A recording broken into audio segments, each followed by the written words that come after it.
Start? Okay. All right, I guess we're ready to get started here.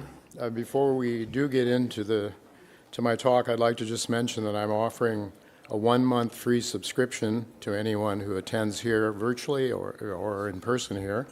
Just send a request, just send an email to me at questionsfortaylor@gmail.com, questionsfortaylor@gmail.com, and in the subject line just put free subscription, and we'll make sure that you at least get 1 month. That's 4 weekly issues and 1 monthly issue, and it's delivered on my Substack page. So, all right, so we're obviously at a point in history when some major changes are taking place geopolitically, domestically, politically, and a lot of economic changes are going to be heading our way as a result of some of these geopolitical issues.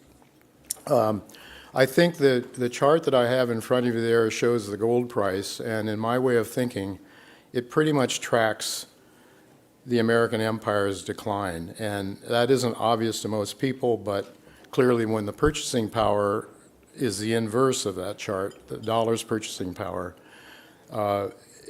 it's a problem for any country, but especially for a world leader. And so I think there are changes underway that, to no small part, are related to that. J.P. Morgan said in 1912, gold is money, everything else is credit. And we've forgotten that message, obviously. That gold is money, that it retains its value, is clear if you look at the price of gold, price of oil in ounces of gold. It hasn't changed.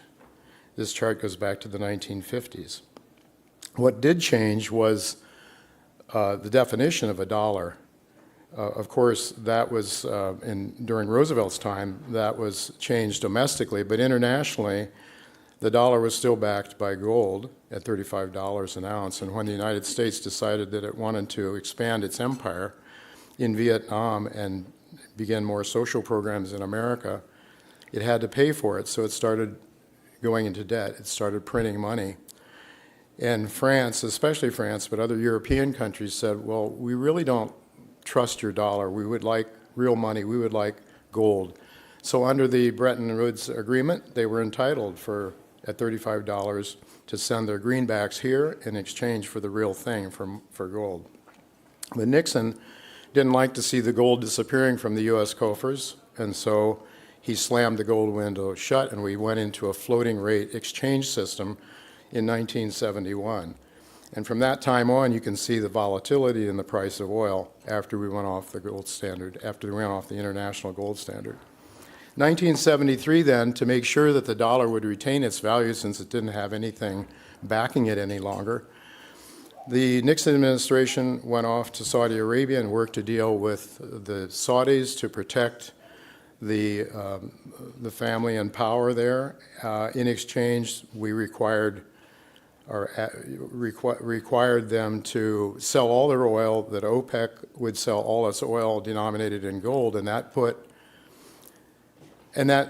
a bid under the dollar, obviously, because all the nations that had to import oil had to find dollars. So there was an insatiable demand for dollars that underpinned the world's, allowed us to continue being the world's reserve currency. But it brings cost. If you have the world's reserve currency, you have to make sure that you run deficits, trade deficits.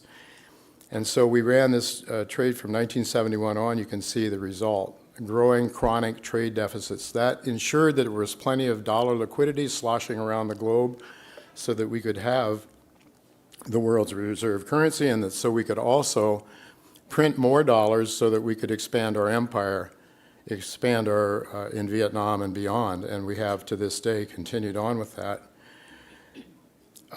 But to do this, we really had to get rid of the jobs, the industries that really create wealth. I would say mining and manufacturing, obviously. Obviously technology increases wealth, wealth as well, but in terms of creating jobs, middle-class jobs, which were disappearing during this time frame, it really started to exact some social costs on Americans, especially the middle class and lower classes.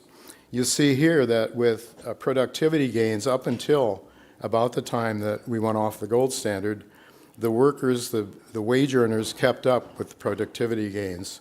And so we had a very egalitarian a very egalitarian society at that time, wealth-wise, until after 1971. That's when we started seeing a tremendous redistribution of wealth to the top 1%. This slide is somewhat outdated. This shows income, the income distribution, as you can see, back in 1979, pretty evenly divided in terms of the total amount of wealth that went to these different groups. So you had the top 1%, top 1/10 of 1%, and the other groups pretty much the same in terms of the total size of the pie went into those different groups. But as time went on, when we started printing money, those industries, those people that were most closely attached to government spending started to do very well. And of course, we were offshoring our major, our industry, the wealth-creating industries, to a very great extent. And so that's why we, why we started seeing this distribution income. As far as wealth goes, this is 2024. That slide there with income is sort of dated. It goes to 2011, I think. So 2024, right now, the top 1/10 of 1% of the population is 22.13 trillion. The bottom 50% has 3.89 trillion. So the top 10% in 2024 wealth, 58.33 trillion. So you see the income distribution has really become probably more skewed to the top than any time since the Roaring '20s. And this, I believe, this is my belief, is the reason we have Donald Trump as the president. The middle class, the lower middle class, the working class, not the college educated very much, but more the working class people that are struggling really hard, elected this man. So Trump's pro-trade, pro-growth economic policies, what he really wants to do is reshore manufacturing, and I think he's going to really try to encourage mining, manufacturing, certainly very much pro-technology as well, but you're probably pretty well aware of his policies, tariffs, tax incentives, sort of a general reduction of taxes for the middle and lower classes, reduce wasteful government expenditures, which DOGE is digging into and finding some pretty remarkable discoveries there in terms of where our money is going as a country. Reduce regulation, that there be reduced regulation, I have no doubts about that. The last time Trump was in, I heard it said in Nevada that the permitting time was pretty much cut in half when he was in, and I expect the same thing to take place again. So I think that very much a pro-technology administration. Now the MAGA, what I call the MAGA Republican philosophy is pretty similar to the previous GOP, the previous Republican philosophy of smaller government, more freedom, individuals being able to do what they're gifted to do, and so on and so forth. But I think the difference here is that this administration is against this expansion, military expansion around the globe that has been such a part of the American, especially since 1971 after World War II when we went off the gold standard. Definitely Trump is an energy guy, and it was pretty interesting when the Treasury Secretary was being interviewed, or for his confirmation, Mr. Bissett. Senator Wyden was trying to get him to commit to the green energy program that the Biden administration had, and he said, "Senator Wyden, we are not in a clean energy race," as Senator Wyden said, we're in a clean energy race, and he said, "No, it's not a clean energy race. We're in an energy race." And this year, that the Chinese will build 100 coal-powered plants, 10 nuclear plants. That's not solar, he said. I'm in favor of nuclear. And so I think you're going to see the Trump administration very pro-nuclear. It's not to say that they're against clean energy. I don't think they are at all, but I think it's going to have to make economic sense. I think that they're not going to want to be subsidizing things the way the Democrat administrations have done. One of my favorites, and I follow this in my newsletter, is Oklo Inc. And a lot of the AI guys were concerned about having enough energy to run their computers. And so Sam Altman and some other well-known people are behind this Oklo Inc. They're not up and running yet, but they're working very fast towards that end. And one of the main things here is that they have the technology now to use the spent fuel, to recycle the spent fuel. So that takes away a major environmental concern about this industry. And then another company I'm following, Bloom Energy, uses clean energy. These are sort of localized systems. We have an aging power grid in the United States, so to fix that up would cost huge amounts of money. So some people are starting to take it into their own hands and starting to set up these local energy centers. And so Bloom Energy is a profitable company, doing quite well now. Actually, it's in my letter as well. So they'll integrate solar, wind, biogas, and they have natural gas going into the system too as needed, so that they always have it available. And then they have solid oxide fuel cells that they're using as part of the system as well. But I think technology is very, very important. I'm really pleased to have Hydrograph here, and Christine Brower will be giving her presentation. Let her tell you all about it. But if anybody that knows anything about graphene knows that that the properties are remarkable, and if you really understand those properties, it's not too hard to imagine that it's going to be a really big deal. And Hydrograph, I think, has the inside track on producing pure, really high-quality graphene, and Kirsten will tell you about that. But I think this has implications for clean energy as well as a whole lot of other things, and lowering costs. She'll explain some of that to you in her talk. But I think this is the kind of thing that the Trump administration wants to see grow in the United States. But our big problem is debt. Again, credit. It's not money. Gold is money. Everything else is credit. The other side of that is debt. You can go on the internet and see this real time. These numbers just click away like mad, just furiously spiraling higher. And the problem now is that our interest on our debt is higher than our defense spending. So, as Matthew Piepenburg has said, when a nation's interest expense exceeds its military budget, that nation is ipso facto in open decline. And I think the Trump administration understands this. This is why they are gearing back and changing things to a certain extent. So it's the debt trap. I mean, that's the interest expense there. It's going straight up. And it's going to get higher, as John Kaiser explained yesterday. It's going to get higher. There's still a lot of low-priced debt on the books yet. And the interest rates are not going to go down. Trump may try to talk them down or force the Fed to push them down. I don't know. But the natural force is because of the enormous amount of money that the U.S. is borrowing, and the interest on it. It's going to kill us. I mean, we look at the staggering pace of the new debt. I mean, it's just not a stable system. And then there's the unfunded part that we don't even hear very much about, and it's much larger. So it's a big problem. Now, we were okay. We could live this way for quite a while as long as the rest of the world were recycling their dollars to buy our treasuries. But that hit a peak in the 2008 financial crisis. And now these countries, especially in 2014, when there was a covert ouster of the elected Ukrainian government by our CIA, countries that started to form the BRICS started to buy gold, and they reduced their treasury buying.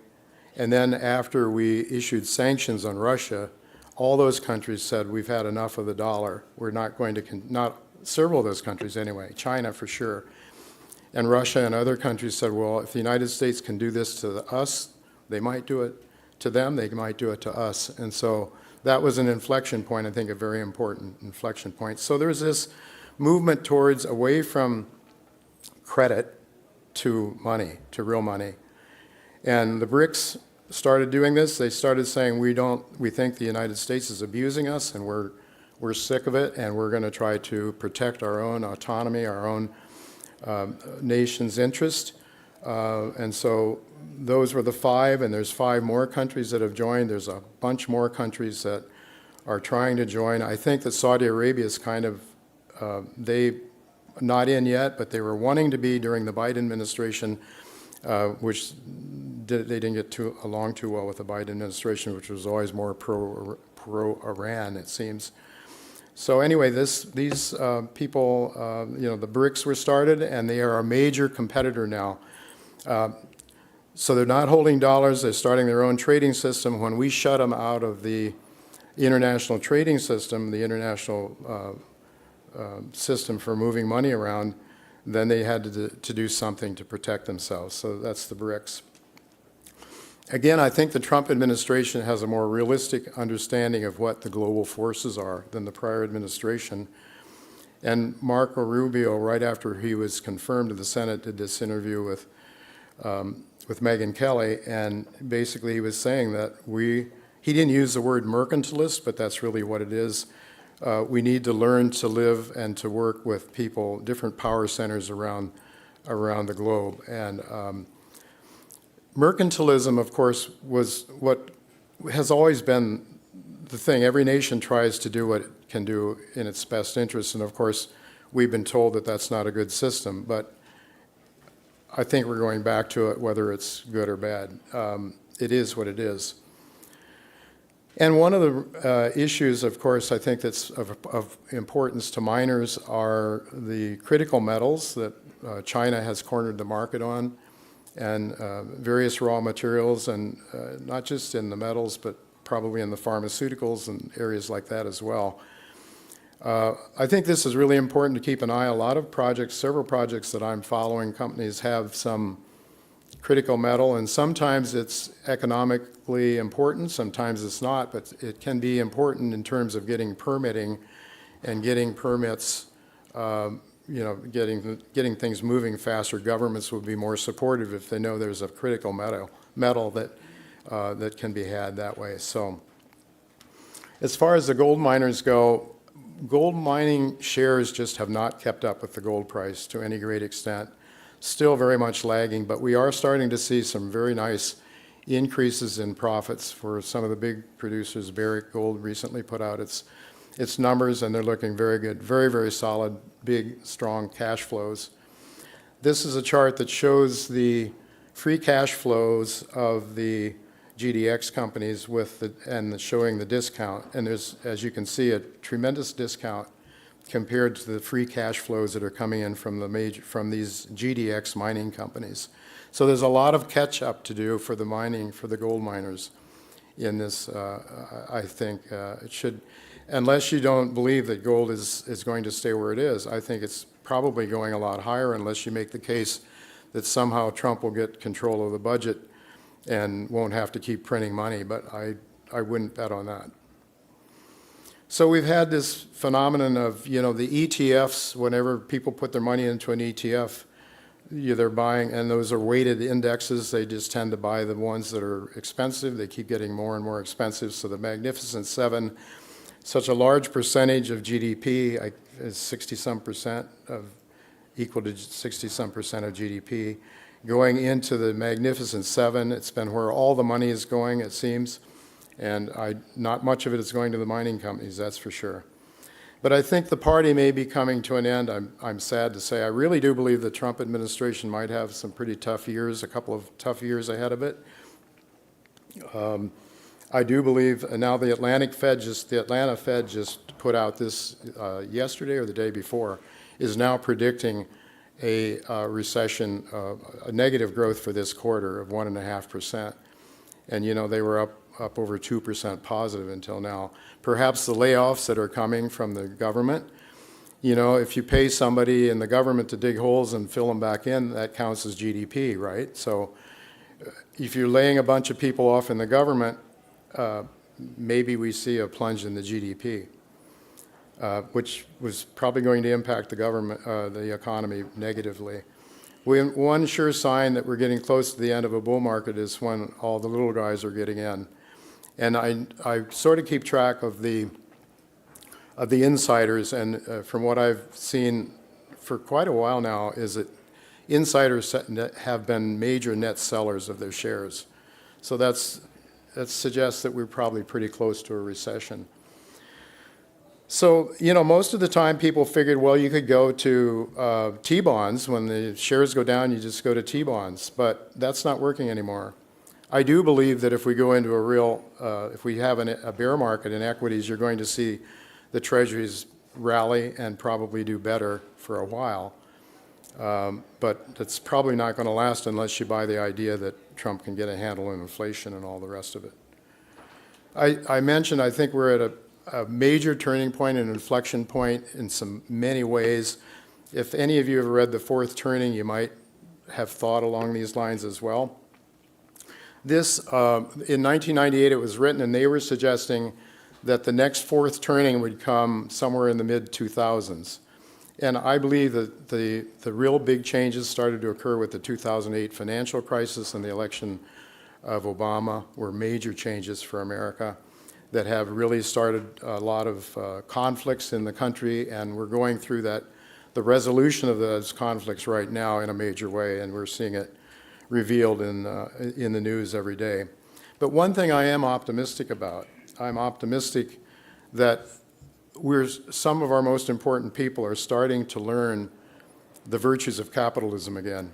And I say that in part, well, this is from Ayn Rand, the philosopher. Have you read Atlas Shrugged and other books that she's written? The late Ayn Rand, talked about a businessman cannot force you to buy his product. If he makes a mistake, he suffers the consequences. If he fails, he takes the loss. A bureaucrat forces you to weigh his decisions, whether you agree with them or not. If he makes a mistake, you suffer the consequences. If he fails, he passes the loss on to you in the form of heavier taxes. That's Ayn Rand, and I think words of wisdom. And I think if you're honest, you'll look at the situation, you'll look at what's been transpiring and realize that at least some of that is true. But where I'm encouraged is the words of Jeff Bezos, a head owner of the Washington Post, who's really opening it up to freedom of the press and really wanting to have diverse ideas expressed at the Washington Post, which has been pretty far left-leaning, I would say military, industrial complex, sympathetic. And he's, just to read what Jeff Bezos wrote just the other day, tweeted the other day, I am of America and for America, and proud to be so. Our country did not get here by being typical. And a big part of America's success has been freedom in the economic realm and everywhere else. Freedom is ethical. It minimizes coercion and practical.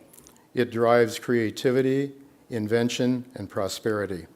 So for Jeff Bezos to say that is really, to me, very encouraging as a person who believes in capitalism, believes in freedom, believes that freedom of expression, the First Amendment as an American. If we lose the First Amendment, we lose the Western world, in my view. It's something very dark.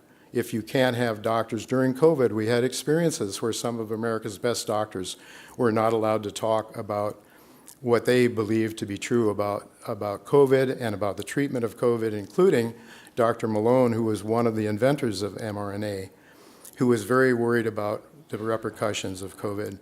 So it reminds me so much of the days of the Soviet Union, and I'm 78 years old, so I read the Wall Street Journal during the days of the Soviet Union. Whenever any scientific discovery went against the government, what the government wanted, it shut it down. And I'm afraid if that happens here, the future is not very bright. But when I see people like Jeff Bezos opining as he did, and not only Jeff Bezos, but many other very wealthy people that had been in Silicon Valley, had been pretty much on the left side of the political spectrum, as even Musk. So I think there's reasons to be hopeful. And I think for this sector, for what we're doing here, the mining companies and the technology companies, the days are very bright. I think there's going to be a lot of incentives for mining and manufacturing. So with that, I'll leave I think we have Lahontan. I think Lahontan is up first. I got the order on my slide is wrong.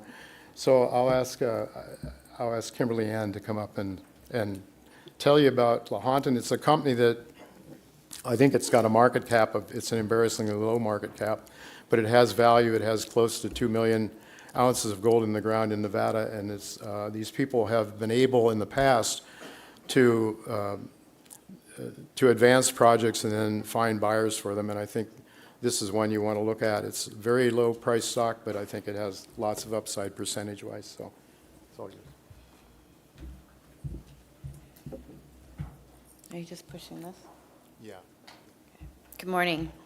I'm Kimberly Ann, the founder, CEO, and president of Lahontan Gold Corp. He is correct. We have a ridiculous low share price right now.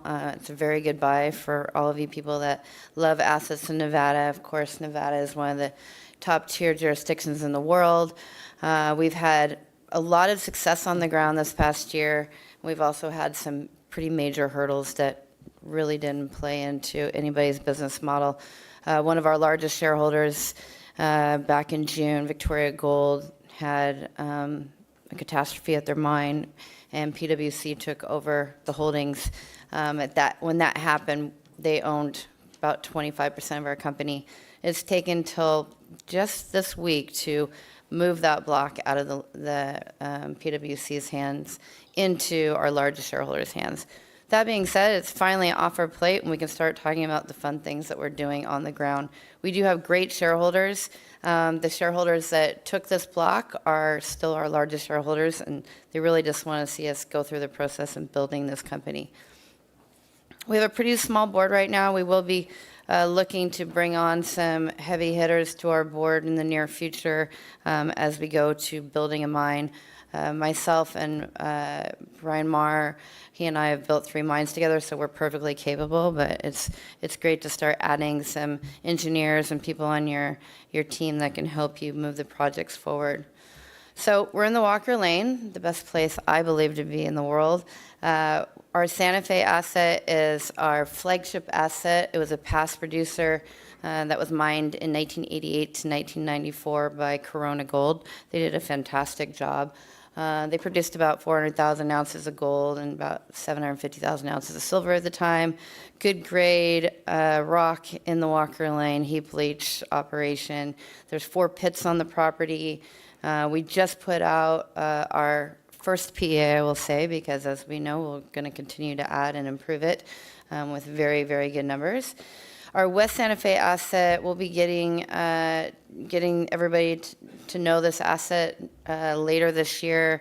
It's a lookalike to Santa Fe proper. We picked this up believing that this could be a satellite operation, very low cost, because it's only 15 kilometers away. We got it for very inexpensive, and we see this as a sizable plus million-ounce deposit for us to go chase. So we're going to be doing that later this year as we're going through this lovely permitting process with Santa Fe, because there's not a lot to talk about with Santa Fe when we're doing all this work over at West Santa Fe. Moho is a high-grade gold and silver vein system. I've actually had this in my private company since 2017. We're the only ones that have drilled on this project. It was mined in the 30s by lessors, high-grade gold and silver vein system that has yet to really be explored, but the grades are amazing, 25 grams gold, up to 600 silver. So we're really excited to get back out there. This year, we're probably going to be looking to maybe bring a partner to help us build this asset out, as we only have so many dollars to go around our assets. But here's where we are. The Walker Lane has really been blowing up with activity. We have great neighbors. Fortune Gold's right next door. They're a gem to us of what you do right. Open pit heap leach operation is exactly what we're doing. We literally butt up next to each other. And we've got Borealis down the road, and you can just see all the heavy hitters there. So good place to be. We have size and scale at this project. We currently have 1.95 million ounces. It's continuing to grow. We have fantastic infrastructure, as you can imagine, given that we're a past producer. We have a substation on our property. We have 3 wells with more than double the water rights that we need to build this asset. And we're just going to continue to grow it as we're working through the permitting process. So this is a breakdown of our resource to date. 1.54 of that is an indicated and 0.41 is inferred. Once we bring the drill rig back out, we will be looking at pulling those ounces out of inferred and indicated. You can see the 4 pits on the property. all the different lovely colors you see there is just more expansion. And as we drill this out, Slab and Calvada is becoming one big super pit, and maybe on a York. So we're really trying to explore in between these different pits and see what else is there. But it's clearly very underexplored, considering how large our land package is. But for us, we made a decision about 2.5 years ago that we had enough to warrant putting it into production again. We can always drill it, but what we do know is permitting takes forever, as we all like to say. So we started that process a few years ago, which usually juniors don't do because frankly it just costs so much money. But we chose to do that so that we could go through all the growing seasons and get all the work done, because if you miss a growing season, then you miss those flowers that were growing that year and you have to wait till the next year. So we've really been pushing that forward, and we're really deep in the weeds, and we believe that in 2026 we'll be able to break ground.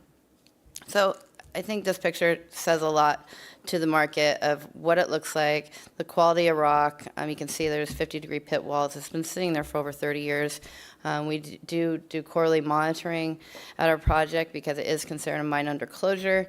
So we have massive data that's helping press the permitting process forward, kind of fast tracking it because of this situation, right? We don't have to hire engineers to come out and tell us, is the rock competent, et cetera. So when we look at our CapEx for this project, it's modestly low because of all the data we already have from the past producing mine.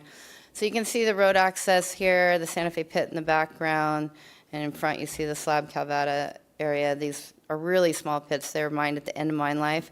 This mine shut down because gold was $340, and it just, it was barely making money at that point. So they left us with a lot of mineralization.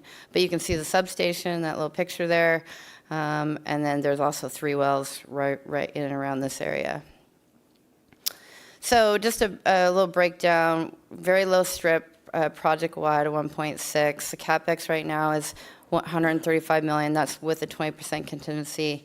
The payback is 2.9 years.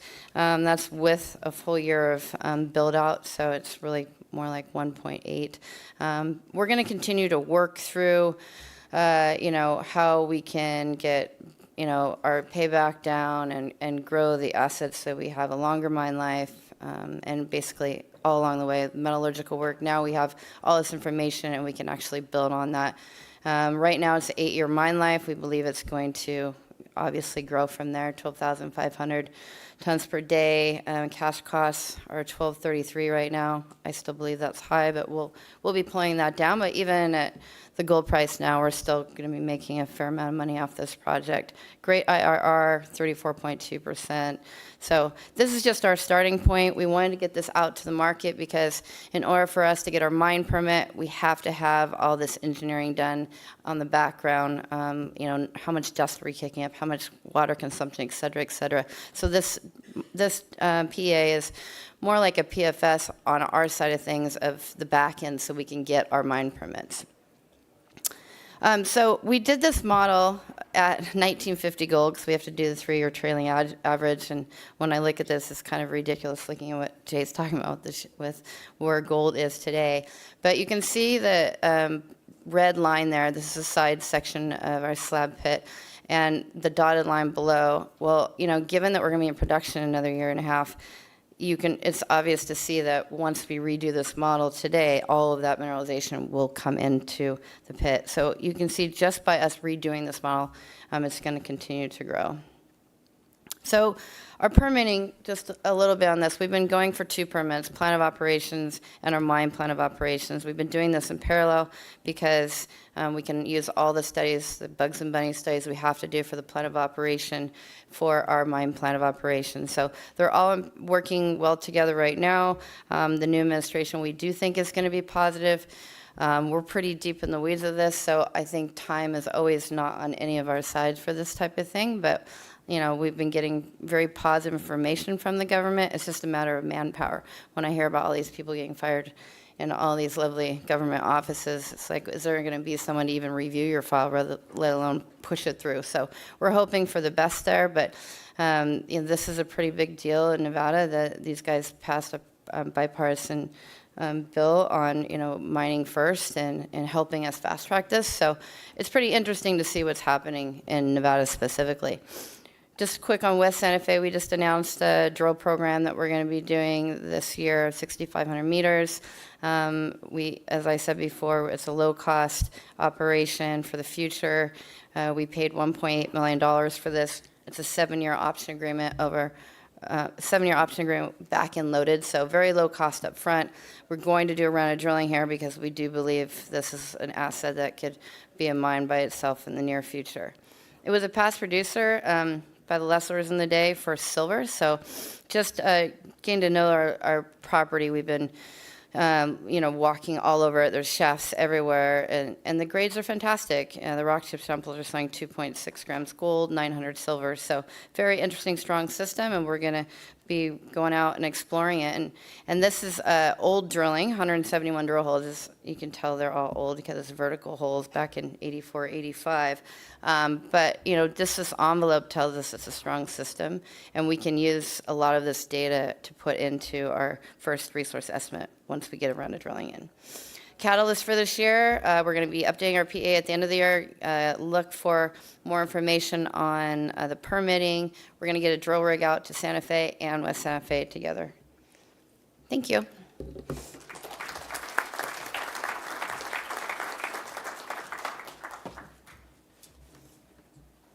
All right, well, Terry Lynch is with us to talk about Power Metallic mines, and well, that's sort of the other extreme, not extreme, but one of the top performing stocks in the TSX this year. Terry.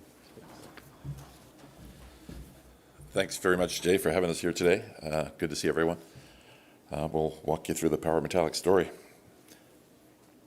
Not going to tell you anything we don't believe is true, but do your own due diligence. The key takeaway on this slide, I think, is in the bottom right corner.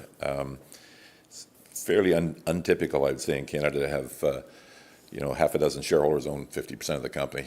And generally speaking, these shareholders have been the major force in the financings over the last 2 years. So we feel really good about that. And I think as investors, that's something to look at, is if management and the key shareholders are continuing to reinvest money, then that's a very good sign. We'll walk you through half a dozen points here on the topic. The big one, of course, is the discovery, right? So as legend would have it, we bought an existing nickel asset, nickel sulfide, nice 3.1 million tons, 1.5%. And then we drilled it up, posted MRE of around 7.1, and it's probably maybe 8.5 million tons there. We were down to the last 200 meters in a drill budget about 18 months ago, and at that point it was pretty much myself and my friends that were financing the company.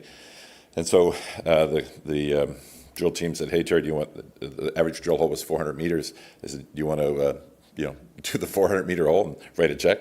And I said, "Well, look, we're going to have to finance it, so I'd rather write the check and the financing." So I said, "What do we have for 200 meters?" And they said, "Well, we've got this target up in the northeast that we like. We want to drill at some point. 200 meters would be great for there." I'm saying, "Well, let's drill that one." And that became the Lion Zone. So it's funny how things work out in mining. So we obviously were looking for more nickel up there, and bang, we found the mother lode. So there's the Lion Zone today, about 550 meters by about 600 meters deep, and it's still open east, west, and south. There's an average 5 holes there, 20 meters of almost 8%. It's, I mean, I've joked sometimes with some of these holes we've had that we put out a hole of 32 meters of 7% copper. It was at 110 meters of depth. And, didn't do anything to the stock price when we put it out. I thought, I think we should have put it out as 140 meters of 2%. And then the thing would have rocketed. It makes no sense. It's better to have high grade. But I think it's, people just can't believe these grades, but they're true. And it's just the beginning. And that's what's exciting about Power Metallic, is that as good as we've done so far, really just scratched the surface. We've got at this point about 6 open faces, i.e. one of the interesting things about this type of exploration is that technology can really be helpful. Gold is obviously, there's great scientists and geologists in gold, but gold is so tricky. It's a very tough, thing, especially on the veiny side to follow. A lot of art and brute force is required. With sulfide systems like this, there's a technique called borehole EM, and it's basically you put a tool down your drill hole, and it does a flash, and it basically identifies, depending on the thickness of the rock, somewhere between 75 meters to 200 meters out if there's a sulfide a plate, and so we've been able to do that, and that's what's been super helpful for us in our, in our drilling. So, when we do a hole, we then follow it up with a borehole EM, and then we see what's in front of us, and then if it's a flash and we see the plate, then we keep on drilling, and that's led to our ongoing drilling success. And so we've had no false positives, which is very unusual. So knock on wood on that. Knock on wood. And we hope to continue with that pace. We've got a number of holes coming out in the next little while. We probably have 7 holes that will report from our fall campaign. We've given the market some snapshot that there should be some positive news there. In particular, we're really excited about what we're going to call the Tiger Zone to the west. So it was done, you can see there's 2 small yellow holes in front of it. We drilled an airborne EM target, put the borehole EM down and said, no, it's got to go further to the left. Second hole got a little closer, you can see on the top, got some of the chalcopyrite they were liking to see.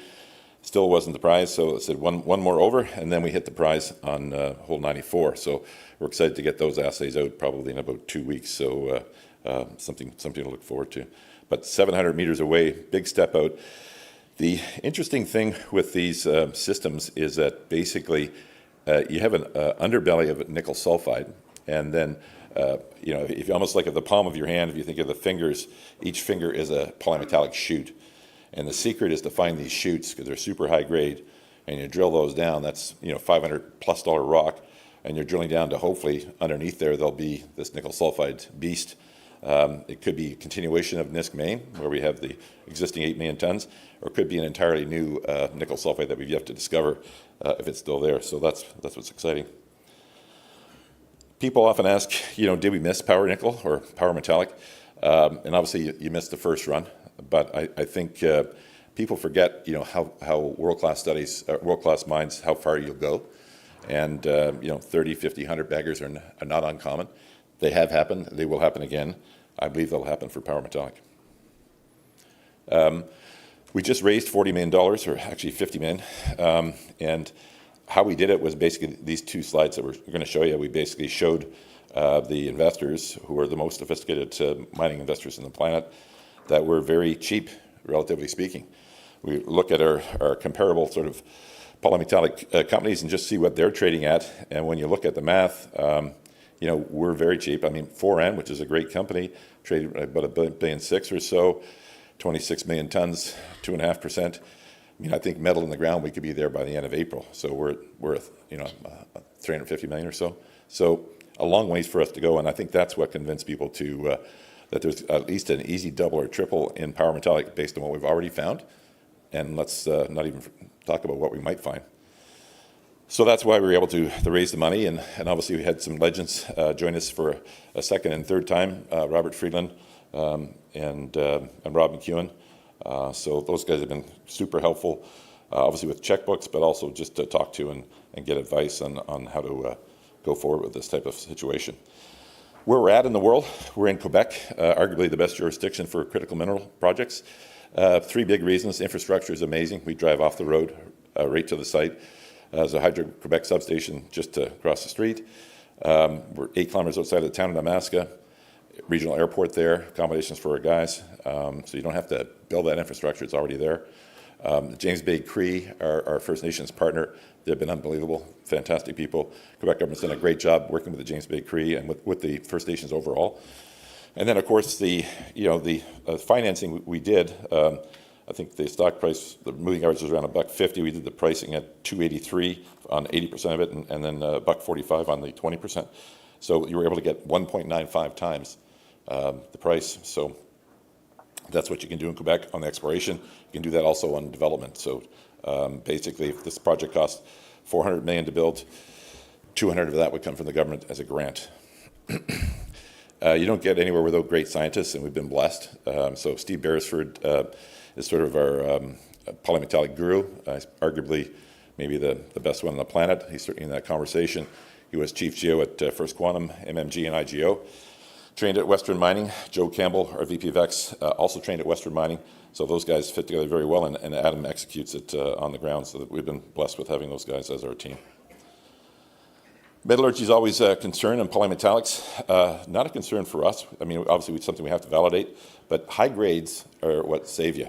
So this system, while it's not deposit similar to Sudbury, style-wise, it's very similar to the Sudbury footwall deposits of copper and PGE. So those were high grade and very good recovery. So we're expecting plus 80% recoveries, and we'll have news out on that in Q2 and Q3.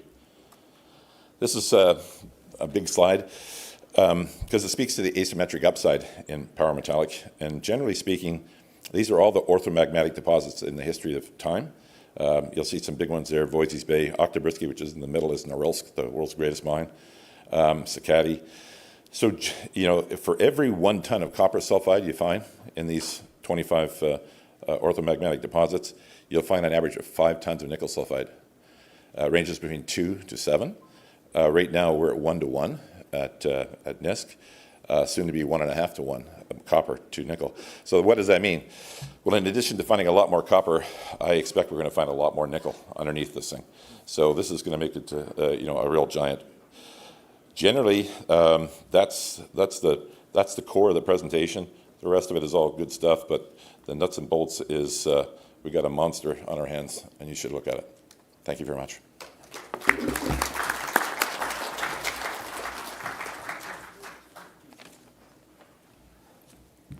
Okay, next up, George B. They have a gold copper project, a U.S. Gold Corp in Wyoming, and very advanced economic studies well underway.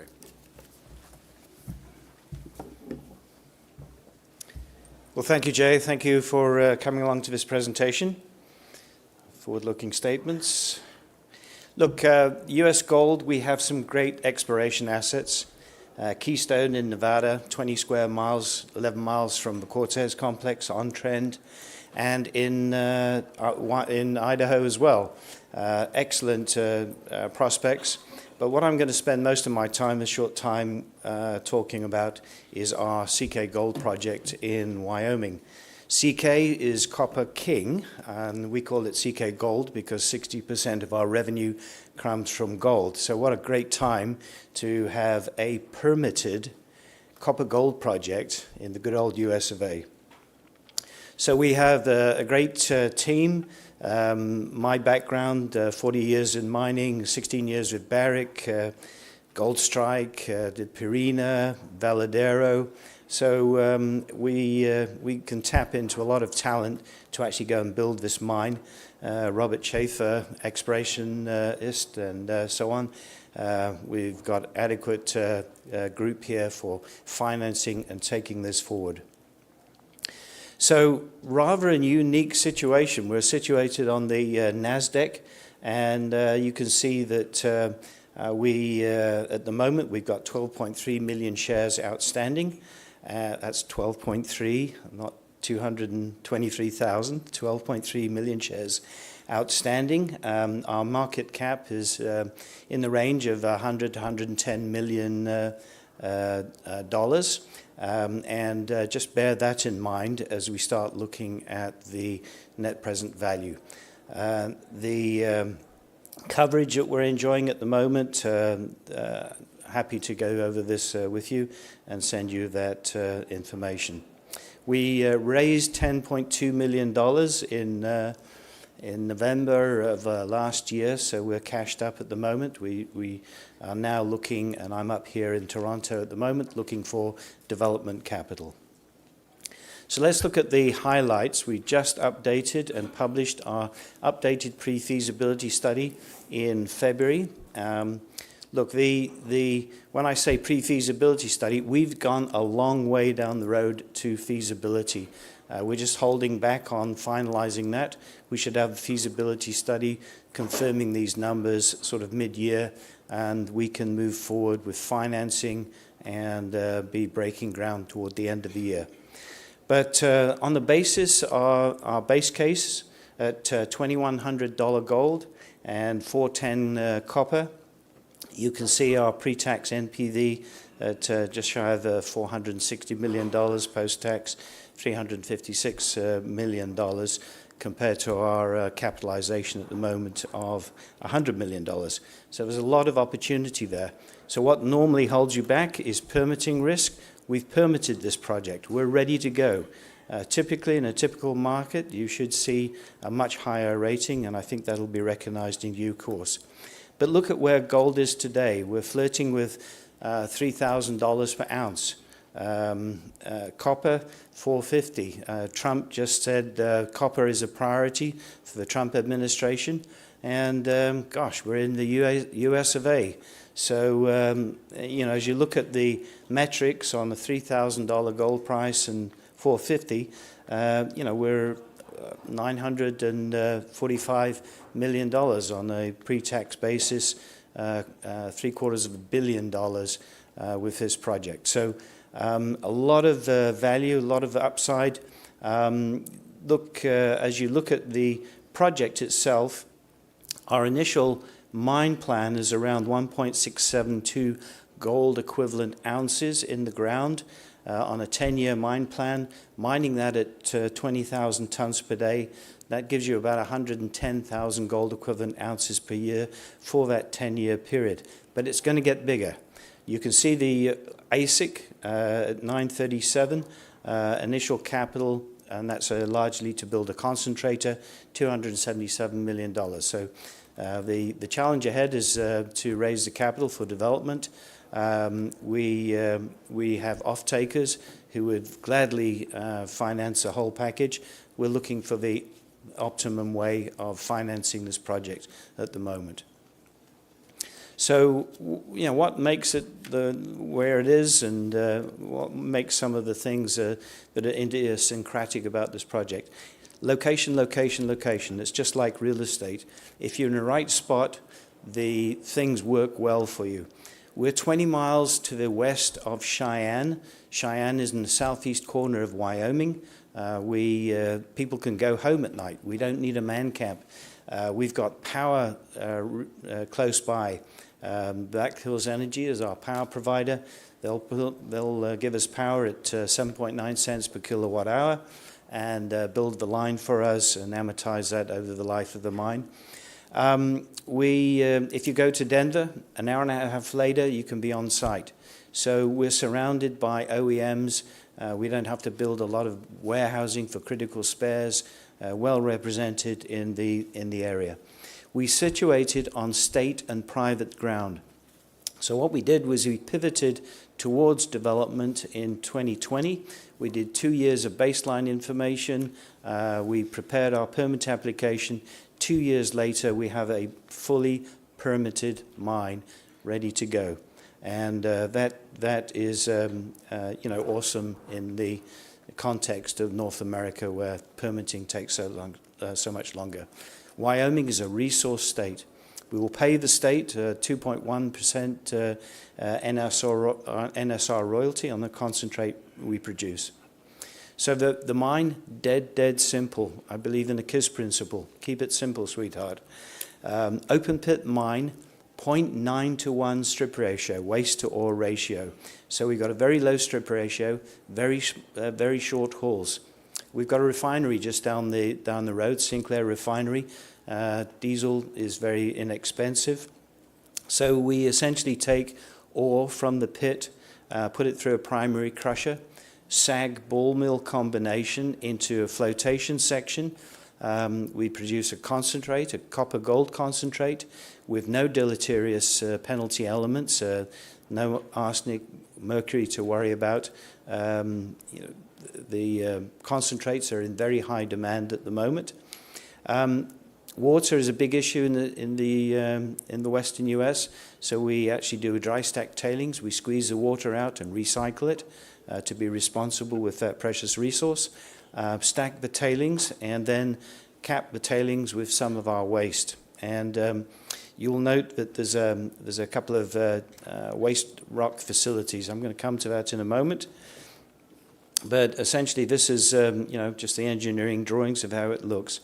Now, I mentioned that it's going to get bigger. So the blue is our reserve pit, and it's projected above topography, and the surrounding pit below is the resource pit.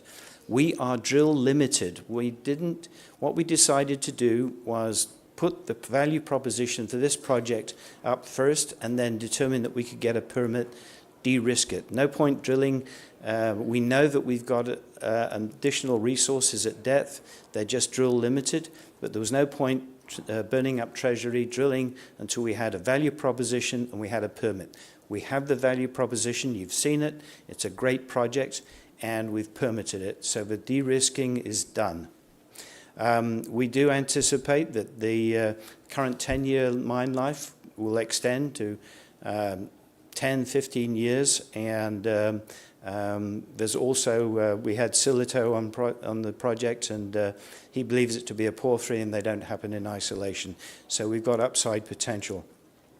So a simple operation, truck, shovel, simple processing plant, concentrator, lots of interest in our concentrate. Simple logistics, it's a win-win for the state, and we're also got the opportunity, because of our location, to be able to take our waste rock, which is not factored into our numbers, to Cheyenne, 20 miles away, or to the Colorado Front Range. Remember, Denver is only 100 miles away, so our waste rock could also be a valuable commodity. We have tested that waste rock. It makes excellent aggregate for our own construction. It makes excellent rail ballast, a much higher spec, and that is a great opportunity which as yet is unrealized in our numbers. So again, permitted, ready to go. We've got a closure scenario. We're gonna make a really interesting closure scenario beyond just burying the waste rock and so on. So with that, I'm outside, happy to answer questions about it. Lots of upside potential, and thank you.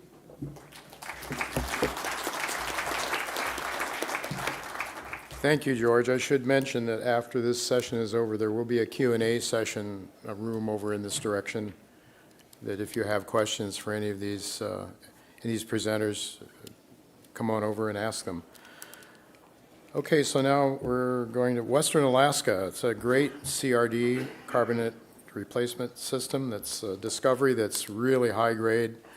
The only question is, can they scale it up? And if they can, I think, again, it's a very little followed company.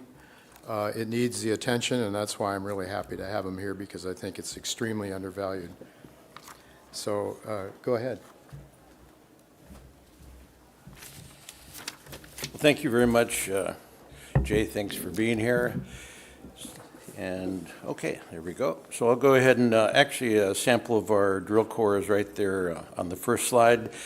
One of the key elements we'll be talking about today, as Jay said, is high grade. So I actually brought a piece with me. So if you've never really seen and picked up a piece of true high grade silver, lead, zinc, this is it. So this interval was 900 grams per ton silver plus over 50% lead zinc. So that's what high grade is and what it looks like.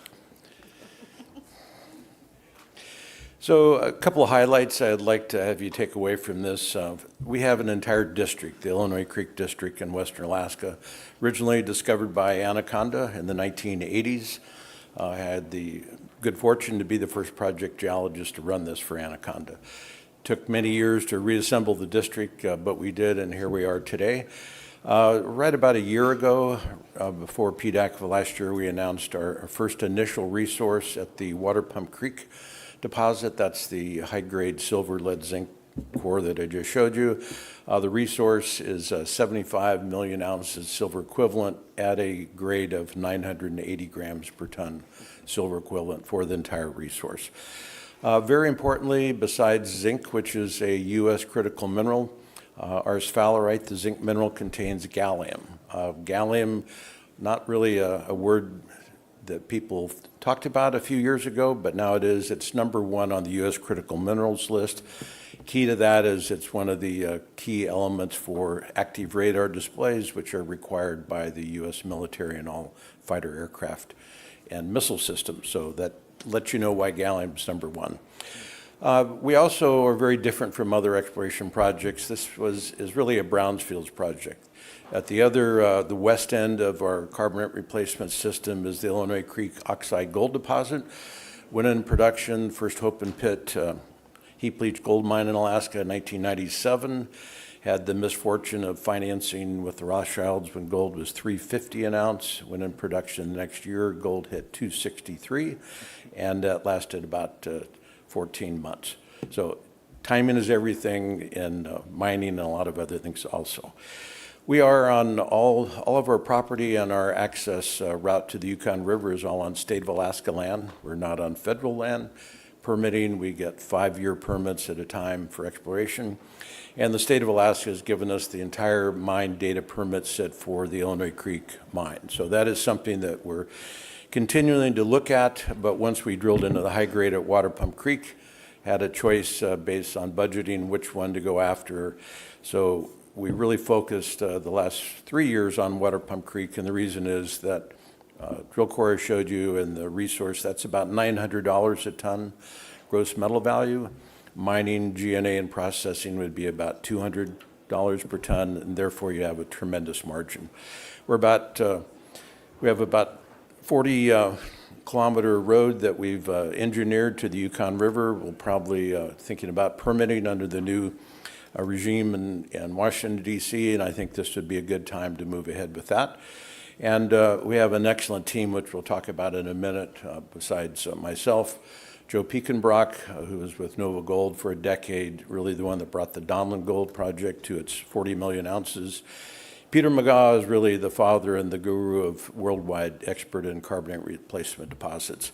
So I think we have an excellent team. We'll touch on the market cap and the structure a little bit right here.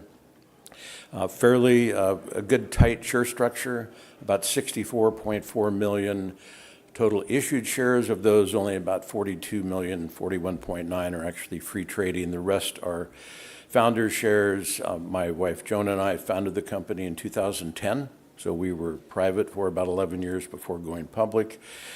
Very good insider ownership at 32%, which is pretty unusual today. And then plus that, we have some very good institutional partners. Commodity Discovery Fund out of the Netherlands, Crescat Capital in Denver is our largest shareholder. Sprott and Delbrook are also mentioned there. And I would like to thank a couple of our recent shareholders that are here at the meeting today, the folks from Germany at the Deer Gold Report. So we really have two resources. I mentioned the high-grade silver. I don't want to skip by the past-producing gold deposit. It's about 525,000 ounces of gold equivalent. I do want to point out that is entirely historical. We have not yet put modern exploration, geology, and drilling to expand the Illinois Creek deposit. So I think it has a great expansion potential to get up to the million-ounce category, but that's going to take extra drilling, which we'd like to do in the near future, but we want to fund the exploration of Water Pump Creek first. So I mentioned the team, the jurisdiction. We are not on native Alaska land, but we work very closely with the 4 local villages. We've had a local hire program since 2017, a very strong good neighbor policy, and it's been very successful. Mentioned gallium and zinc, so we'll go right by those now, but gallium is not something that is going to be a big cash product in a deposit like this, or really in any other deposit, zinc deposit that holds gallium. What it will change is the permitting regime. When you have 2 critical minerals, gallium plus zinc, that puts you in another world as far as permitting goes. And I think that's where you'll see the change for many states, but most dramatically in Alaska, moving projects such as ours faster. A little bit of a location, you can take a look at this on some of our handouts, but Western Alaska, we're due south of the Red Dog deposit operated by Teck. That is the world's largest zinc deposit. 130 miles north of Donlin, 40 million ounce gold deposit ready to be developed, and about 270 miles west of Fairbanks, which is home to Kinross Fort Knox. Touching quickly on the high-grade resource, this is really the key to our story. The mustard-colored area, that is the original Anaconda discovery. That is oxide silver, very high grade, but it is not included in our resource. The red is the resource, and what makes carbonate replacement deposits very different from other, say, a Mexican high-grade silver deposit. Those are very planar features. This is sort of a large blob of massive sulfides. The intercepts in the resource range from 10 meters to over 100 meters thick.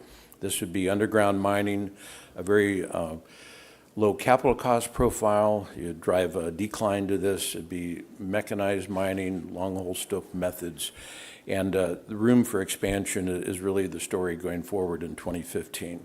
There is a post-mineral fault on the right-hand side of this, the southern limitation to the resource. Our goal this coming year is just to go across that structure, drill another 50 to 100 meters at depth, and hopefully double or triple the size of this resource. The grades are shown there. Please come by our booth afterwards if you'd like to look at. This is a very important slide courtesy of Agentis Capital. Michael Gray and his group, I think Michael was here yesterday, maybe today. So we are on the left there, our 75 million ounces of silver equivalent, but you can see the grade above that, the 980 grams per ton, makes us higher of all the other 6 companies shown here. What's important about this, it shows there are only 6 undeveloped silver resources today that are controlled by juniors that are over 60 million ounces silver equivalent and have a grade of higher than 200 grams per ton. Our cutoff for a resource is 200 grams per ton. The other thing I think that demonstrates the quality and strength of our team in exploration is, you can barely read it in the lower left-hand corner of this slide. That's the number of ounces discovered per meter drilled, which our rate is about 3,200 ounces of silver equivalent per meter drilled. The high-grade Mexican deposits, Vizsla at Panuco is really one of the best and most successful. Very great market cap, great explorers. Their discovery rate is about 980 ounces per ton, per meter drilled. So it's a different deposit, but it also shows that when you have a very strong exploration team, we discover a lot. This gives you an idea of the scale of our deposit. The Water Pump Creek resource is in the upper right-hand corner, the past producing Illinois Creek mine in the lower left. Those are about 8 kilometers apart. This is all one geologic system, one large CRD system. The metal zoning goes from high-grade gold and copper, high temperature in the left side, and this is a classic CRD system that grades out to the very high grade but more distal lead zinc silver. This is a cross-section of the resource, and really this purpose of this slide is to show you our target areas coming up for this year, which would be the Water Pump Creek South target. We have a couple drill holes above that, but we didn't fully understand the geology several years ago as we just started drilling. Those holes stopped in the brown, which is schist overlying the blue carbonate. The carbonate is the host rock, and so this will be the test coming up this year in 2025. So catalysts are very clear: expand the Water Pump Creek South target and enlarge our resource. We may do some follow-up drilling at Warm Springs. Don't have time to talk about it today. That was a brand new discovery between Illinois Creek and Water Pump Creek last year. And as we're refining our drill targeting, last year the Alaska Geological Survey, in conjunction with the U.S. Geological Survey, funded a multi-million-dollar helicopter electromagnetic survey that covered the entire district. It was anchored at our deposit as the type example, extended another 30, 40 miles to the north. That data will be released any month now. We have some of the initial results, and that is what we're using to help with our drill targeting going forward in the future. So I think with that, we're getting close to the end. I see a couple zeros on the clock. I'll stop with this last slide. This was a past producing mine. We brought out some of the local tribal leaders from the village of Caltag and Nulato to see what we're doing, see their neighbors that are working there. One of the gentlemen, as I presented the story, we talked about the past producing mine, and he raised his hand and he said, well, you know, I actually worked out here at Illinois Creek, and I worked in the gold room. Would you like to see my photo? And I said, well, sure. And so this is a gentleman on the right there as the mine closed. The judge said until we settle all the debts, no gold is being sold, and there's about 150,000 ounces of gold stacked up. They ran out of vault storage space, and so that's just in one of the boiler rooms there at Illinois Creek. So there you go. There's a lot more of that to come, and so thank you very much.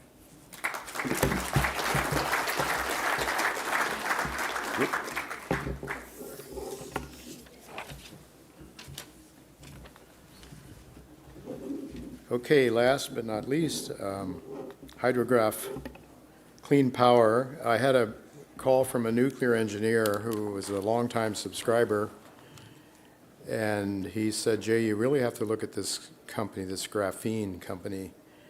As a nuclear engineer, he was, of course, very much interested in materials science and was an investor, and he said, you really need to take a look at this company. I did, and I'm finding it extremely exciting. I hope that you'll see it the same way. Christine Bauer, it's all yours. Thank you, Jay, and I'm very pleased to be here. Of course, we are not a mining company. This is a true graphene production company, but I'm really looking forward to sharing more about what we do.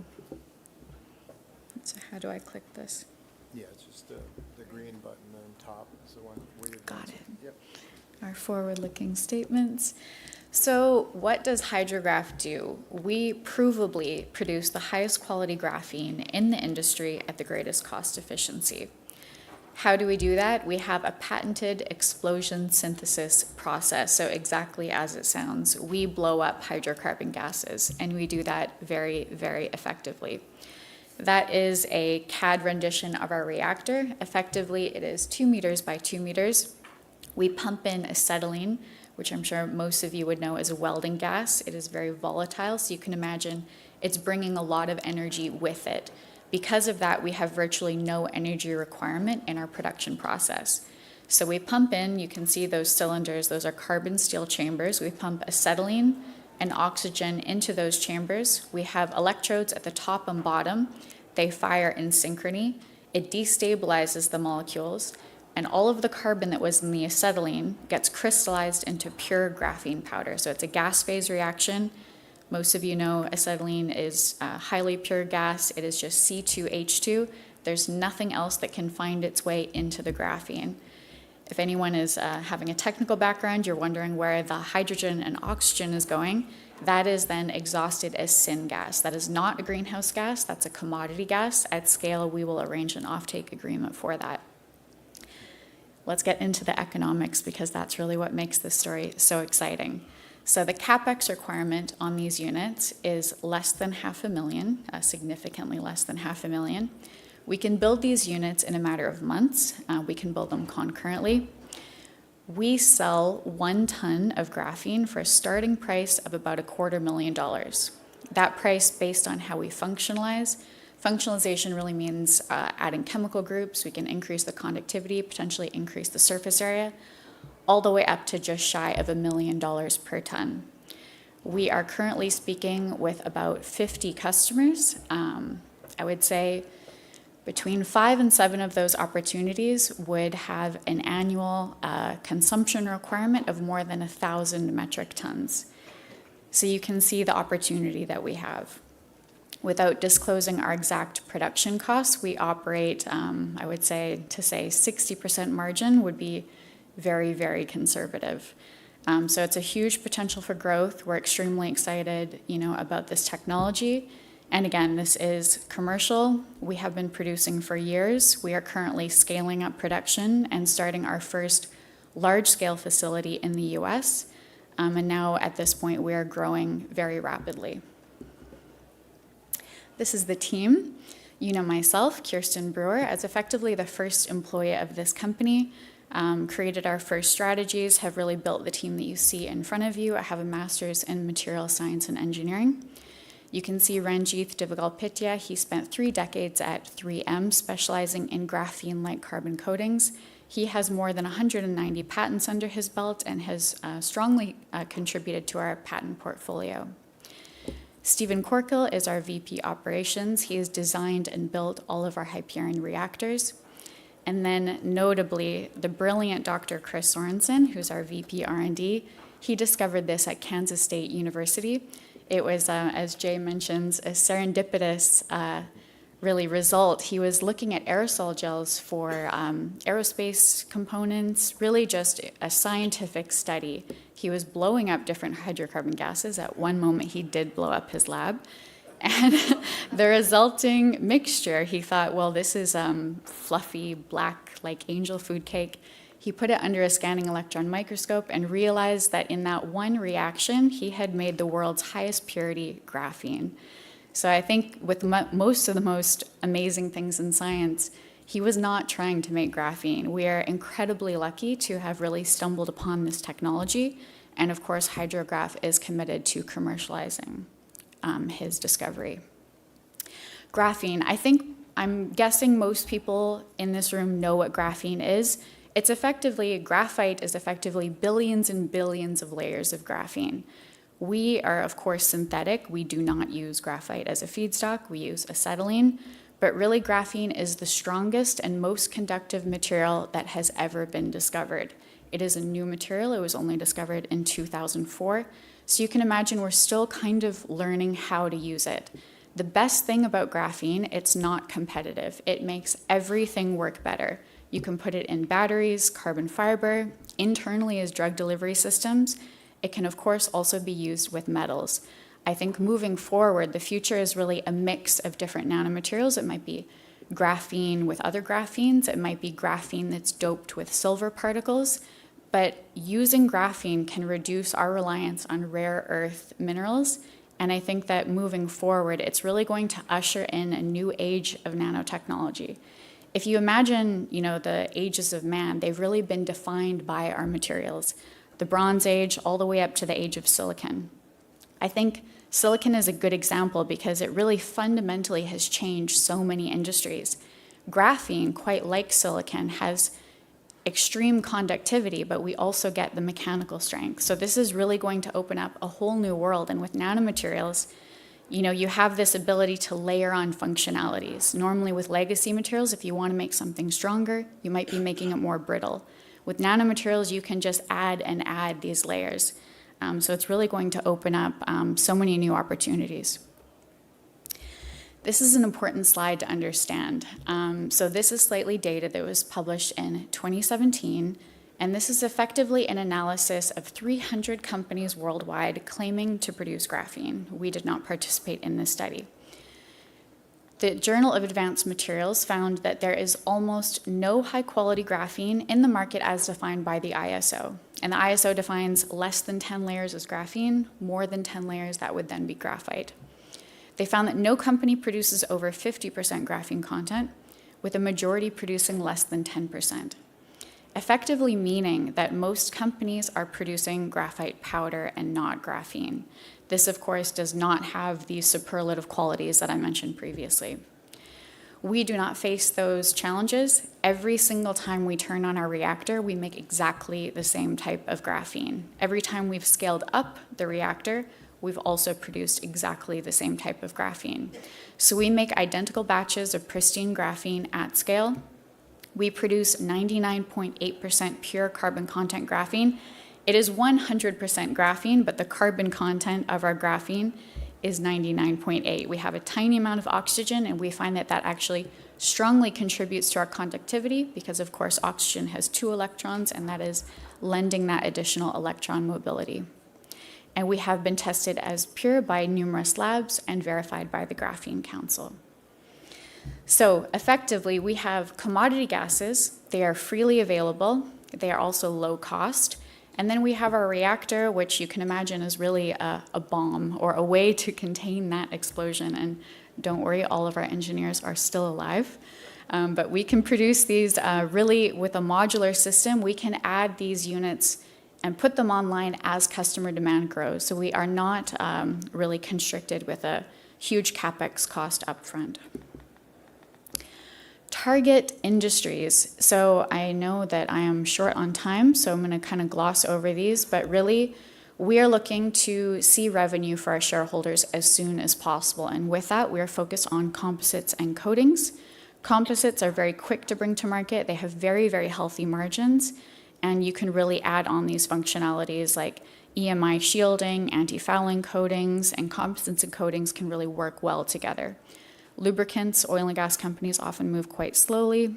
Same for cement and concrete. Energy storage is hugely interesting, but the development cycles are a little bit longer. Our path to market, we do focus on our primary markets.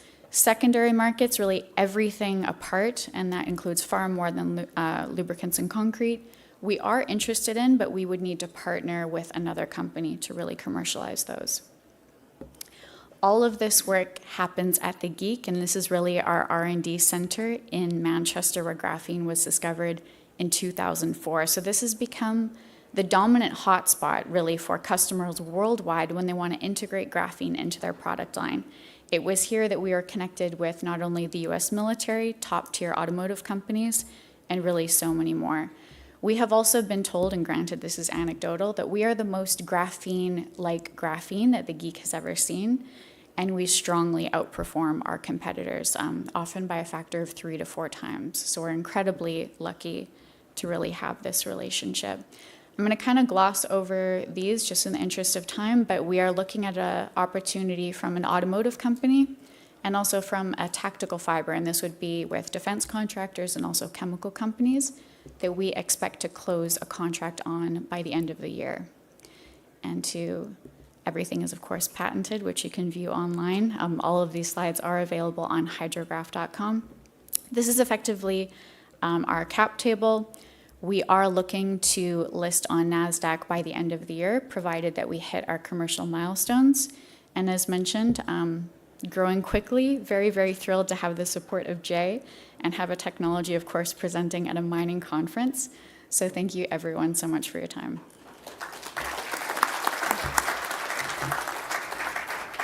Thank you, Kirsten. Well, if you have questions for any of these folks, just follow us on over to the room over in that side of the building.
Okay, good morning, everyone. We're going to go ahead and get started. I've got a fantastic panel. I'm really excited about this group of companies. I not only own all these companies, I'm already overweight these companies, so we'll see what you think of them. But first, we're going to talk about the two words that tell us when junior mining stocks are going to ignite. Anybody want to take a stab at what those two words are? What are the two words that tell us, juniors are going to take off? What do you think? Quantitative easing. That could be one, absolutely. Yeah. All right. And then we'll see if this rapper Gold Digger shows up. I don't know. We'll see here. Okay, so the setup for the junior market to take off is in place, in my opinion. And here's why. There are multiple positive shifts taking place in the background right now that not a lot of people are aware of, but signal that interest is definitely growing in our sector and the setup is in place. I think there's a new M&A cycle that is imminent. I also am going to show you the biggest gains in stocks. I'm just going to go by history and show you. I'm not going to give any projections or anything to show you what's happened in the past and even recently in the bear market. The two words that tell us when juniors will ignite: multiple potential catalysts, all right? The first thing I want to point out is that big money interest is growing in our tiny little sector behind the scenes. Did you know, there in the orange, 2024 was the second highest amount of capital raised in the last 9 years. There were over 1,000 deals in our tiny little sector in 2024. And then in the green, almost $1.4 billion was raised between December 7th and January 15th. So what is significant about that 5-week period of time? It was Christmas, it was the holidays. So while everybody's Christmas shopping, big money was coming into our sector. $1.4 billion in that 5-week period over the holidays. The next, Citadel put an $8 million call spread on GDX. Michael Burry, you know that name from The Big Short fame, right? He is posting very positive, bullish threads on X about gold. Long threads about how he's positive on gold. The second thing I want to show you is that the earnings and free cash flow of the 6 largest gold producers jumped last quarter due primarily to the higher gold price. So look at that. There's the 6 companies. That first column is earnings in Q4 2023. The blue column is earnings in Q4 2024. And the green column is the percent change. So the percent change you see is triple digits from the producers from 1 year to the next. Now, there was a little bit of M&A going on with some of these companies, but the primary reason, the primary catalyst was the higher gold price. Next column over, free cash flow. Many analysts say free cash flow is a more honest appraisal of a company's corporate health than earnings, because you can play with earnings a little bit, right? Free cash flow Q4 2023, free cash flow Q4 2024. Look at the percent change there, the far right in that green column. The increase every single one of those companies had in free cash flow from 1 year to the next. Despite a little M&A, it was primarily because of the higher gold price. These guys are swimming in cash. Now, some of you are going to point out, well, Jeff, costs are rising.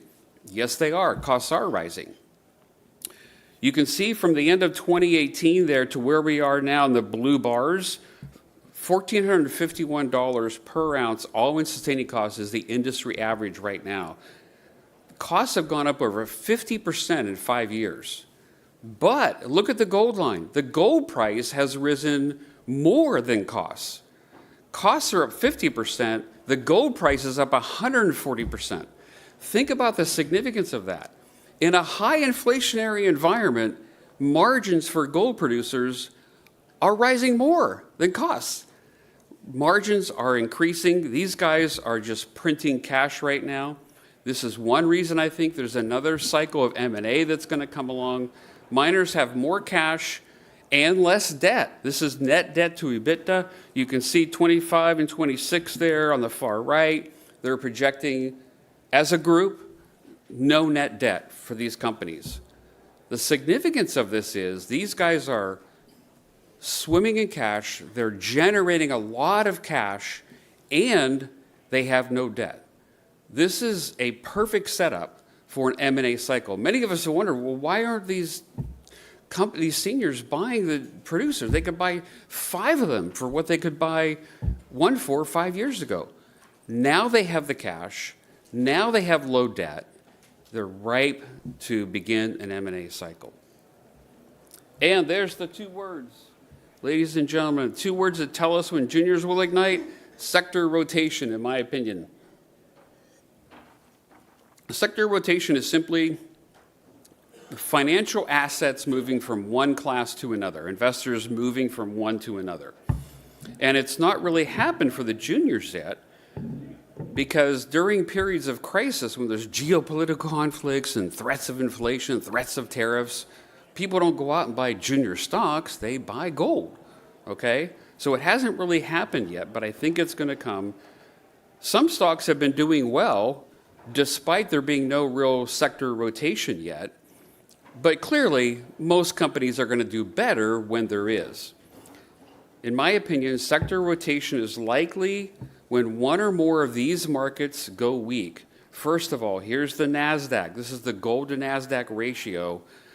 We all know that gold has made 8 consecutive weekly all-time high closes until this past week, but the gold price has really ignited and taken off. But when you compare it to the NASDAQ, the gold price has gone nowhere for 5 years. We need to see a sector rotation out of the NASDAQ into the gold market. This is the gold to Bitcoin ratio the last 5 years. Again, despite the rise in the gold price, gold has gone nowhere for 5 years relative to Bitcoin. So all the investors that are playing over in crypto need to come over to the gold sector. This is the gold stock. This is the HUI, the gold stock index, relative to the S&P 500. You can see the highs and lows are marked there. There's the current ratio on the far right.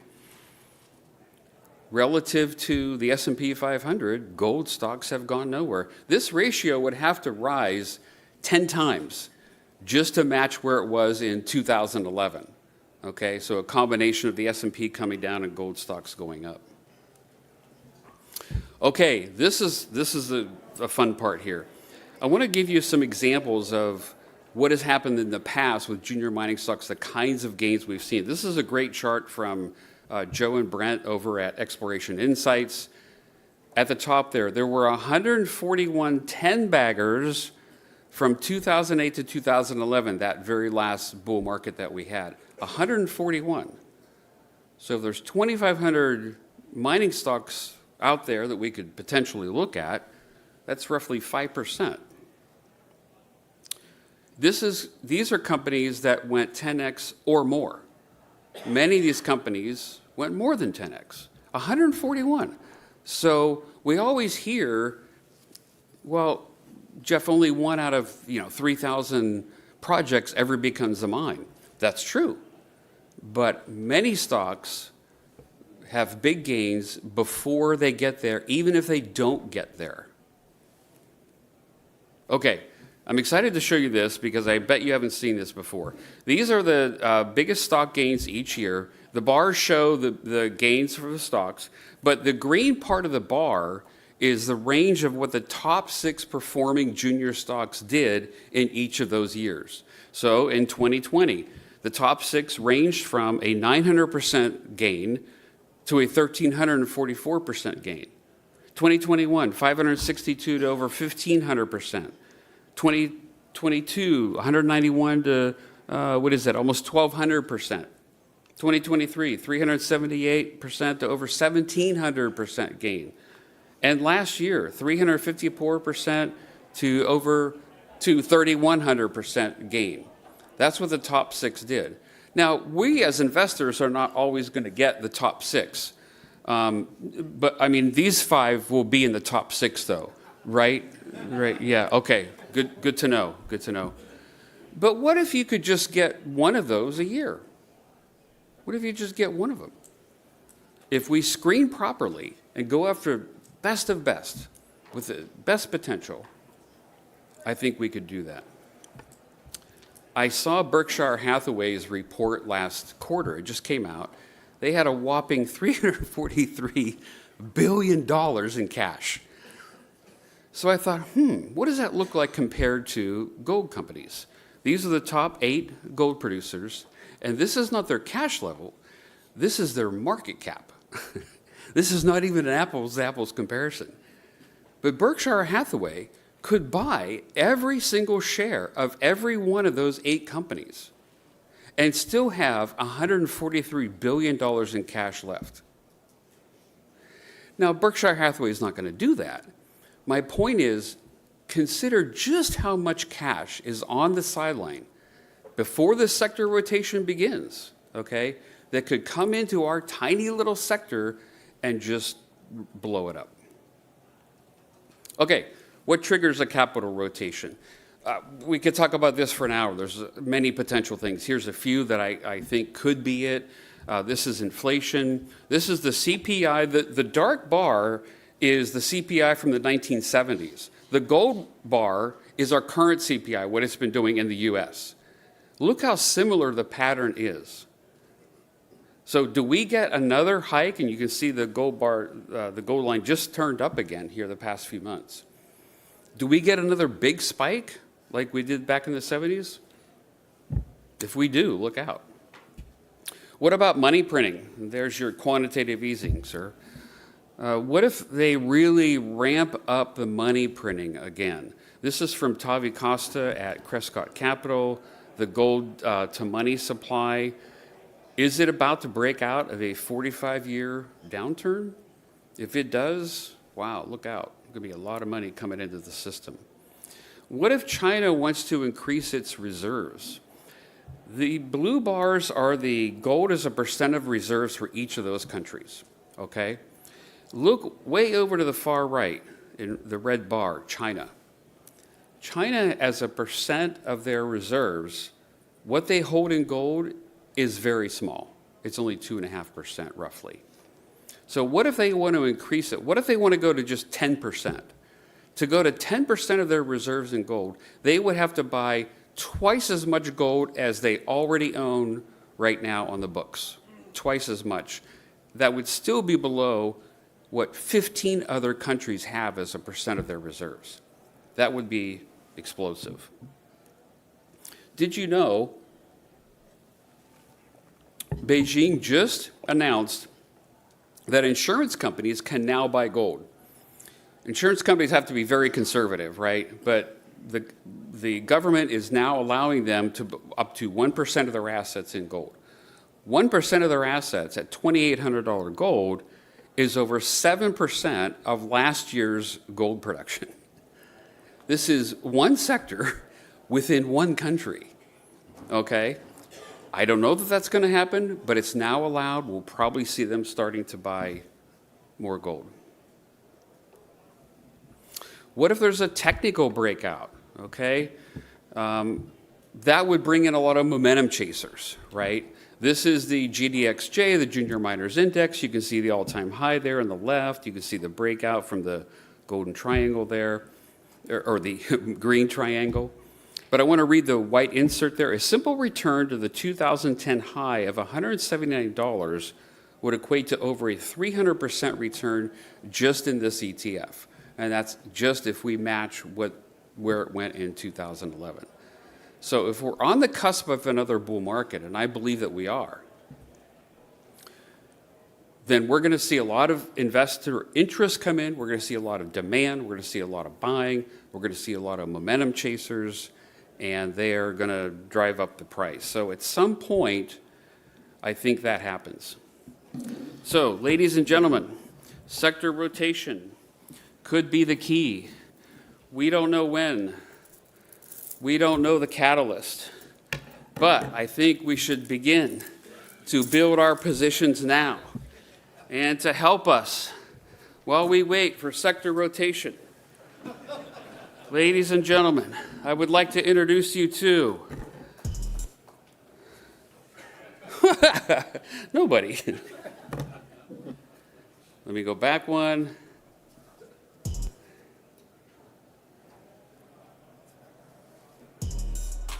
There we go. Ladies and gentlemen, rapper Gold Digger. You're going to rap along with me, okay? You ready? Here we go. All right, maybe a little higher. Where is our sector rotation? We feel forsaken. We are uncertain, living in confusion, waiting for the transition.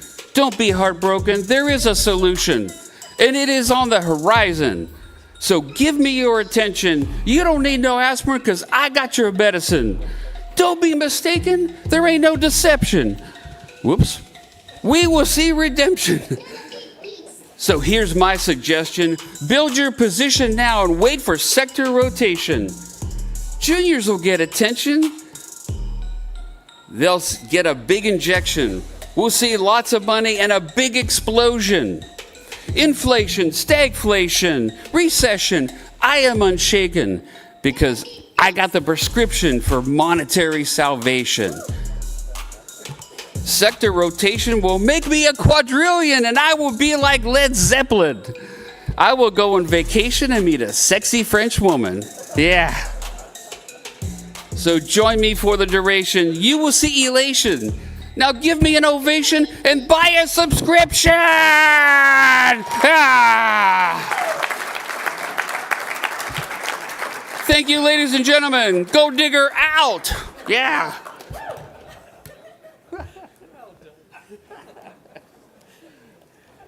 All right. We'll see if these guys still want to be associated with me after that. All right. I am excited about this bull market. I'm convinced it's a bull market. I think it's going to be just like we saw at least from 2008 to 2011, if not more. We are prepped and ready to go. There's my book on the right. We have Gold Advisors free. Peter Kraut now has Silver Advisor. That's free, plus our paid letters. These gentlemen are all in our paid letters. So, okay, so let's get to companies here. So, first up, like I said, I really like this panel. First up is, who is first up? Hawthorne. Hawthorne Resources. This is Ralph Shearing. It's easy last name to remember, right? He's the president of this brand new company. You may not even heard of it. I'm investing in it in the private placement. This is one to really take a hard look at, in my opinion. So please welcome Ralph.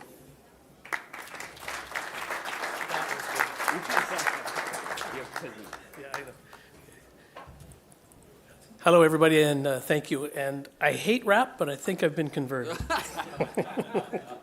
So, yeah, I'm Ralph Shearing, president of Hawthorne.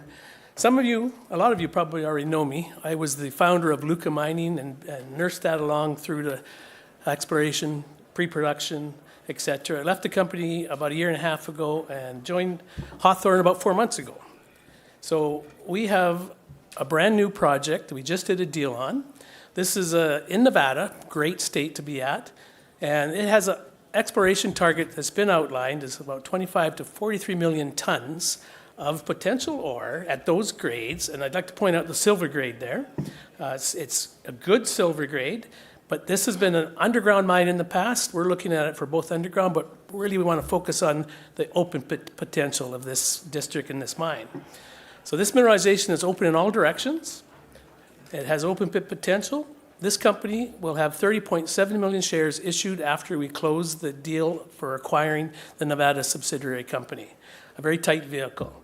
We're raising right now $3.5 to $4 million, and so we're in a capital raise position. Share structure here, 15.7 million now. We're doing a 3 to 4 rollback in Hawthorne to bring the share capital down to keep the structure tight. There's a 15 million shares coming to the vendors, and there's 30.7 million shares total at the end of that. We're raising $3.5 million, as I mentioned. The unit price is 27 cents a share. It'll be a half warrant at 40 cents. Management directors, I just gave you my quick background. I'm a professional geologist, have been through exploration right through to mining. I've been in mining for a couple of years with Luca Mining, and now working this. Robert Rickson is joining us from the Vendor Group, a venture capital guy out of Hong Kong. Harrison Matson is joining us again. He's the geo behind this. He brought the concept into the Nevada company we're purchasing and will be coming along as our head geologist. Neil McRae has a long history with junior miners, Hunter Dickinson, First Majestic, etc. So here's the concessions. Down to the south in the green oval there is the Prince Mine. That's the one we're going to be focusing on now for its silver. And the concession blocks up to the north are all over a big porphyry copper target. So we have two potential commodities to look at. We're going to concentrate on the silver aspect first. If we use the midpoints of that exploration target I mentioned before, there is the potential for over 100 million ounces of silver equivalent, and we're about 50% gold-silver ratio or commodity contribution to the resource. Mineralization open all directions, and we're looking at an open pit, but there's potential underground mining as well. So here's the area. The concessions to the south are the ones we're working on now. It's been a productive area in the past. You can see that there's the historic mining district, Highland District, produced over 6.7 million tons at 135 grams silver, good base metals. The Prince Mine itself, 1.2 million tons at 100 grams silver, half a gram gold, and good lead zinc numbers. Predominantly underground mining, and we're looking at it. It's a CRD deposit, carbonate replacement deposit. These make big mines in Mexico and in the U.S. Mineralization, again, is open in all directions. This time, okay. Sorry. Here's some other intersections. So our exploration target, I should mention, the exploration target was calculated with wireframes to JORC standards by an Australian group. It did not get published because there was not enough QA/QC data in the past drilling.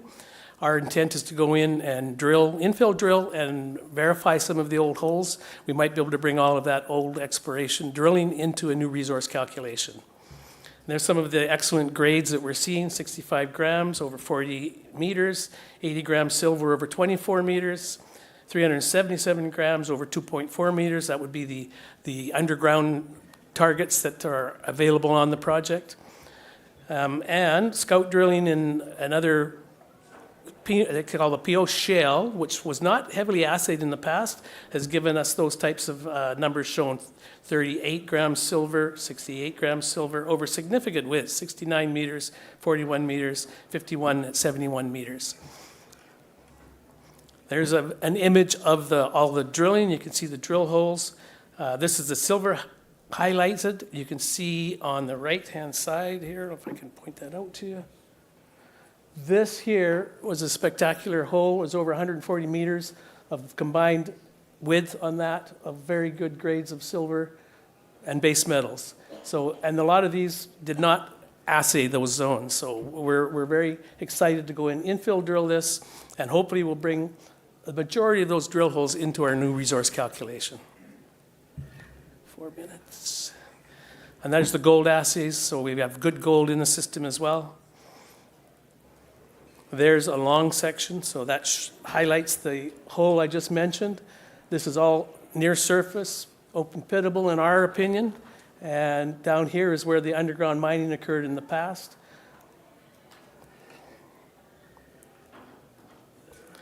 Now here's one of the key slides that we want to point out here. You look at the market cap of other silver explorers, primarily in Mexico, the amount of the grade and the tonnage they have at this point in time. So we look, oops, sorry. Go back. So for example, Kootenay, 270 million silver equivalent ounces, 62 million market cap, and their gold equivalent or silver equivalent grade is 106.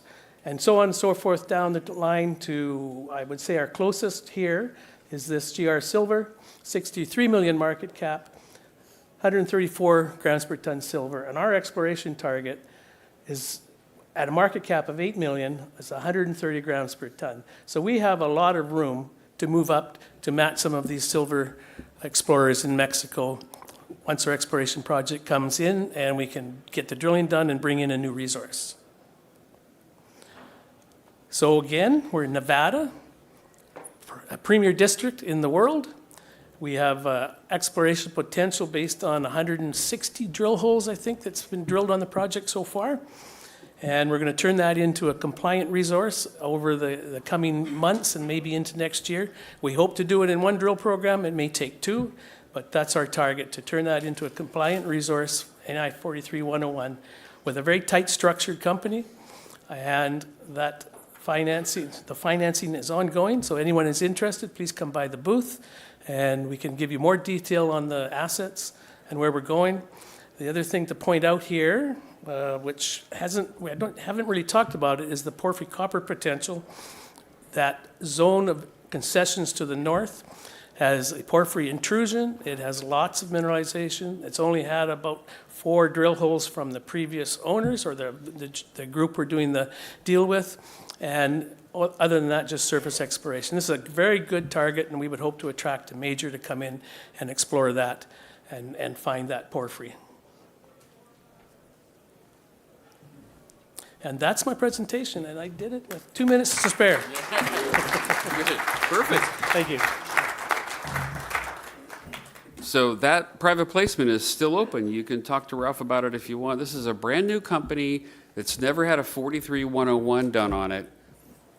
But the JORC report from Australia shows there is that potential and maybe even more. So one to consider. So, all right, next up, company I've liked for a long time, partly because of the CEO, John Florig. This is Emperor Metals. Please give him a welcome.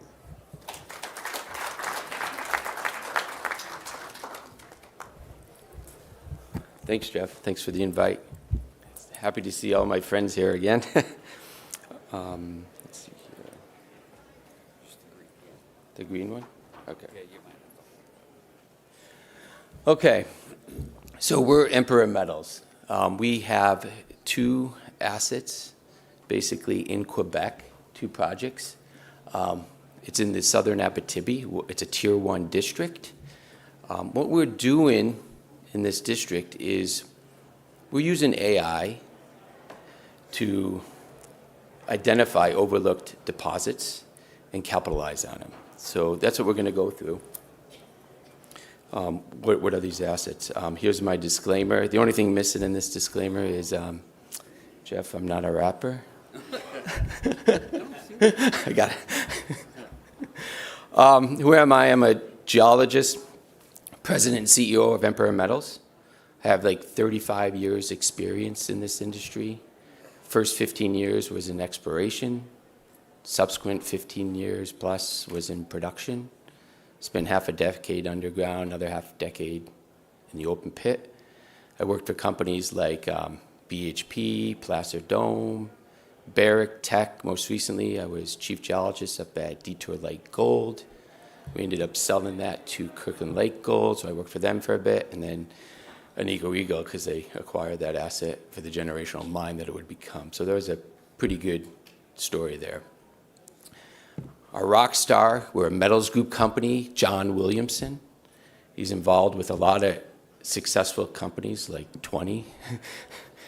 We're clean exits. I mean, the group has a track record for growing resource deposits, selling them to majors and mid-tier mining companies.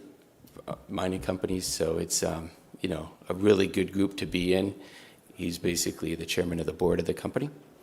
And we have a CFO, we have good independent directors, and awesome IR people. The district that we're in, both the properties, has a rich history of mining.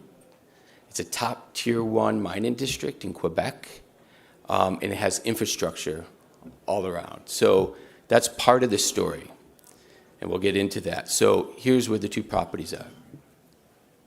So our flagship is Duquesne West. It has a historical mineral resource of 727,000 ounces of gold with an average grade of 5.42 grams per ton. When we picked this up, we liked the idea that the average thickness was 5.7 meters. So we thought, wow, this looks like a pretty good high-grade underground gold deposit. What we quickly realized when we started our inaugural drilling program in 2023, 2024, is that we were potentially sitting on a large-scale open pit over this high-grade gold deposit because the host rocks, which nobody sampled before, had gold in it as well. People only cared about high-grade gold deposits in this district. It's transforming now with the price of gold. The economics are changing. Stories like Canadian Malartic, Detour Lake Gold, Cote Lake, Greenstone, all these projects, are becoming more in vogue in this high gold price environment. Our other project is Duquesne West, the south. That's an interesting story. We'll be still under purchase and sales agreement, probably closing at the end of this month. Has 3.3 kilometers of underground workings. Has a historical mineral resource of 227,000 ounces. We think we can double it quite quickly. Both these projects, we use AI. This also has a mining permit in place of 1,000 tons per day, so we just need to dewater it, rehab it, and get into mining on it. We'll talk about that at the end. This is the vision for Duquesne West, the property that we first talked about. Open pit over this high-grade gold deposit. You can see on the right the gold grades. So yeah, 3 grams per ton underground cutoff in this model that we're showing here. But in an open pit, we can build ounces more rapidly. Cutoff grades of 0.4 and higher. So our 2024 drilling program was to expand this footprint. So this is conceptual open pit that you're seeing here. It's at $1,650 gold. So if gold's at $1,750, you're making $100 an ounce if you mine that pit as it is right now. But it doesn't include the host rock and that incremental grade that I was talking about. The dimensions, 1.8 kilometers long, 800 meters wide, down to 400 meters deep. We think that we could potentially extend it out to 2.6 kilometers. These were some of the gold grades. In red is the high-grade zones that people would have sampled in the past. This is our drilling. In green is kind of the low-grade bulk tonnage that we're going to be adding. We're going to be publishing an updated mineral resource estimate early Q2 of this year, so in April. So that's exciting news flow coming. We want to break this over the million-ounce hurdle for sure and continue drilling. Deposits like this, usually 400,000 meters of drilling. We're only at 125,000 meters. You can see that first intercept, 21.7 meters of 35 grams per ton. We just put that out last week, that intercept. We had other intercepts of 10.65 meters of 3 grams or 10.8 meters of 15 grams. So really, really high-grade stuff. This is just showing an example of how we're tackling the expansion of the pit internally along strike and growing the footprint. Way out to the east, the NIP zone you can see, 16 meters of 6 grams per ton, 2.5 meters of 51 grams per ton. We drilled down dip just to see the extent, because we like the potential all around, along strike and below it. 2.5 meters, 10.3 grams per ton. This system's not going anywhere. It's right here. We need to just keep drilling and adding ounces. These are in the heart of the deposit. Like I said, the location where we're at, we see these deposits that we're talking about as satellite deposits for supplemental feed to existing infrastructure in the area. That way, we wouldn't have a huge CapEx. We wouldn't have to build a mill, wouldn't have to build a tailings dam. Quick payback period that way with CapEx runaway costs when you're building projects like this. That could cost like $500 million to $1 billion. We wouldn't have that cost. So good payback period, good rate of return, and a healthy NPV. That's why we like it. So in the heart of it, we saw 15 meters of 15 grams per ton. You could look at some of those stopes that we calculated. The rocks look exciting. It's not a pinch and swell quartz vein. It's basically replacement style, good competency. This is historical core that no one sampled before. This is how we're adding the incremental ounces to the open pit. So it's rusty. That's mineralization in there. We're getting numbers out of it. Just look at our press releases that we released this year. So that's exciting that we have all this core to sample from historical workers as well as our drone drilling to add ounces to this project. So stay tuned for our mineral resource update. Just to explain, this was a poorly understood area of the pit. It's just showing that we drilled hole 12 just recently. We published it last week. We were expecting these lenses to be 1 gram plus or minus half a gram. So the first intercept you see there, bang on what we thought in our models. Hardly any drilling, but we wanted to understand it and put that. You see how the model's breaking down there? That's because you need more drilling. So we put a hole, and we were expecting on the lower intercept 1 gram plus or minus half a gram. That's what our model was telling us, but we hit free gold in the system. So we hit 21 meters at 35 grams per ton, including an interval of 2.5 meters of 301 grams per ton. This is important because it really opens up, the opportunity to get a very good grade in this open pit environment over those lengths. And for bulk mining, it's free gold. It's randomly scattered in that interval. So yeah, it's a huge development in the story to get the ounce profile up and improve the economics of this open pit. Maybe bring that pit shell down to 1,100. That's what the visible gold looks like. Here's Lac Pelletier, our other acquisition. To the west, we have Agnico Eagle's Wasamac mine. We border Agnico Eagle's property. They have 3 million ounces of gold in all categories. Currently, Lac Pelletier has a historical mineral resource of 227,000 ounces gold, but we used our AI modeling. We thought we could double it quite quickly on a path to over 1 million. It has underground workings, which you'll see in a second. Just to the east, you have Strathcona Mine. The property south of us sold for $25 million, very similar to Lac Pelletier. This is what Lac Pelletier looks like.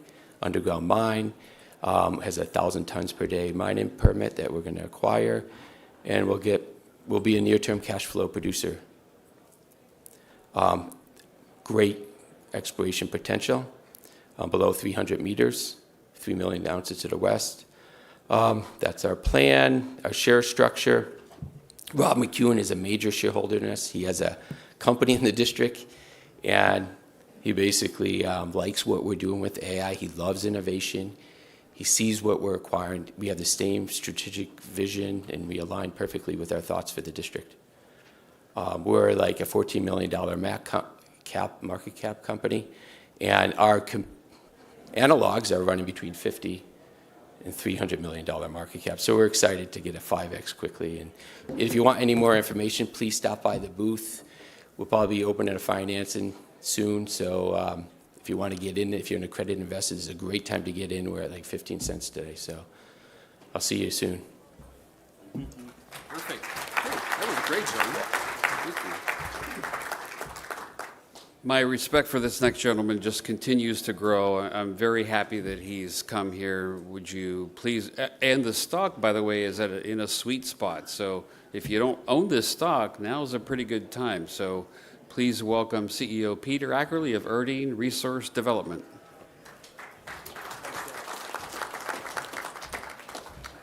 Good afternoon, ladies and gentlemen. It's a pleasure to be back in Toronto at the Metals Investors Forum and look forward to sharing with you today our new district discovery in southwestern Mongolia, our standard forward-looking statements.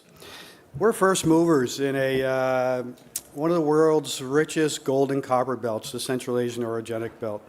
We have a high-grade gold mine under construction. We have multi-million ounce potential. We have a second-to-none partner in Mongolia who's assisting us with this build. And we have what I call a sleeping giant in our Zuun Mod porphyry copper molybdenum project. And I'll share with you a little bit on each of those today. First off, if you draw your attention to this blue box in the top right corner, the USGS reported in 2010 that this area that we work in, this region, was one of the top 4 new copper and gold discoveries.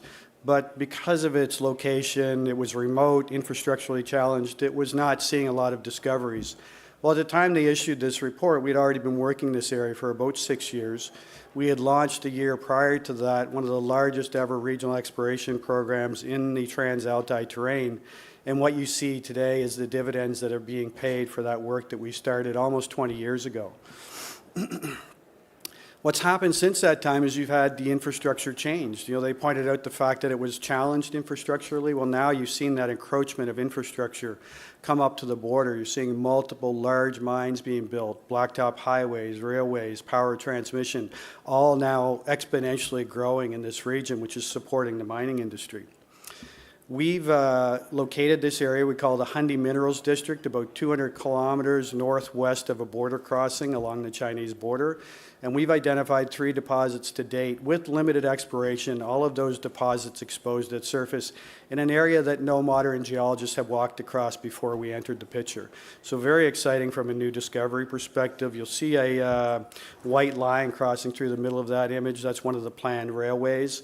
We're currently almost completed on construction of a power line from the border area, 240 kilometers to our site. So things are changing very rapidly in this area. I'll share with you today some of the details around the Bayan Khundii project in particular. We're an exploration group. We recognized we had a deficiency in terms of being able to build these things, and we entered into an alliance with a company called Mongolia Mining Corporation, who is Mongolia's largest private miner. They entered into a 50-50 alliance with us on the gold projects. You'll see kind of 3 silos here. We have the 50-50 alliance. We've retained a 5% NSR on top of that. But also we've kept 100% interest in our molybdenum copper project as well. And we'll use that vehicle to acquire other assets outside of the area of interest. To fund this project, we have tapped into $170 million US in debt and equity. 40 million came in through the alliance. 80 million in a shareholder's loan and 50 million from Trade and Development Bank was entered into in November. So we're fully funded for construction. We also, as you'll see at the bottom of this page, have a number of significant equity shareholders in the European Bank for Reconstruction and Development, Eric Sprott, and we are the only dual-listed company on the Mongolian Stock Exchange with 7,000 Mongolian shareholders. This is the progress as it looked last week, so we're nearing completion, and I'll share with you some of those details. We elected back in 2019, when we understood what we had, which was a very high-grade, at-surface, open-pit opportunity with great metallurgy, to push forward with development, access to cash flow, so we could really start to unlock the opportunities in this district without dilution. As many of you have experienced, it's been very tough for junior mining companies to raise money without massive dilution, and we decided we would put a stop to that and get the cash flow. So what you see here is that initial discovery area, 500,000 ounces of gold at 4 grams per ton, but just a tremendous opportunity for expansion in front of us, which I'll share with you. Just briefly on that subject, you'll see here a 5-kilometer trend. The 2 pits are superimposed on this, but there's a 0.1 gold shell also shown here, which just gives you a sense of the potential to step out. These pits were developed at $1,800 gold, and we're seeing exceptional opportunities for expansion around that. We have a 6-year mine life in reserve. We'll hit about 85,000 ounces per year as we get into full stride next year. And you'll see here it starts to drop off in year 6, but I'll bring you back to that point of the pipeline in front of us, and I think you'll come away with this with the same confidence I have that we have a long life opportunity in front of us. 2023 feasibility results, as I mentioned, high grade, very high margin, low cost mine. You'll see that MPV there at $1,800 gold that effectively doubles or more at current gold price. Shot of the site layout, you'll see the plant on the far middle. Carbon and pulp plant, simple processing, very clean metallurgy. We'll get 93% recovery out of this. It generates about 1950 ton per day. I mentioned the overhead transmission line top right. That's been built now. We're about 2 months away from turning that on, but 242 kilometers of line has been constructed to this site. And it's a testament to what our partners see here. You don't build a 240-kilometer power line for a 6-year mine life. This is really to start to build out this district.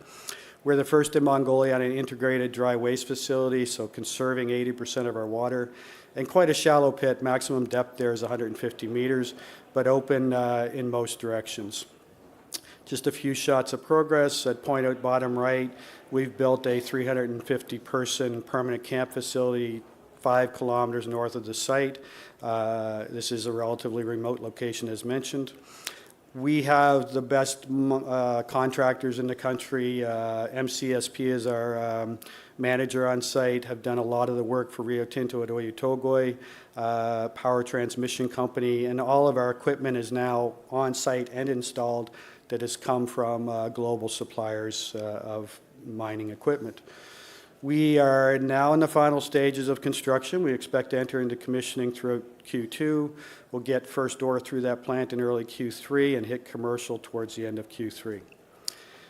So back to the pipeline. You'll see Bayan Khundii in the southern part of this image. To the left of that, Ulaan, Dark Horse to the north. Discoveries we've just made in the last few years. Altan Nar, 16 kilometers north, and Zuun Mod, 35 kilometers to the east. Just first off, Bayan Khundii and the district around it is exceptionally high grade for an open pit deposit. If you cast your eyes over the three discoveries on the left-hand side, the gram meter maps, it's not unusual for us to hit 200 to 600 gram meter intersections in all three of these deposits, and oftentimes those intersections are coming at surface. In October, we stepped out to the west of the pit, and we're hitting 42 meters of 7 grams within 150 meters of surface. Just exceptional grades for expansion in the future. At depth, we have multitude of intersections of 10 to 50 gram intersections along the bottom of that. These pits were developed at $1,800 gold, so room for expansion there. We've just completed 13,000 meters of infill drilling. We'll have results of that as we get into the latter part of March. Our most recent discovery, and not yet in resource, is the Ulaan discovery, which is about half a kilometer to the west. Our first hole here was 50 meters of 3.5 grams per ton within 80 meters of surface, and we followed that up, as you can see, with some terrific intersections of up to 40 meters of 8 grams, still exploring this area. Dark Horse, that inset map, 40,000 ounces of 7 grams sitting in a supergene deposit at surface. We kind of rushed that into the feasibility because we're going to open this up in year 3, but plenty of room for expansion around that as well, 2.5 kilometers north of the pit. And then Altan Nar, we'll get this into the development pipeline in 26, but this is 500,000 ounces of gold at 2 grams per ton, 3 million ounces of silver, and about 200 million pounds of lead and zinc, and really hasn't seen a lot of love. We established this as a resource in 2015, the same year we found Bayan Khundii, and really shifted our focus there. So we'll get back up here. Zuun Mod, one of the largest undeveloped moly copper projects in Asia.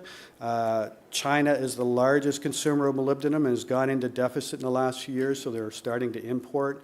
We're in a sweet spot here with a very large molybdenum deposit. There is $10 billion of in-situ metal value in the Zuun Mod deposit today, and we intend to start moving that forward as well. So in terms of the big picture, we have a 5-year plan. We're obviously focused on getting the first gold. That will unlock the opportunity to explore these other opportunities and to develop them with cash flow. So expansion at the Khundii district, start to bring Altan Nar along, begin to move Zuun Mod through PEA and into pre-feas, and all the while continuing to explore this very exciting new district. We have a very strong shareholder base. Mr. Sprott controls 19%, as I mentioned, a European bank. Our board and management own 7%, and a host of institutions globally are large shareholders. We've returned about 84% in the past 12 months and closer to 230% over the last 5 years. We have a terrific opportunity to add value here with exploration. We're obviously going through a revaluing through a re-rating as we get closer to first gold, but what I see is that exceptional exploration upside and truly the makings of a new commodity and a new mining district in southwestern Mongolia. Thank you very much. Excellent. So as investors, they're in construction. First pour's coming. Buy it now. Okay, so I met Taj at a conference in Frankfurt about a year ago, and I thought it's interesting, I'll watch it, and Adam was there, and all of a sudden, within less time it takes to make a baby, these guys had exploded on the scene, and they are really rocking and rolling. Numerous catalysts this year. I really like this company exploring in an underexplored area. Please welcome the CEO of First Nordic Metals, Taj Singh.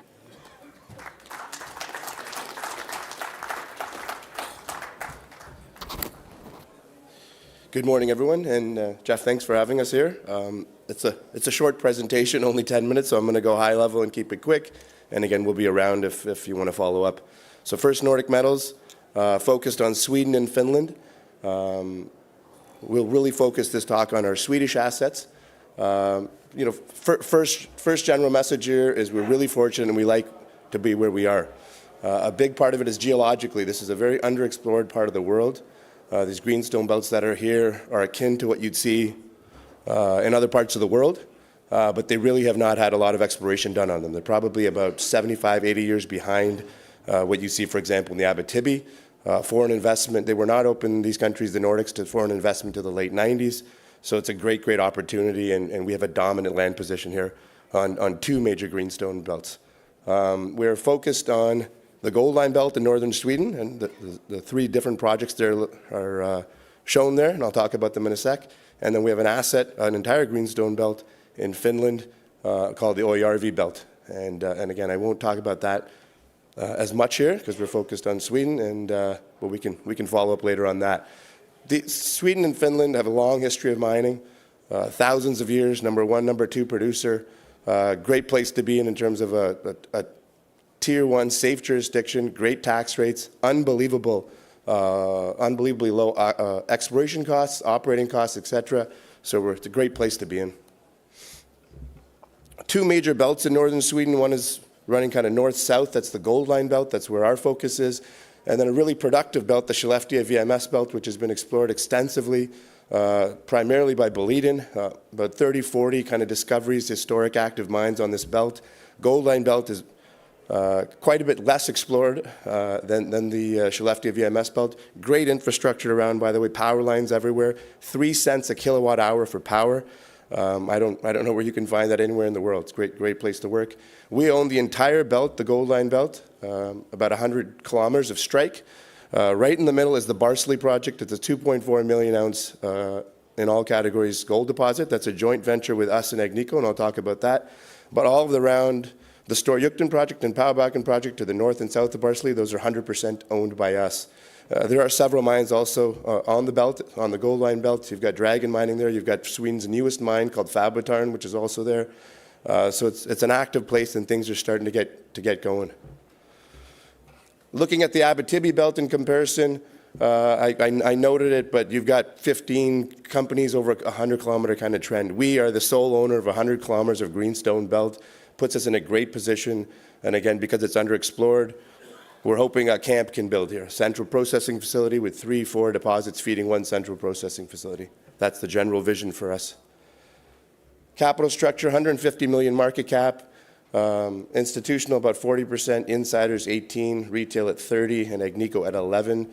See the share price performance has been going steadily since last year when our merger with Barsele Minerals and Gold Line Resources happened. And we ended the year with about $12 million in cash. So we're well funded all the way into 2026 to aggressively explore and do our diamond drilling, which I'll talk about.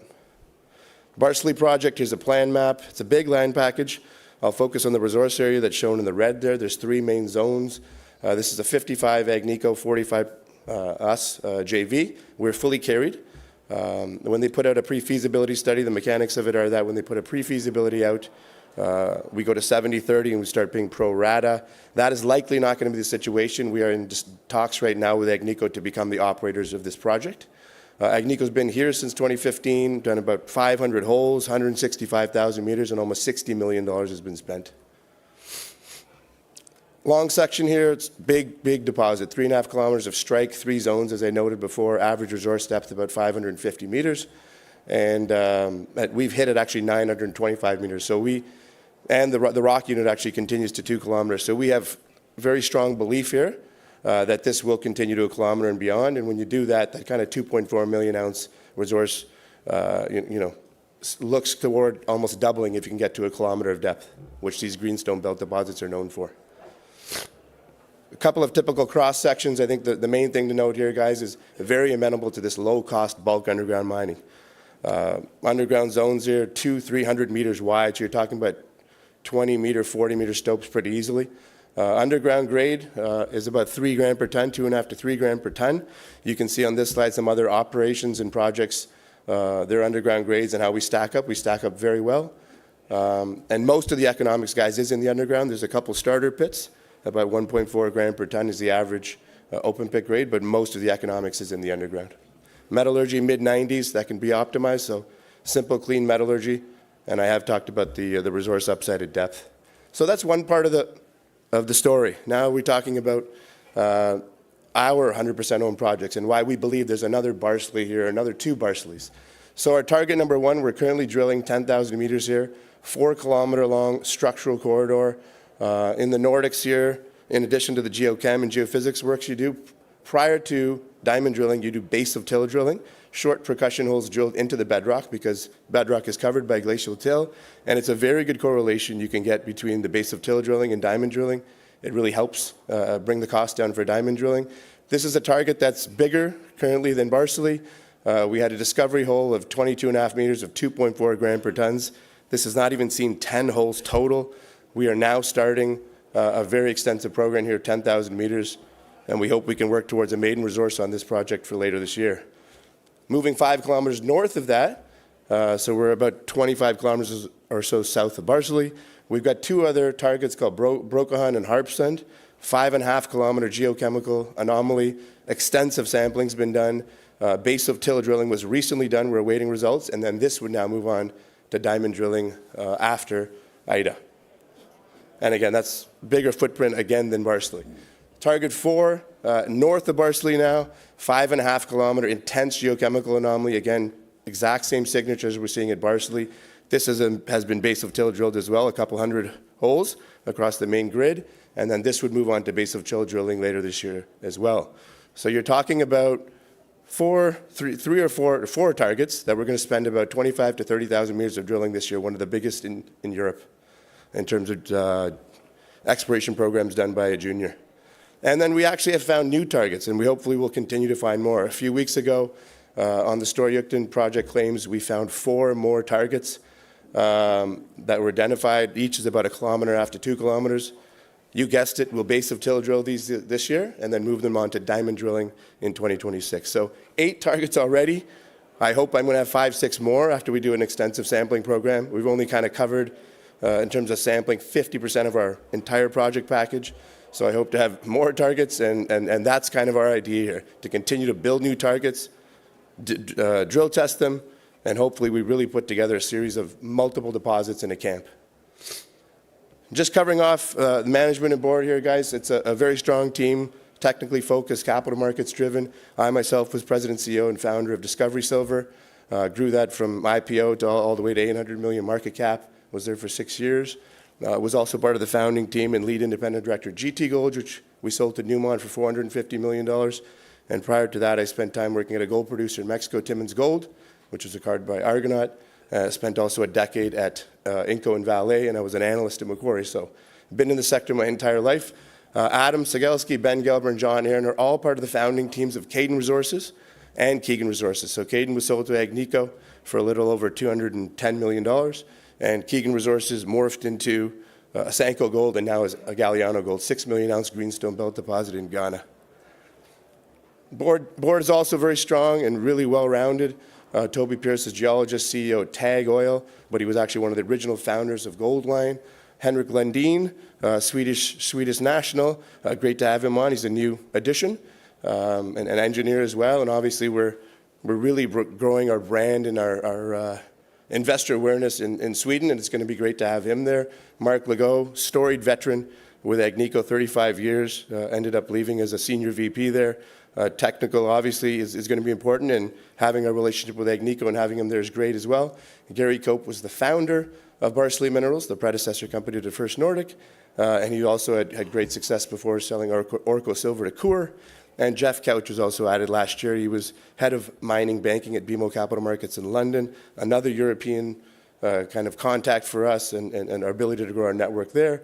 And he's also now to Orion Resource Partners. So whenever we move this project on to construction, we've got some inside on debt whenever we need to. So that kind of wraps up the story. Again, it's pretty hard to do in just in 10 minutes, but please come by. We'd like to tell you why we think we're going to be building Europe's next gold camp.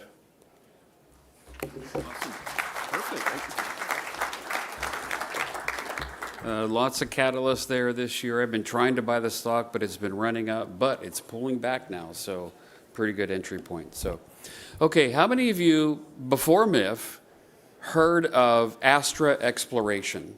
Anybody? 1, 2. I love discovering undiscovered companies that nobody else knows about, and this is one of them. It starts with a lot of very strong people behind it. So would you please welcome the CEO of Astra Exploration, Brian Miller.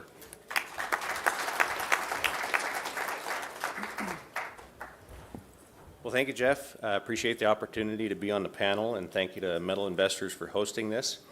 My name is Brian Miller, CEO and Director and co-founder of Astra Exploration, and I'm going to be introducing you into an opportunity that I think is very rare in the junior space.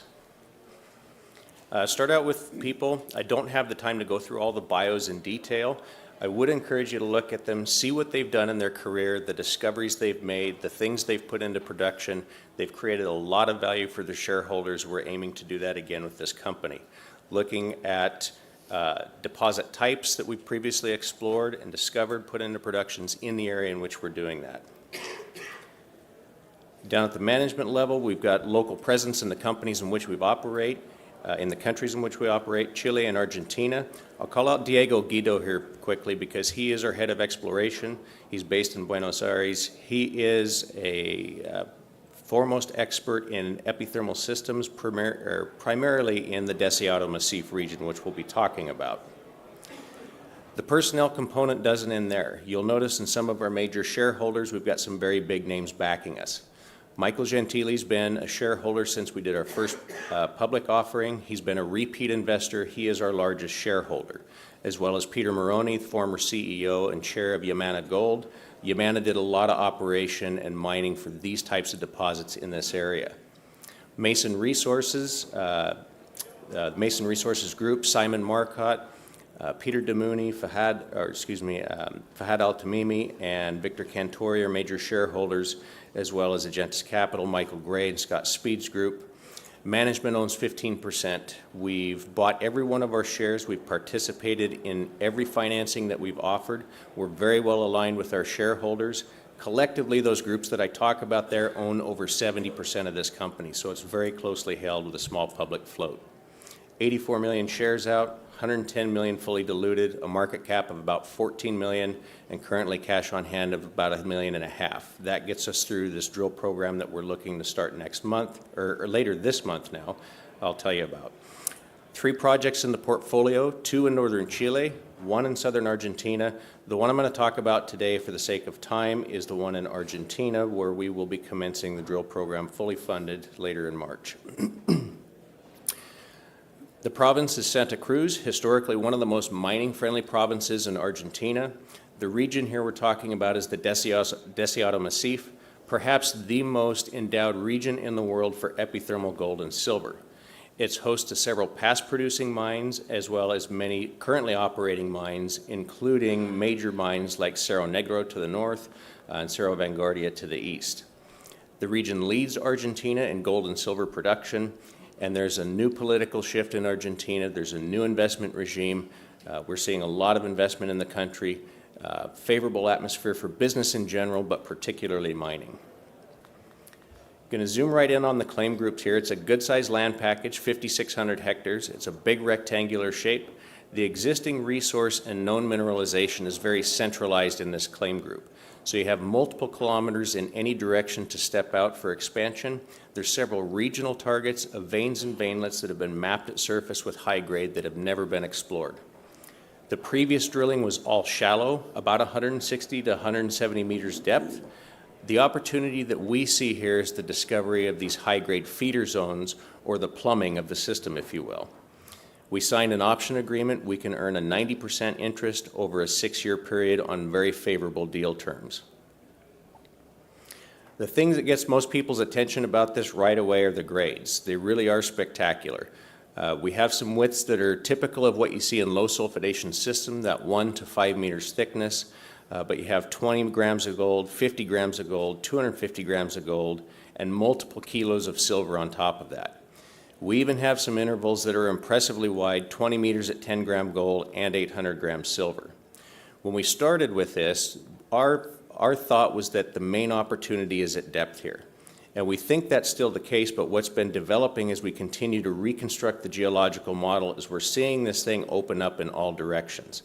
And I'll talk a little bit about that. Previous exploration has focused on defining this near-surface oxide resource. And so that's only been drilled shallowly. This is a cross-section from roughly that same area where that 20-meter interval was. You can see the holes intersecting good grades, even down to the deepest hole at 160 meters, 118 gram of gold over just a meter, that's still open at depth, undrilled. And so we ask ourselves, why is this opportunity still here? What do we think was missed? And there's several key features that add up to what we think is going on here. One of the main points is that when we reconstructed the geological model after relogging several thousands of meters of core, was that there are more individual veins in this system than were previously modeled. We know that there was difficulty as far as wrapping heads around the grade control. We noted there was pinching and swelling in some of the previous notes. And what we think happened there was as they were stepping out along strike here drilling, they were actually intersecting different veins and perhaps thinking they were the same vein. So they would see grade fluctuation, they would see what they thought was pinching and swelling, but they were different veins. This vein 7 here, furthest to the south in the main zone, this is the most important structure that we've identified on the property so far, and it lays at a different strike. You'll note that the drill holes up toward the north don't look like they're long enough to reach that vein. When you put them in a cross section here, what you see is drilling that intersects all of these structures here, and vein 7 is still hanging out to the west there. The drill holes never reached it. In addition, there is a post-mineral breccia that covers the veins. It keeps them from outcropping at surface. This is a really important feature that Diego identified early on, was that the post-mineral breccia was actually interpreted as host rock. That's really important as you move further to the southeast because that cover gets thicker. They were expecting to drill vein in there. They didn't hit vein. They concluded that the system terminated to the southeast, when in fact we know the veins extend underneath that cover. That opens the system up to the southeast as well. So not only is this open at depth, but it's also open along strike. Everything I'm talking about here is all in the main zone. The eastern zone has seen far less exploration. There's 133 drill holes for about 22,000 meters on this project. 8 of those holes are in the eastern zone. 5 of those holes intersected gold intervals of 5 grams per ton or greater, one of which was a 4-meter interval of 16 gram gold. That occurred 53 meters downhole. This eastern zone is entirely open along strike and to depth. It has never been followed up, but it is a parallel structure to that vein 7 just there to the southwest. This is a photo of the eastern zone looking to the northwest. This is a 1-meter thick vein that outcrops at surface with high grade. This has never been drilled. You can walk along that vein and follow it all the way uphill and watch that vein turn into these narrow veinlets at surface. And so what that tells us is that these narrow veins, even 10 centimeters or less, develop into these thicker structures at depth. They've never been drilled. So there's a lot of exploration potential here. This whole area is filled with these narrow high-grade veinlets. That's what they created the bulk tonnage resource with. So just to talk about some of the recap, the bullet points here, the target is a multi-million ounce high-grade epithermal system. There's proven bonanza grades near surface. A lot of these drill intersections are open along strike and at depth. You've got a big land package with multiple kilometers in any direction to step out, with several veins and veinlets at surface that are outcropping with high grades. The vein texture and geochemistry indicates that we're still high in the system. That's usually indicative of a preservation of the precious metals deposit area. There's also a good analogy for this, and that is the Cerro Negro deposit. Diego had spent a lot of time at Cerro Negro. He's had access to several projects in the region. He's also an academic, a professor at La Plata. So he's had access to a lot of projects. One of them was Cerro Negro. He was on La Manchuria 20 years ago, and then at Cerro Negro afterward. And he was thinking the whole time he was at Cerro Negro of the similarities that he had seen at La Manchuria. He's wanted this project for several years. We were able to sign an agreement late last year on it. So Diego is really excited by what we're seeing here. Now, I'm not saying that we have a Cerro Negro. It's obviously too early. But what I am saying is that if you're looking for another Cerro Negro type deposit, you want to see these types of similarities that we're seeing at La Manchuria. There is, I mentioned, an existing 43101 resource. It is small. This isn't the big opportunity that we see here.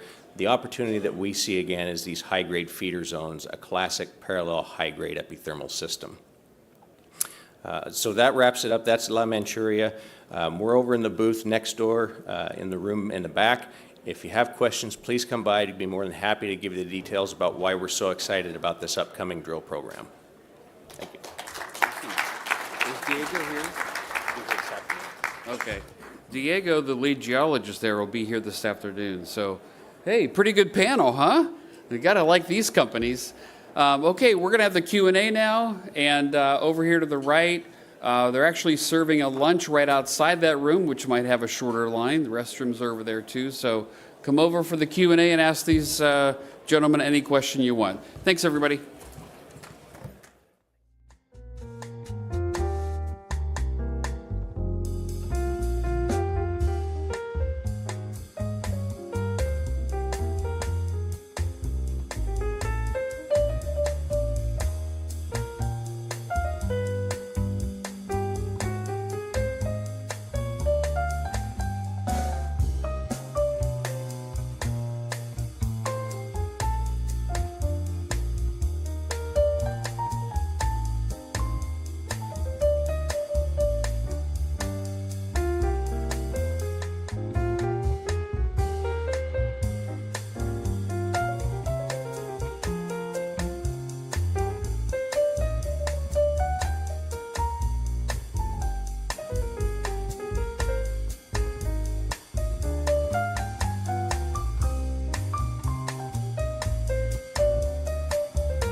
Actually, I had some medical issues I had to deal with, so I stayed in Vancouver rather than coming out to Toronto this time.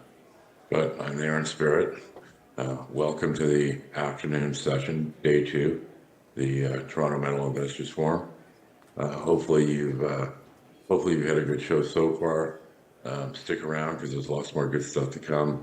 Including nice coffee breaks and snacks, and of course an open bar in a couple of hours where you can all mingle and talk to each other and talk to the companies. My talk today is, as the title notes, is basically the gift of uncertainty. And uncertainty has been a bit troubling for a lot of sectors of the market, and I suspect it's going to get more troubling going forward. But one sector that it has actually been a gift for is, of course, as we know, the gold sector. Gold is actually in the midst, I hope it's in the midst of, not at the end of, one of the best price rallies in years, really. It's been a $400 move basically since the start of the year. And as is usually the case, gold's been helped, at least from the start of 2025, by a pullback in both yields and the US dollars.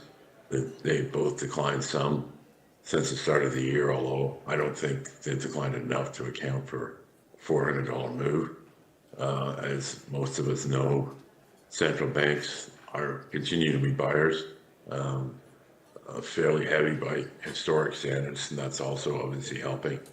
But I think on top of that, there seems to be a significant bid from, let's call it the generalist part of the market that's viewing gold as a hedge against uncertainty.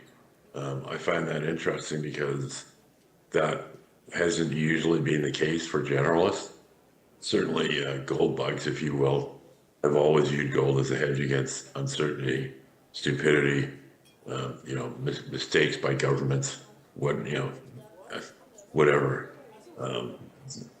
Most of the rest of the market outside of the gold community, I don't think has really shared that view. It's viewed plenty of different things as being good hedges. Gold is just one of many of them. But for some reason, there seems to be a significant increase in the number of market players that have decided gold's a good place to be to maybe hide out in the face of what looks like it's going to be a fairly crazy market this year. There's just no end of weirdness coming out of Washington right now. And, from one day to the next, you just never know what's going to happen. And that's definitely helped gold. You can see the chart, and it's a thing of beauty. I recorded this on Tuesday, and Tuesday itself was a big drop, but that's really the first significant pullback we've seen really since the middle of December. It's been a pretty relentless move up, and it's been relentless enough that we're finally seeing the gold price positively impact valuations on, it's mainly been gold producers and developers, but and even now, I would argue that the move that we've seen in most of those stocks doesn't really account for the kind of move that we've seen in the gold price. But at least we're seeing something. There were certainly significant periods in the last couple of years where we saw good moves in the gold price, and gold stocks basically did nothing. We are getting some move this time. Although, like I said, it's mainly in the producer and the developer end, but I'll take it. You can see here that the chart on the left is 10-year yields. Chart on the right is US dollar index. In the case of both of them, they topped out right about at the end of 2024. So both of those things have been helping. This has been part of the reason for gold's move. Well, I said that the general craziness and uncertainty is, in my opinion, at least as much of a reason, if not more of a reason than this. But it's nice to have both these things going the right way, quote unquote, in terms of what you want to have happen for gold prices. I don't know how much farther we're going to get when it comes to yields. I mean, they've declined, and that's been a help. But we have seen, just in the last in the latest readings, we have seen another uptick in CPI. I think if we see these tariffs that Trump's talking about actually start showing up, and the ones against Canada and Mexico are supposed to kick in on March 1st, you know, if he follows through with that stuff, that's definitely going to have a positive impact on CPI. You will definitely see CPI increase more with the kind of tariff numbers they're talking about. That's going to put the Fed in a fairly tough spot. I mean, they were talking about doing a couple of more cuts. Going to be tough for FOMC members to justify that if they know these tariffs are coming in. CPI is already getting to the point where it's questionable whether it makes a lot of sense to cut from here. So we may not get those, you know, 2 or 3 more rate cuts that everybody was hoping for. You know, at the time, you know, 3 or 4 months ago, we were kind of counting on those rate cuts to help support the gold price. Obviously, we haven't needed them, so I'm less concerned in terms of gold price moves if these cuts end up not happening. I don't know that I believe the numbers that I'm seeing coming out of most of the economists on Wall Street. I mean, most of them have actually increased their growth rate estimates for this year. I'm having a lot of trouble buying into that idea, mainly, again, you know, due to uncertainty. You know, the more uncertain things get, the more consumers see daily headlines about tariffs and layoffs and job cuts. I think that's going to start impacting things. You did see in the last reading there was a fairly significant decline in consumer sentiment. I'm not someone that takes sentiment surveys as seriously as some people do. I found a lot of the time they don't always correlate that well. But I think if the shit show in Washington continues, I think if things will get to a point where you will start seeing spending impacted, and of course, consumers decide to stop spending. We all know what's next. I mean, that's basically the definition of a recession. So, you know, whether we get an actual recession is going to depend on how long these tariffs stick for. I mean, if Trump puts in 25% tariffs all over the place and they stick for a significant part of the year, I don't see how the U.S. avoids a recession. I think it's pretty much guaranteed. So, you know, we've got to keep that in mind. If you take a look at this chart, which I think is quite an interesting one, this is not economists, this is investors, large investors. They do these surveys all the time for these guys. And you can see in the latest survey, you can see this kind of mauve circle on the right side of the chart. You know, there's a pretty big uptick in the last couple of months. And I think it's going to continue where investors are increasingly concerned that we're going to see a stagflationary environment, you know, essentially higher inflation and lower growth. And I think if we get an extended tariff scenario, that's the probable outcome. We're not seeing that yet impact, you know, we're not seeing it impact base metals. I mean, if a lot of traders believe in the stagflation story, they're certainly not trading it on the base metal side. I mean, you can take a look at this 1 year copper chart. I mean, copper looks fine. I mean, it's fairly strong. I mean, obviously, some of the things that help the gold price will help all commodities, you know, specifically a declining U.S. dollar. That always helps them, but I don't think the U.S. dollar decline accounts for a move from 420 to 480. I mean, obviously, there's obviously demand up there for copper, so at least at this point, it's not a big problem, but I am sort of keeping an eye on it and keep watching for a slowdown in the U.S. because you might see some negative impacts on the base metal side if that comes to pass.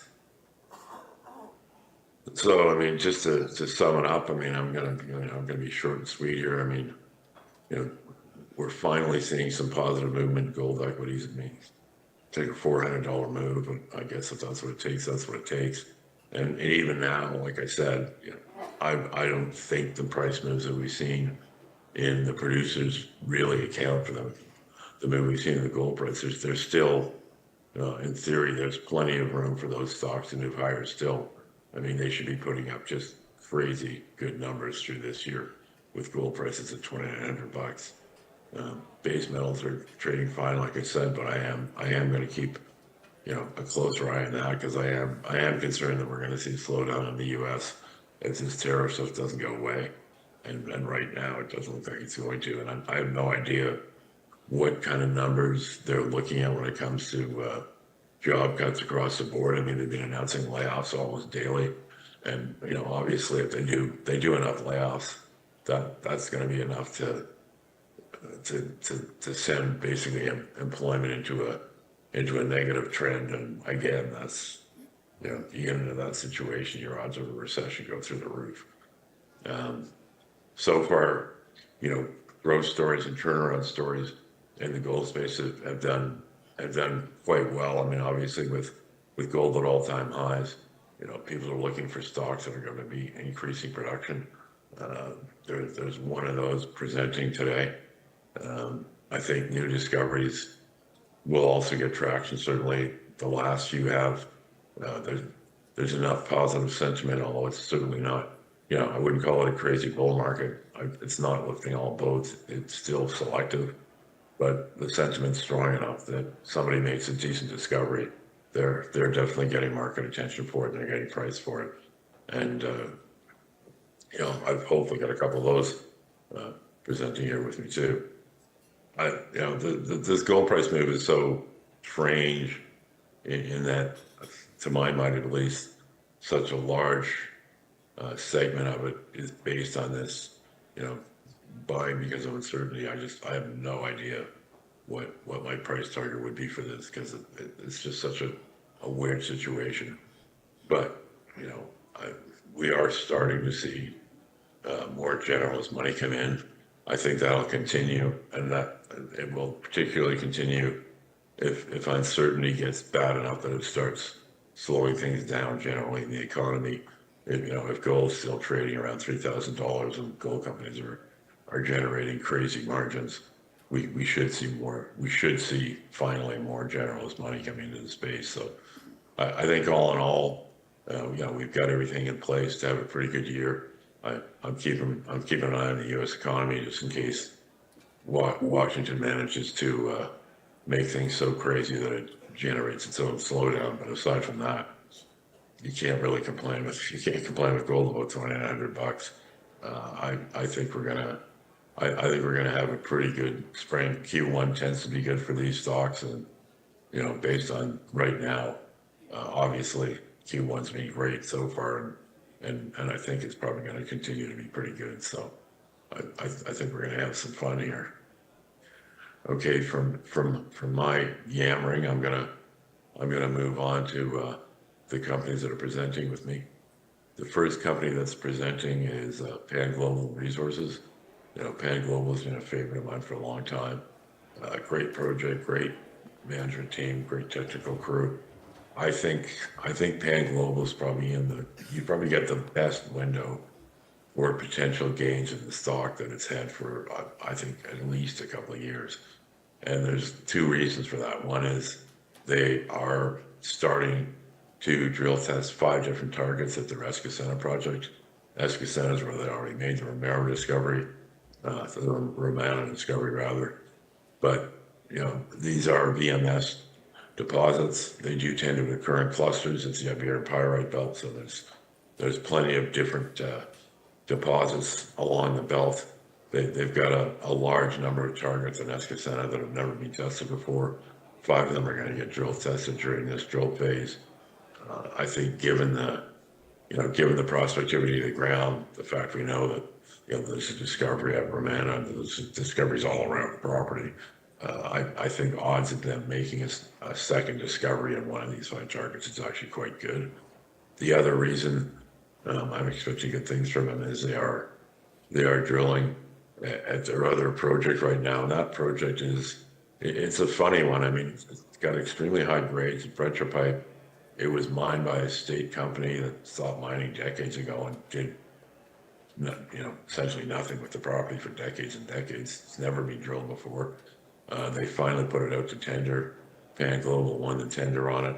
They've already reported some very nice grades from sampling the small workings within this pressure pipe. They've also released results of soil and prospecting surveys that indicate the footprint of the thing may be bigger than the 150 by 250 that's kind of acknowledged based on past work.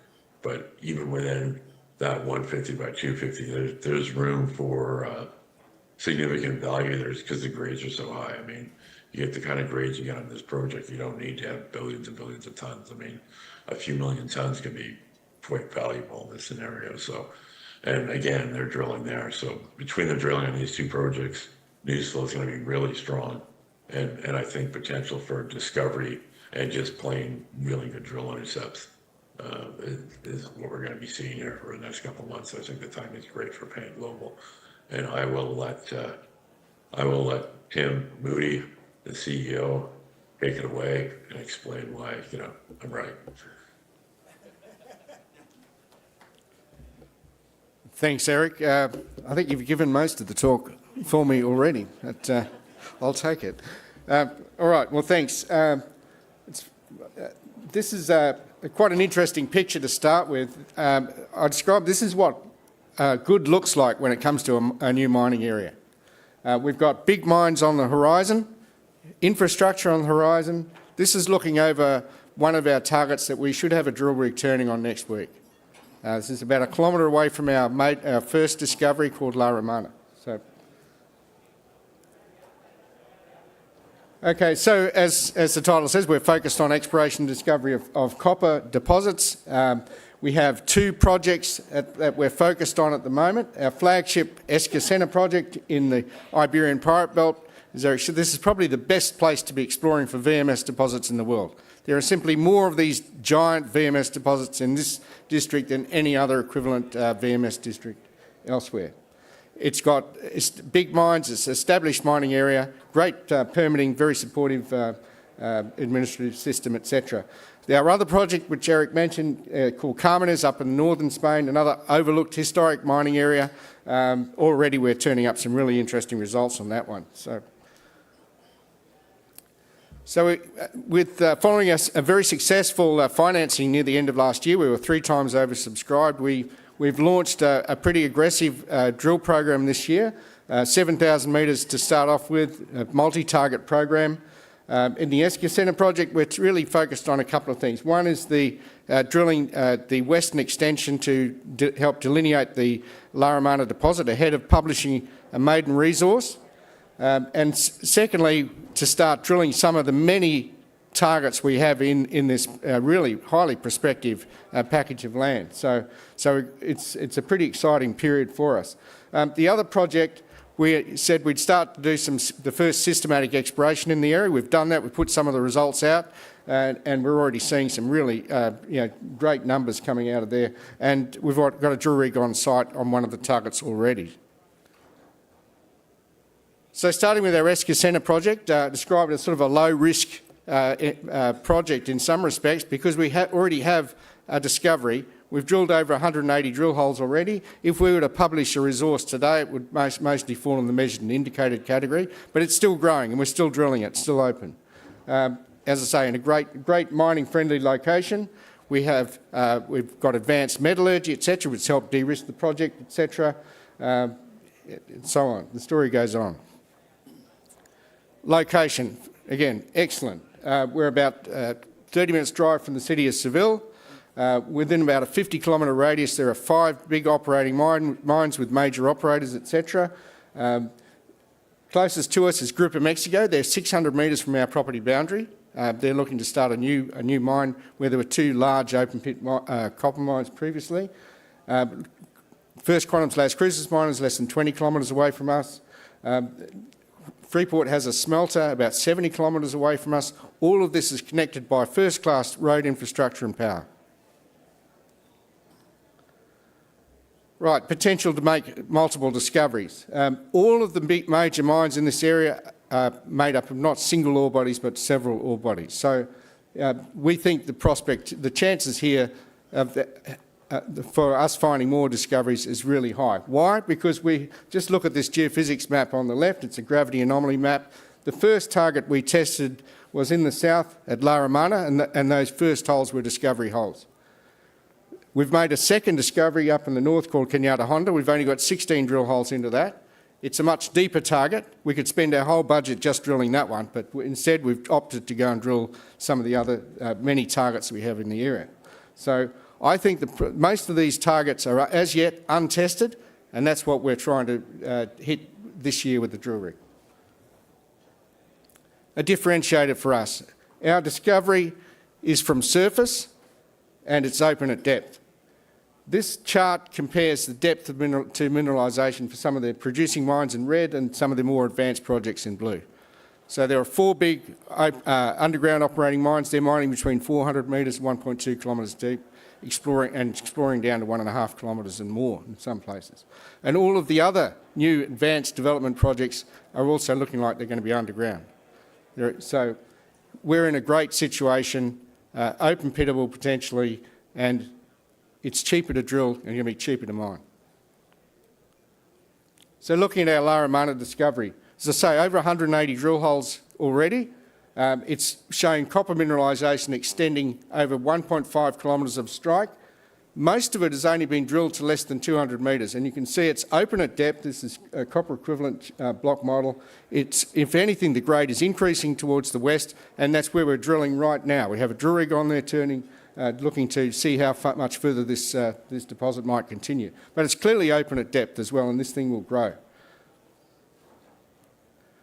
A couple of cross sections. This is from the west. The one on the left here is one of the westernmost cross sections with some of the new results from there. 18 metres at 1.2% copper, about 60 metres below surface. So the copper mineralisation here is open at depth and it's open along strike, and that's where we're drilling at the moment. The figure on the right, another cross section more in the centre of the deposit. Here we've got over 50 metres thick of mineralisation, which is thick for a VMS type deposit. Another couple of things to notice. Very simple geometry, 35 to 40 degrees dip. That's ideal for an open pit. And we see that right across the deposit. Very predictable. The other thing, flat topography, some of the highest grades and thicknesses closest to surface. So ideal in many respects. Another differentiator, the metallurgical test work we've done here, which is very advanced. It's at pre-feasibility study level. We don't need to do any more at this stage, but it's clearly added a lot of value for us and de-risked the project. Already what we can see from the copper metallurgy is that we have the best copper metallurgy in the Iberian Pyrite Belt. It is better than any of the current existing producers and any of the other near-term or advanced projects in the area. We can get copper recoveries of up to 90% and concentrate grades of around 30%. In addition to that, very low in deleterious metals, no penalties. We've got a silver byproduct. We've also got the tin, and the tin metallurgy has also been excellent.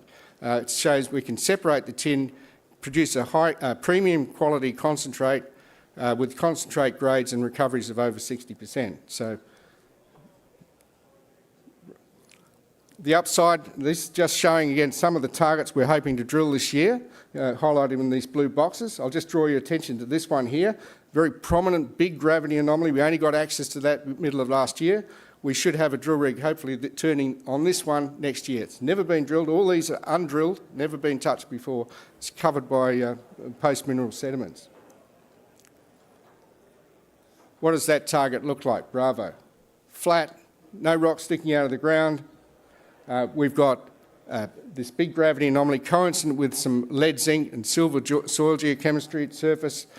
We've got multiple indicators from other geophysics work as well. So really exciting target, obviously very big. We've got a number of drill holes planned on this one. So looking at a timeline, we expect to complete the sort of 7,000 metre program that we've set out at the beginning of this year, have that done by middle of the year. We'll then look to post the maiden resource on Laramana sometime in the second half of the year. If we have some success on any one of those new targets with the drill rig, we'd look to drill those out and add to the resource. All going well, we could see this in production at Laramana by 2029. And there's a good track record for that permitting in this part of the world. The other project in the north, again, as I said, an old mining area, we're targeting high-grade breccia pipe style mineralisation. Copper, cobalt, nickel principally. But as our recent exploration is showing, we're finding significant gold as well. So we started this area with some initial systematic soil geochemistry. We've only sampled 5% of the area so far, so it's a big area yet. We think the chances of making lots more discoveries here is very high. This is an area that's just really not been touched for decades. It really highlighted two areas, the Providencia area and the Profunda target. So we've honed in on this target area, but we can see many other targets as well in this to follow up later on. So looking at the Providencia target, we went in there and followed it up with some more detailed soil geochemistry, and it's thrown up some really astonishing soil geochemistry, multi-percent levels of copper, nickel, cobalt, and all these things. But really, if I go back, really interesting for us is it's shown up a whole area of gold. Now this is upslope and away from the effects of the old Providencia mine and the old mine dumps. So this is really interesting. We're getting 49 samples out of the 200 samples we collected have got over 1 gram gold in soils, with a number of, and it averaged 5.8 grams per tonne in soils, which is crazy, with a number of samples running over 20 grams per tonne. I've never seen that. I've been in the industry for 40 years. So we followed that up with some surface trenching and we found a couple of old exploration tunnels in the area. We did a continuous sample along those, and we've shown in this tunnel here, continuously mineralised with gold all the way along. Started in 4.5 metres, 4.5 grams gold, and ended in 6.5 grams, with 37 metres at 3.1 grams per tonne gold. Based on the surface trenching, etc., it looks like the full width of this could be 50, 60 metres wide. So this is outside of the breccia pipe, so it could be telling us that maybe there's another breccia pipe nearby, or this is some sort of strata bound or halo to the breccia pipes. Similarly, on the surface trench further to the east, we got another 20 metres, 1.7 grams gold, plus other metals. So, as I say, this has never been drilled. We have a drill rig on site. It's drilling we've got 2 holes drilling into the breccia pipe at the moment, trying to see what the width of it is and test beneath the old mine workings. And then we've also now added another 3 drill holes to test beneath these old mine workings and this old tunnel, and the trench results. So watch this space. I mean, it's a pretty exciting result already. So quickly on the capital structure, we have share price at the moment is about 14 cents or thereabout. Price has gone up about 40% since the beginning of the year. So we've got one analyst coverage with price target of about 75 cents. We're one drill hole away from another discovery, I'm sure. So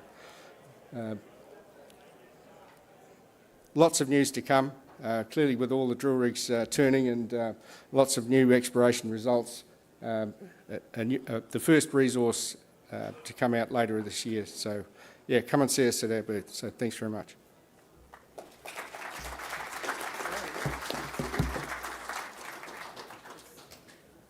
Thanks, Tim. As you can see, the PanGlobal story is pretty interesting. Next up is another interesting story, Gold Group Mining. Ralph Shearing, the CEO, is going to present on it. Gold Group, I started following and bought because I like the look of the plans that they've got in place and are working through to double production and then some at their Cerro Preto mine in Mexico. Cerro Preto has been a marginal operation, but it should generate fairly good numbers if they can double production, and obviously the gold price being $2,900, $3,000 an ounce isn't going to hurt. Those things between them should allow it to actually generate pretty decent cash flow. They recently raised some money, in part that was to help fund an acquisition. They picked up a second project. It's kind of a weird one. I mean, it's at PEA level, but it's actually fully permitted. And of course, those of you that know Mexico, know that permitting's been a concern there for a while. So the fact they picked up a project that's fully permitted, I think is a pretty good move. They want to do some more work on it and generate something more sort of feasibility level when it comes to economics. But that's a few 100,000 ounces, and you know, it looks like it could also be a decent operation. So I mean, Gold Group is kind of pulling together all the parts to make itself a good growth story, and that's what Ralph's going to explain, is how they're going to get from A to B with the growth, and how that should help positively impact the valuation. Take it away, Ralph. Thanks, Eric. So, hello everybody again. You'll recognize me from the last panel. I'm wearing two hats at this conference. So this project, I was invited to join after I left Luca Mining, and it was the reason I came into this project. The same major shareholder of Luca asked me to come and run this company. It was a struggling company, wasn't making very much money, or actually losing money, and I joined the company about a year and a half ago. So Sierra Prieto, 100% owned in Sonora State, Mexico. Disclaimer, everyone's seen those. So here's the story. So, you know, we kind of fashion ourselves as Mexican experts. I've been working in Mexico for 30 years. We have a big group behind us, the same group that's behind the Luca Mining story. And as I mentioned before, I was the founder of Luca Mining, spent 25 years working on that company. So we're focused 100% on this project now. 100% ownership, Sierra Prieto. It's a heap leach gold mine, small scale.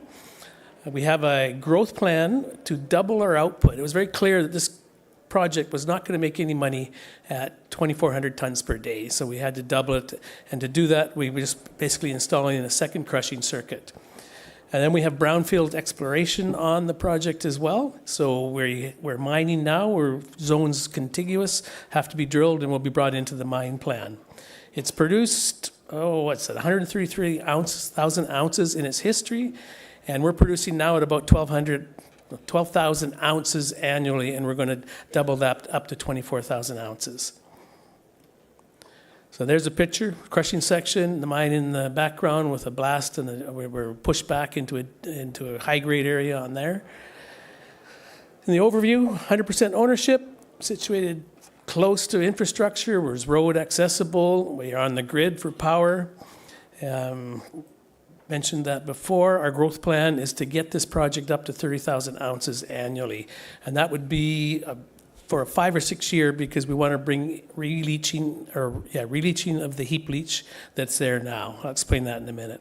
There's the Google map. So this is the structure running through. This is where all the historic mining came from there, a small pit up here in Puma. And we are now mining this Esperanza area. And there's two zones to the north of that, right in the structure. One has 15 drill holes in it. The other one hasn't been drilled. We expect to start drilling again mid to late March in order to bring those into the mine plan. And then we have a pit here that was mined. There's still more ore there at better prices. We can deepen these and get some more ore out. And then we have recent exploration success down in this area. We believe it's the same structure. This is very early, but we've trenched it. We've got good results coming in. We think we'll be able to get more additional feed there. This mine right now only has 1 year of mine life at the Esperanza, but we think there's 2 or 3 more there, and we think we can add more here. Just a quick picture of the crushing section. We'll skip over that. So here's the initiatives that we want to follow. Initiative 1, double production. We're almost there. We're like 2 months away from completing the construction of the second crushing circuit, and then we'll be able to process 4,500 plus tons per day. That should give us 12 million operating profit in the first year. And then initiative 2 is to initiate a re-leaching of the current leach pads. The recoveries here were low, 50 to 60% in the past. Recent metallurgical testing that I wanted to initiate was completed. Looks like we can get up to 75%. We're saying 70% on an industrial basis. Recoveries by crushing to 3/8 and adding more cyanide solution. So that should allow us to reprocess all of the existing tailings. There's 128,000 ounces of gold in there from our calculations. We should get a recovery of 35 to 40%. So that should add another 8 to 10,000 ounces a year for about 5 to 6 years, depending on the processing rate. And then Initiative 3 is to explore the other areas I just outlined to you in the last map. That is the Esperanza zone we're mining now. We've actually taken that hill down to about this level now, and we're going to continue down. The other areas are just to the north that we'll be bringing into that mine plan with a little bit of drilling. So there shows you at 2,700 gold, 30-ounce silver, $52 million estimated total revenue for this year, and 1.3 million tons to the leach pads. And that should get us up to about 30,000 ounces annually. And that means the leach pads have to come into play as well. There's a picture of the heap leach pad and the recovery plant. So I mentioned this, 42,000 ounces of recoverable gold in those leach pads as our calculations.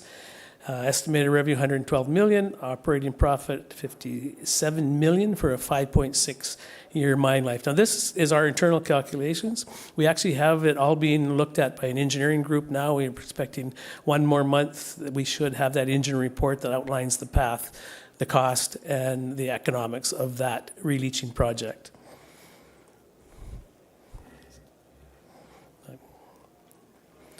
That's the new zones that we will be mining. I won't spend a lot of time on, but you can see very clearly, there's Esperanza, we've mined to there. Nuevo, 15 drill holes in it. No drill holes in Reina, which is this area here. So this is the mineralized zone. Very little doubt in my mind that that will be brought into the mine plan. So there is the new area we're exploring. We have 2 zones that we've outlined on surface. We've been trenching up in here, and we've been getting, our best one so far is 18 meters, or 13 meters of 4.2 grams, which is low-grade ore, but it's ore based on what we know in the northern production area. This is our capital structure. So we have almost 156 million shares issued. We have those warrants and options out there, fully diluted, about 182. Market cap, about $65 million right now. And we have about $10 million, $11 million worth of debt. Management, myself, CEO, long history in Mexican mining, former with Luca Mining for 25 years. Anthony Bellick, CFO. We have Corey, Blair, and Roberto. I'll let you look at those at your leisure. So time is getting short. Upcoming catalysts. So mine expansion drilling. So that should start to the end of March or earlier. Gold production growth, completing the crushing expansion circuit in the next 2 months to be able to process 4,500 plus tons per day onto the leach pads. An exploration expansion from the areas I showed you that should extend the life of this mine.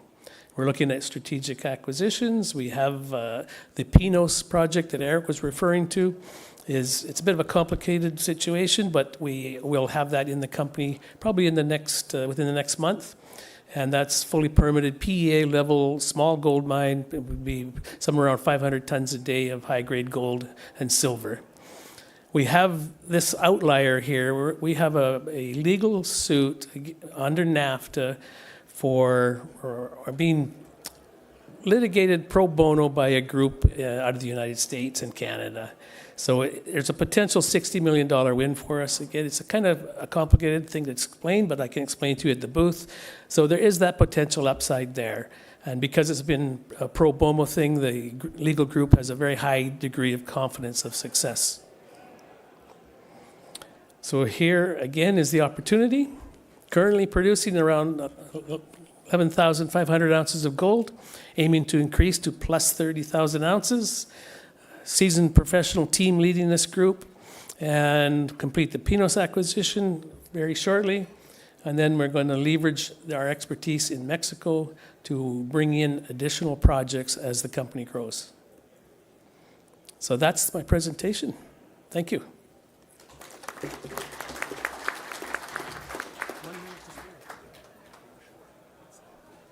thanks, Ralph. Like I said, good growth story with Gold Group, and you know, I think the management team hasn't stopped looking for stuff. I think there'll be more good news to come from this one with you know, other potential projects. The third presenting company is San Lorenzo Gold. Al, the chairman, I guess, is going to present for it. I like this company a lot. I mean, I really liked their Salvador project in Chile. It's got not one, but several very strong targets. Some of these targets have been drilled. The ones that are being drilled, they've all generated good drill intercepts. It's a really prospective property. It's got potential for both porphyry. They just drilled a porphyry target. We're waiting to see what the results look like. But there are several other porphyry targets in addition to the one they just tested. On top of that, there's 2 or 3 areas of significant epithermal veining, and these are vein sets where they've got 2, 3, 4 kilometers of strike length that they can see from surface exposures and small old workings. In the case of one of them, they've generated quite a few fairly high to quite high gold numbers. The other one's generated, although it's epithermal, it's copper dominant, and they've generated some very impressive copper grades. This is a great project. The market is not giving this project any love. I'm hoping that changes if they can generate some good results from the drilling they just did, because I think this is a company where if they can sort of get a bit of momentum, raise a bit of money, and be able to sort of drill larger scale drill programs. This is a project that I think is just going to generate a lot of great results. So I really like this a lot. So why don't you walk us through the drilling that you just did, Al, and give us some sense of what we can look forward to in terms of near-term results. Well, a shout out to Eric, and thank you, and I hope you're feeling better very soon. Good afternoon. My name is Al Krunji. I'm here to tell you about a company that I venture to guess almost no one in the room has ever heard of. At $5 million market cap, we are substantially smaller than my co-presenters, but that situation may well change. I'm here to tell you that this is our first ever public presentation, and I'd like to thank you very much for being here and listening to me. So I'm going to focus on our flagship Salvador property. Before I do so, I'll flash the disclaimer, which you've all read, so I will dispense with reading that. So this is a little bit busy, admittedly, but let me give you the key points. The Salvador property is 9,000 hectares, 90 square kilometers, located located midway between Santiago and the northern border of Chile, about 100 kilometers northeast of Copiapó, for anyone who knows where that is. What's interesting about the project is that it's located very close to a historical mine, the Codelco El Salvador complex right here, that's produced 24 billion, with a B, pounds of copper and 5.6 million ounces of gold historically. Now, the Salvador property has paved road access. It has high voltage power right to the northern edge of it and a river along the northern edge of it. It's located very close to 2 villages that are full service. One is El Salvador, about 15 kilometers to the north, and Diego del Magro, about 25 kilometers to the south. So all services are available for us there.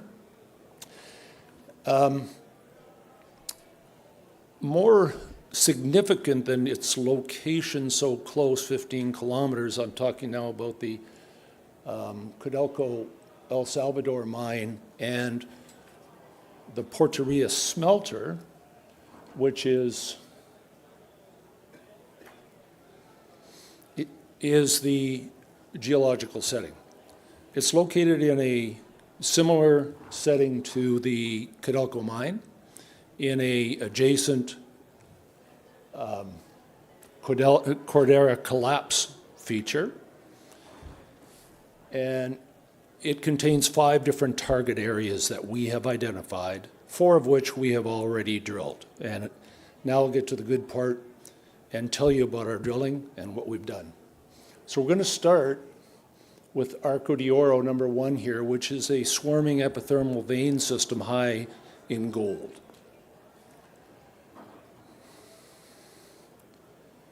So Arco de Oro trend is 5 kilometers long. It has 4 mines on it already, including the Alaska mine, which has produced, that's the one down here, down to 280 meters of depth with very significant gold grades, which we can't report because they're historical. However, we've identified 2 main trends on this. One is the Felice Retiro trend, and the other is the Alaska trend. We have shot IP in 2 separate programs, the yellow and the blue lines, in 21 and 24.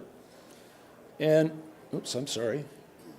And you can see that we've got an indication of a chargeability anomaly in what we would call pink there.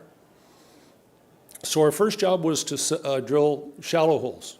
And the shallow holes are intersecting the vein system only between 50 and 100 meters, mostly 50 to 75 meters. Here are those holes. And as you can see, we've got some interesting gold grades in that swarm right there. Our next step was to drill deep. So the first 4 were shallow. This one's deep. This vein system that we see at surface, we drilled to intersect the vein at 300 meters of depth. And I mean, it goes without saying that these kind of numbers at depth, 300 meters, are pretty interesting. 2 ounce gold and half-ounce gold, 6.5 meters of it. So following up with that, we have just recently completed a 3-hole program, of which we only have 1 of the holes back. And in fact, we don't even have the copper numbers yet. And that is this, which is brand new. So we intercepted right here what we considered to be swarming of the veins, which was supported by the IP program. And as you can see, we've got some pretty, I mean, in Zone C, we've got 23 meters of almost 5 gram and 4 meters of half-ounce gold. So blending it all together, just in the core zone, just the core zone, we now have 2.5 meters over a whole kilometer at 17.69 grams per ton. In other words, more than half an ounce over a kilometer. And here's the significant part. We've only drilled 1.5 of the 5 kilometers of strike length. And I'd like to show you why we think it's 5 kilometers of strike length. And that is here. We see this all the way along in different formats. Here's another format of it. Mine, that's the, but this is prevalent all the way along the trend.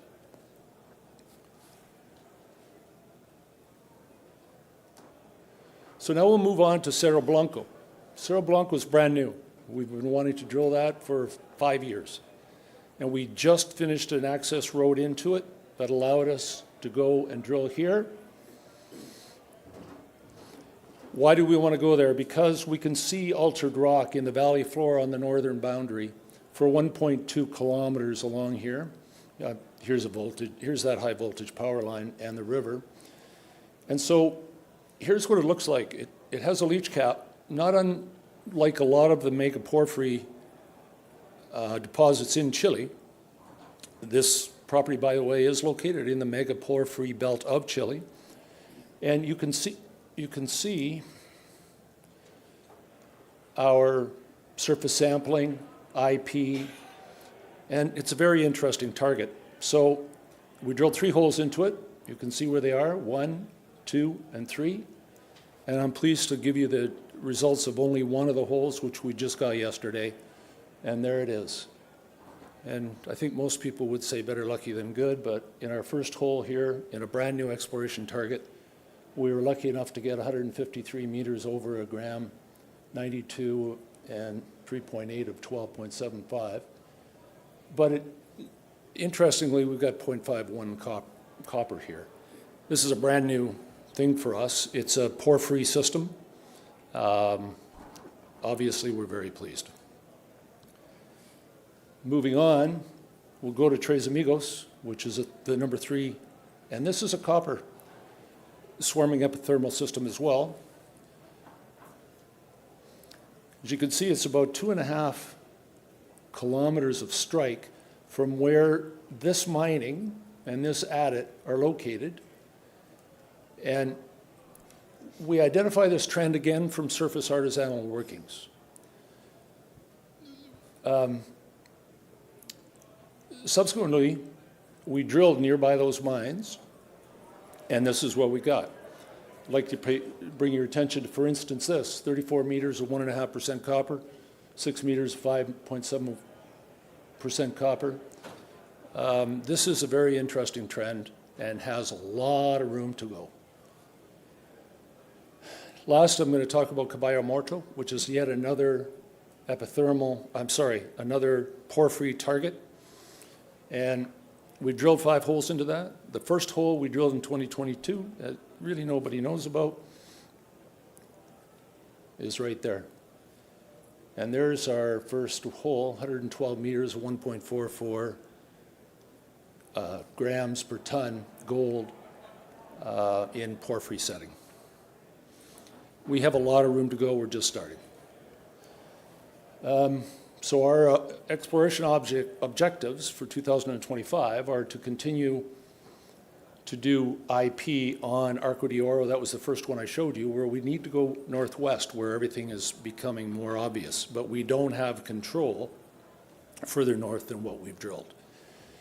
Additionally, at Cerro Blanco, the last one, the second last, the porphyry target, we need to do more IP, and that's because it's a rank exploration thing that we got really lucky with, and we've got 2 more holes to announce here probably in the next 2 weeks. And our objective is to drill at least 3 more holes on each of these 3 targets, Arco de Oro, Cerro Blanco, and Tres Amigos that I've showed you already. This is our team. It's pretty sparse. It's led by Terry Walker. Terry is a MSc geologist. He's a Brit. Has spent 27 years in Chile, is very up to speed in the megaporphyry and IOGC belts, OCG belts, and is very well known in the Chilean sector, so very well connected. And then really there's just myself and our CFO, who is based out of Calgary. We have 71 million shares outstanding. We have 8.3 warrants that are expiring on the 13th of March, in other words, 2 weeks at 18 cents. We have 2.8 million options at 16 cents, which is only 40% of what we could issue under our 10% rolling plan. We have debt of 2.1 million, of which 1 million is convertible at 20 cents a share. So the summary, we're in Chile's megaporphyry belt near the world-class El Salvador mine, and we're in a similar geological setting. We've already drilled 4 separate targets with very, very significant grades. And every property is 100% owned. We don't have any NSRs, overriding royalties, anything like that. We believe we're a discovery in the making, although I think a couple of those intersections in the porphyry sections might qualify as that. So thank you very much for listening, and I don't think we have a question and answer service, or do we?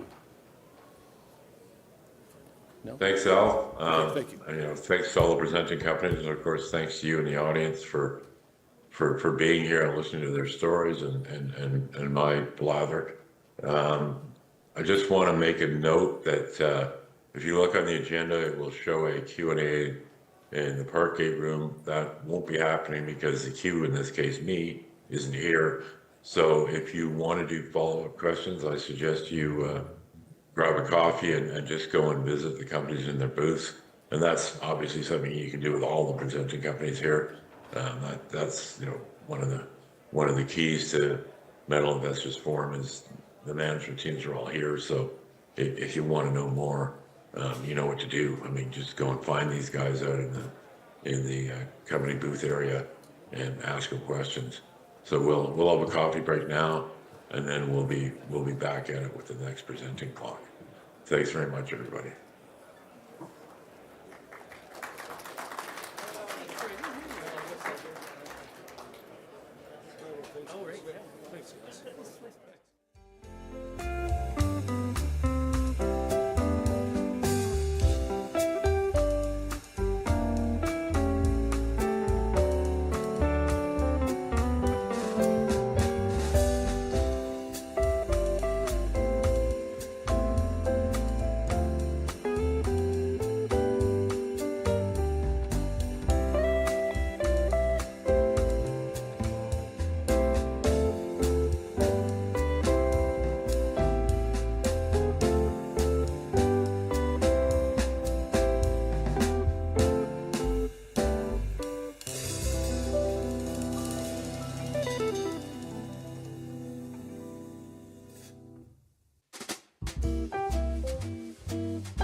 For the sake of time, let's get started. And welcome to the Metals Investment Forum.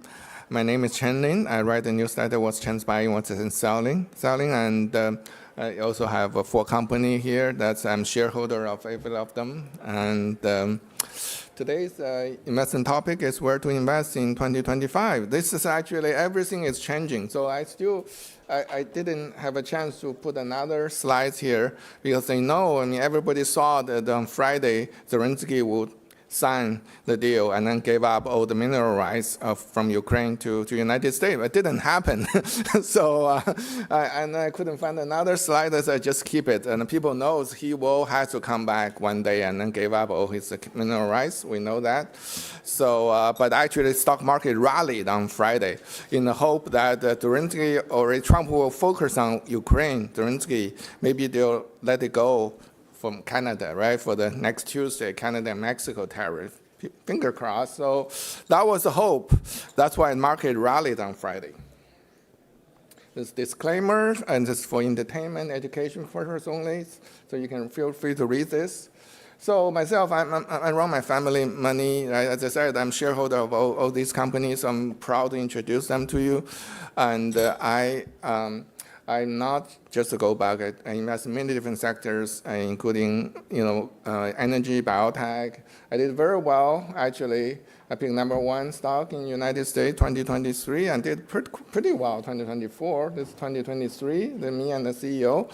And then it's 2024, I did very well, one of the top 3 biotech also in the United States. But if you look, let me see, go backward. So this is exactly the same slide I presented like a month and a half ago, okay? So I was talking about all the juniors, and then you realize, these are doing extremely well, okay? Only exception was Cerro de Pasco because of the delay of the release of the drilling results and a little bit overhang. And so all these are superstars in the past 6 weeks since I presented last time. And I'm very glad to have a Goliath back. They will be on my second panel with Dr. Quinton Henning. So I've talked about one of the topic. I'm Chinese, and I've been to the United States more than 30 years, so I always look back and see what's going on with China. This is a trade war. This is for sure, trade war, Cold War, whatever you say. Hopefully not hot war, and we'll see. So just a little bit background, the United States, the top 3 trading partner, China already dropped significantly behind Canada, behind Mexico, almost in Canada, same level. I think that's part of the reason Trump started aiming at Canada and Mexico, because he thinks China exports stuff from these countries. Plus, Trump wants to get some advantage, something. I don't know what he's in his card. I don't know his card, okay? But I know he's trying to get something from Canada and Mexico. And Chinese yuan has been weak, but if you compare with euro, actually relatively stable. And this is China's trade plus is going through the roof. I was just talking to Jay here, who's run the copper company. Basically, 50% of copper is smelted in China, right? So because China needs all the coppers to make all these products around the world. Basically, China is selling around the world, right? One example of that is automobile. Automobile has been, China is the biggest share. In EV, China has 75% of worldwide share, including China has 0 EV in the United States, right? Very little in Canada. But they are selling dominant. You can see how dominant China is in electric vehicle. The next slide, this is exactly what I was presenting 6 weeks ago. You look at this, DeepSeek. I was talking about DeepSeek just before, about a week or 2 before DeepSeek become well known. Okay, the DeepSeek story actually, for me, I know them very well because they are the hedge fund. They used to be the people who invented DeepSeek are the hedge funds from China. Okay, they were top 4 or 5 hedge funds 5 years ago in China. And then people start rushing into China, the last virgin field, and then they do that the high-frequency trading. Sorry, I want to say it's high-frequency trading, and all the high-frequency trading coming, especially from the United States, actually kill their business. So those DeepSeek founders said, okay, my business is going down. They used to have hundreds of billions of RMB, and now go to zero, right? Because if you're not performing, you go to zero. That's a problem with a lot of hedge funds. If you're not number one, you're zero. And so what do they have? They made a lot of money because they were first mover, and they have a lot of talented programmers because they try to attract the best programmers from China to their fund. And then they have a lot of old NVIDIA chip. So to put the three together, they work on this for 1 year. And then they came out with the latest version that I was talking about 6 weeks ago, before the DeepSeek was well known in the Western world. They came out, DeepSeek, it was on Christmas, December 25th of last year. Right? So I learned that the 27th, 28th, I started to send out to my friends. I said, this is going to change the world. And I was able to put in my presentation in January of early this year. So what is DeepSeek? I mean, there's a lot of people talking about that. I just want to say what I said 6 weeks ago is exactly the same. They're about 10 to 15 times more efficient than OpenAI is at that time, the model. OpenAI has a new model now, so they probably on par, if not OpenAI is a little bit advanced. But the advantage for DeepSeek is open source. So the source code is open. Everybody can copy. That's why a company like IBM, company like AMD, and all these companies, they can get into AI now. So that's why it's become popular. Okay, it's not because there's anything revolutionary, it's more evolutionary. So again, this is actually a very interesting chart.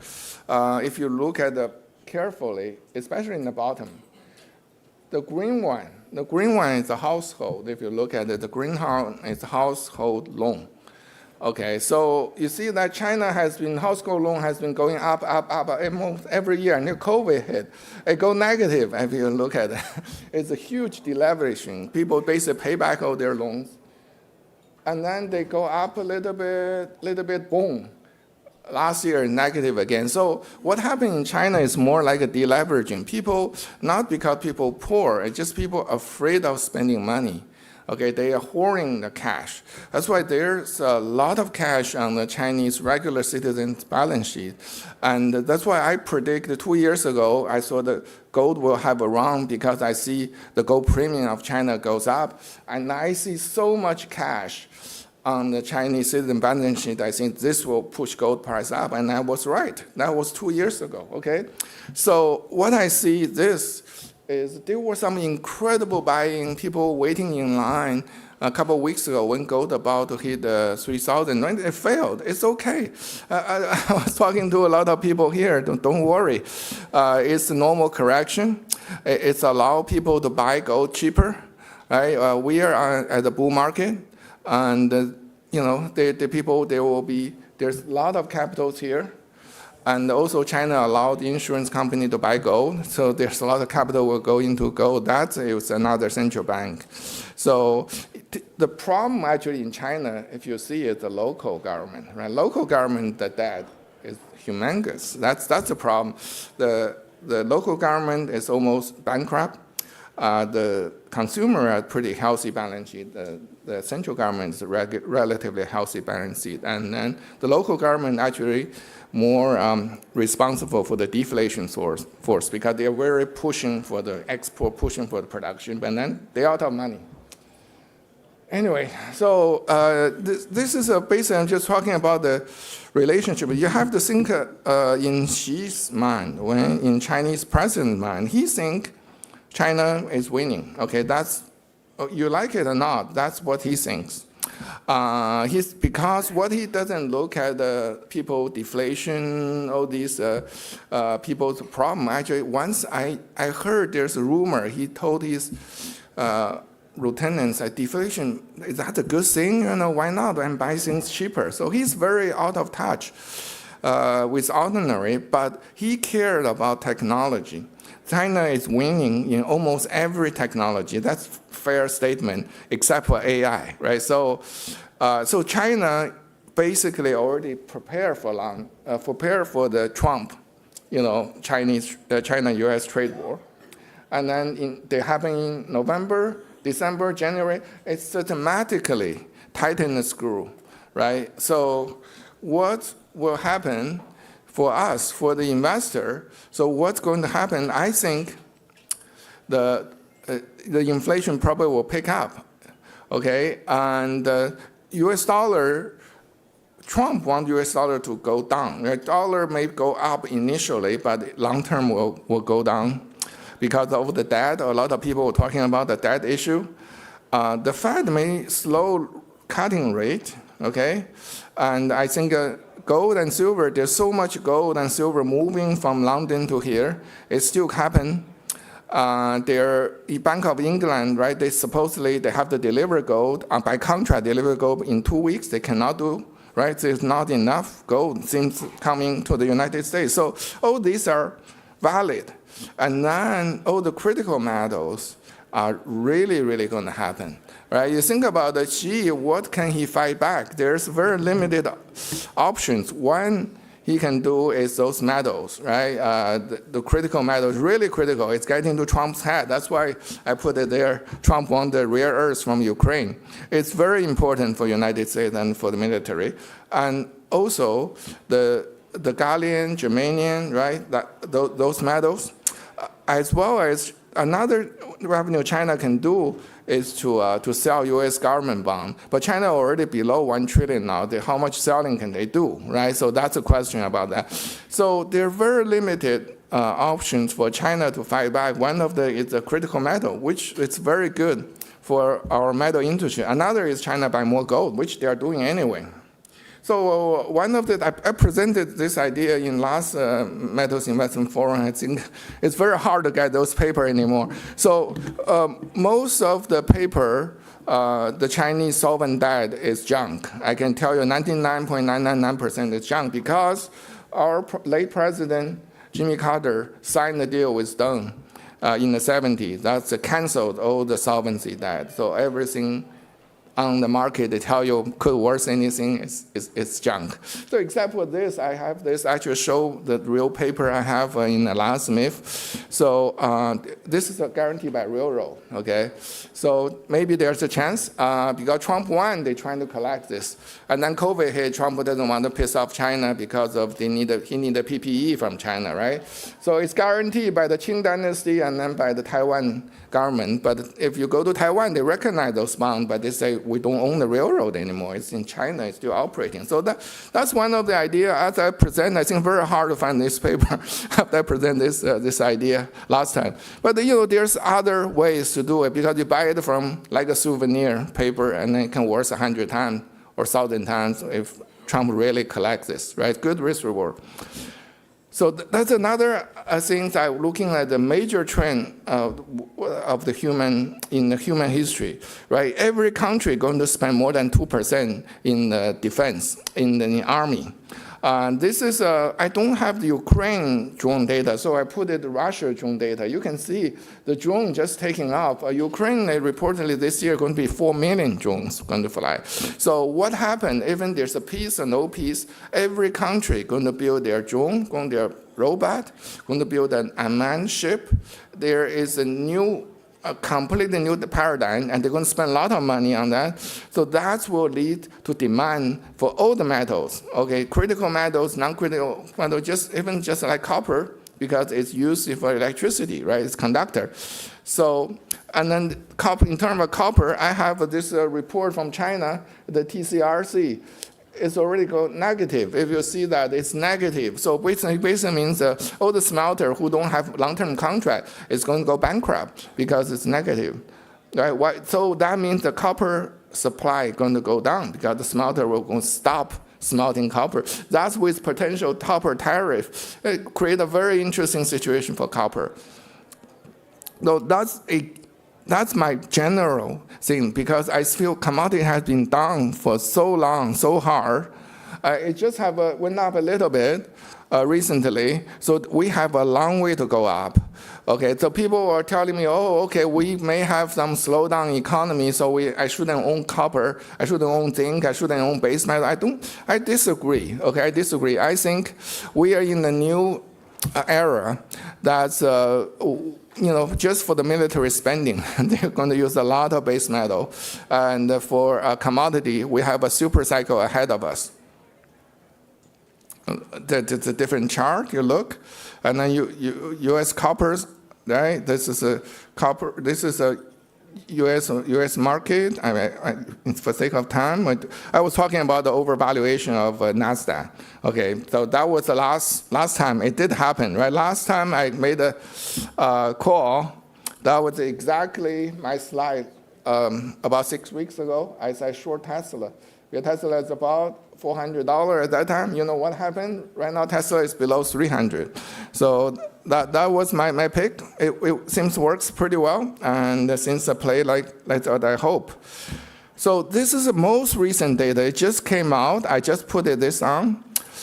So the growth prospect of United States is going down dramatically. Okay, because of all the tariff. Okay, you heard Canada, you heard United States too, and the inflation is still sticking up. So this is actually pointing to potential stagflation.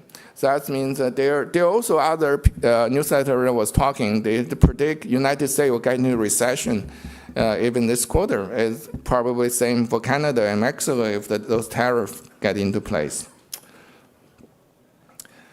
So, and then the U.S. stock market is so concentrated with all these 7 sisters. Now it may be 1.5 sisters. So it's causing a lot of problem. It's very similar 2000 and 2008, when, at the end, gold take off. So, and then how about the digital currency? I talk to a lot of my neighbors who invest in Bitcoin. Very few of them make money. And there's a report on CNBC that says 70% people lost money. So you really need to have the very skillful set to tenacity really to make money doing that. It's very difficult. And then the Bitcoin digital currency based on 2 things. One is very secure. The whole thing is secure, and then people believe it's money. Right, so there's some talk that quantum computing could have problem with Bitcoin. I don't completely agree with this, because I think Bitcoin should be able to migrate to a more secure platform. But you have to assume the migration is smoothly. That's a big assumption, right? So, and then if not, it will go down before you blink your eye. So basically, next morning, and before you can react anything, it go to 0. And then you can see what happened with Libra, right? That's Argentina. I heard it's about almost 90% people lost money on this trade, but still some lucky guy make money. Okay, there are people who know something happened, and then you buy low and sell high. Still a few people make money, but most people losing money in the digital currency. So that's why I invite investor to come to take a look at gold and silver. I will present again in the next panel. I'm quite excited about the prospect gold and silver, especially silver, currently a very, very interesting junction. So and I invite people invest in digital currency to take a close look. Okay, at least we are. The market in silver compared with Bitcoin and the digital currency is tiny little bit. So we are in the deficit of 4 or 5 years into the heavy deficit. And then this is, if you look at the back experience of palladium, rhodium, this is about time it will take off. So we have a very good shot. Silver will take off this year. So I'm quite optimistic. Again, the invited company come to my panel. I'm shareholder of all of them. And first, I would like to invite Avino, Gold and Silver. I know this company for a very, very long time. This has been business for the generation, right? So, and then they haven't. I put it this way: the situation of Avino haven't looked as good as right now. Okay? Everything is aligned. I've been through the market 20 years. I made a lot of mistakes. I found that the biggest mistake I made is to sell a silver company too early in the silver upcycle. So I have to write on my forehead, don't sell too early. I think if silver really take off, $50, Avino will be one of the stars, and everybody will thank me for that. So because I studied in the past 20 years, what kind of silver company doing well, small cap silver company. The US listed, very important because a lot of money in US, they can day trade or whatever they go in. And then they have increased production and generating free cash flow, Avino has, and have big resource. Avino has 100-year mine life. So those things together seems to have a very good ingredient for potentially spectacular run of silver. So let's welcome David Wolfen of Avino Silver. Thanks, Chan. Welcome, everybody. Pleasure to be here. Does it work? It's in the back. Okay, here we go. Okay, here we go. So a clear path to transformational growth. That's our tagline. We're going from one producing asset to 3 in the next 5 years. So we want to go from a junior producer and explorer to an intermediate producer. This is to warn you, I'm going to make some forward-looking statements. And so here we are. So Avino is a Canadian company, but the main asset is the Avino mine in the state of Durango. It's in the heart of Mexico. It's on the Sierra Madre Silver Belt. Mining is ingrained in their DNA. They've been mining there for hundreds of years. Avino was actually discovered in 1558 by Captain Ibarra of Cortez's army. So they claim to have found a mountain of silver. We're still mining it hundreds of years later, and there's still plenty of ore left. And so we're grateful we have 100% Mexican labor force, right up to our chief operating officer, who's a graduate of Colorado School of Mines. So we've got a really good team down there. So here's our project portfolio made up of the producing Avino mine. We're going to produce about 2.5 to 2.8 million ounces of silver equivalent this year. We recently announced that we got the permits in Mexico, so business is open as usual in Mexico on La Preciosa. And we've started developing that asset, and that's going to contribute by Q4 this year, but it's going to have a meaningful contribution next year. It could grow our production by 50%. And then we've got the oxide tailings project. This is from when we opened pit mine in the 70s and 80s. All our profits are sitting in the waste pile. So we transitioned to dry stack tailings and decommission this, and now we're planning to move this project forward. We've got a huge untapped resource of silver, 371 million ounces of silver equivalent, 43-101 compliant, which is the highest level of confidence in the world. 60% of that is pure silver. These are the catalysts from one producing asset to 3. Here's our production profile for the next 5 years.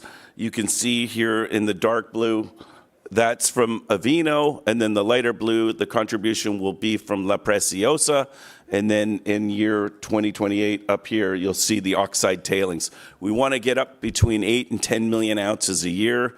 That the market generally values those companies north of $1 billion US.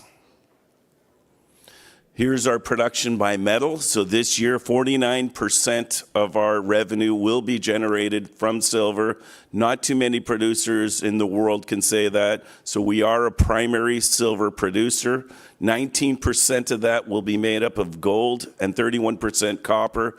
But you can see it's going to trend higher. Oh, sorry. It's going to trend higher in silver as we bring on La Preciosa and the oxide tailings. So recent milestones, announced the permitting and starting developing on La Preciosa. That's the big thing. We put a pre-feasibility study out on the oxide tailings, which gave us 6.7 million tons of proven and probable reserves. the highest level of confidence, and ESR awards. So for being a socially responsible company, we've got this award 3 years in a row now. Here's La Preciosa. It's 19 kilometers away from Avino. It's in the high desert, rolling farmland, very safe jurisdiction. You're not in a remote area. And because the mine's been around for a long time, there's infrastructure all around us. There's 25,000 people that live within a 20 to 30 kilometer radius. So this is unique for mining because normally you have to bring people in. We don't have to. They can sleep in their own beds at night. So it keeps the costs down. Dedicated power line capable of 5 megawatts. We're only utilizing 3. So we got excess capacity for when we build the oxide tailings project. High water supply because we're recycling it through dry stack. So here's La Preciosa, 1,500 drill holes, geologically de-risked, and so it looks like close to $80 to $90 million has been spent by Pan American Silver, Coeur Mining, and Orco. And incidentally, Mr. Whiting is here, who made the discovery on the Martha vein. So if anyone wants to ask him how good it is, you can. It's all in the red. So the red represents between 150 and 500 grams of silver per ton. And there's a lot of kilogram hits within there. As you can see in here, the red hot zones are above 500 grams. There's 17.4 million metric tons of measured and indicated, or 113 million ounces of silver equivalent and then inferred another 4.4 million, or 24 million ounces of silver equivalent. So decades of mine life. What we're doing now is we're putting in this decline here, and both the Gloria and Abundancia veins come right to the surface, so that's the beauty of this. We're putting in 5 meter by 5 meter haulage ramp, trackless, so rubber tire trucks can go in there and we can long hole mine it. So it's a cheap form of mining. Here's the equipment that's arrived at La Preciosa, brand new equipment, scoop trams, jumbos, the latest equipment, and Caterpillar supplied a simulator, so we're training the people in the local area.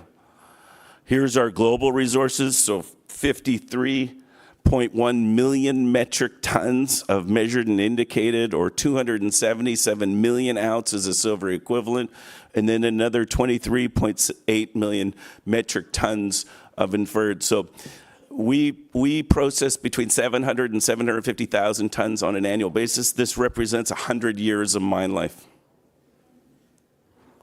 And so our cash flow is growing. Q3, I'm going to have to go through this quickly, but Q3, we had revenue of 14.6.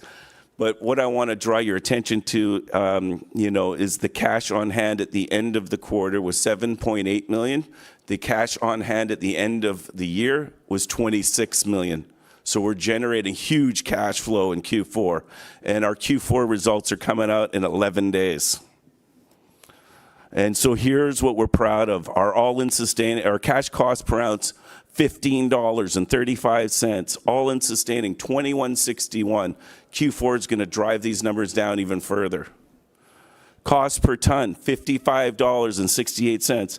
$78 all-in sustaining per ton. It's unheard of for underground mine to be mining below $100 a ton. So we're crushing it literally underground, and we're really proud of it. So here you can see production, 700 to 750,000 tons on an annual basis. So like I said, 75 million metric tons represents 100 years of mine life.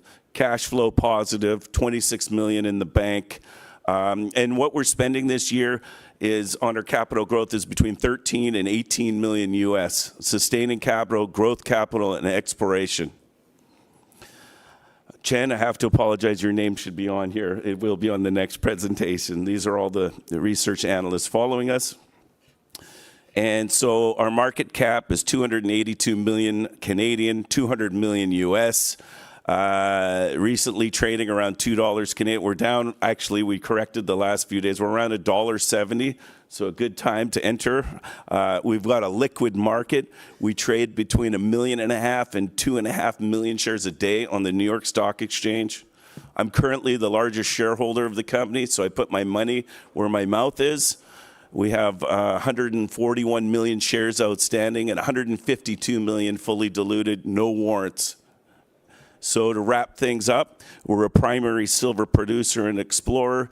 A lot of leverage to the metal price, 371 million ounces of silver equivalent, proven and probable reserves, strengthening balance sheet, debt-free. So the stars are aligned for Avino to meet our growth profile for over the next 5 years.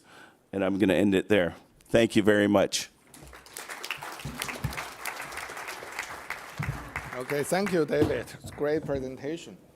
Okay, next is Dryden. The company known for historically hitting very, very high grade gold. Okay, I think the best was 53 kilogram per ton. I thought it was silver. I thought it was, I use silver exploration, no, they're gold. So without, let me introduce Mara and to tell us about the story of Dryden. Thanks, John.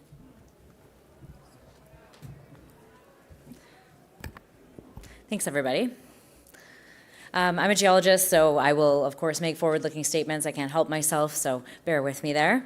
And first, I'd like to acknowledge that we're working on the traditional land of the Wabigoon Lake First Nation and the Eagle Lake First Nation, and we have a very good collaborative relationship with them. So it's something that we're really excited about. On Monday, we got our exploration permits for this project, so it's a pretty big deal for us recently. So some key value drivers for us. We're a small team. We only became public last year in early January. We have a great shareholder list. So I feel when I tell this story, people get excited.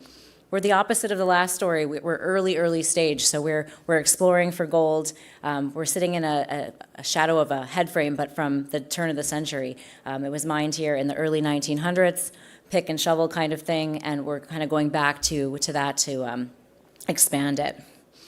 This area is located in Dryden, and where is that really? Well, north of Minnesota, between Thunder Bay and Winnipeg, right on the Trans-Canada Highway. What kind of blows my mind with this project is we have incredible infrastructure. I actually live in this town. There's 10,000 people. A lot of people work in mining, either in the Red Lake camp or Rainy River Mine to the south. And it's a very favorable jurisdiction that way. We have a paper mill in town, which gives us incredible road access. So I drive the pickup truck from my house right out to the drill and all of our exploration sites. That's not something you usually see in an area that's had so little exploration in Canada. We have power, we have rail. Again, like the list goes on. So we have really low exploration costs. I mentioned our great shareholder base, but our management team is something I should talk about as well. Our CEO, Trey Wasser, from Ely Gold Royalties, you may know. The team is really based of a group that sees building shareholder value through making discoveries and M&A transactions. So we know we're good at exploring, and that's what we're focused on. Something else that I'd like to mention right now, it's a great time to get in. Our share price is at 11 cents. We did our RTO last year at 15. We were able to raise $14 million over the course of last year in a hard market. And we're fully funded for exploration, all our G&A and marketing this year. So that's unusual. We have almost $6 million budget for exploration this year. So we're just getting rolling on that, and it'll be a very aggressive program. So again, I kind of mentioned where we're located, but we're in a really prolific area. There's a lot of great deposits in this camp, and I'll talk a little bit about Red Lake. It's the closest neighbor, and I see a lot of similarities between this Dryden project. We call our flagship is called Gold Rock. I spent about 8 years working in Red Lake, 5 of which I was the exploration manager, so I'm very familiar with the Red Lake deposit, and I'll show you some similarities. What I want to point out as well is that these type of Archean lode gold deposits typically have very deep roots.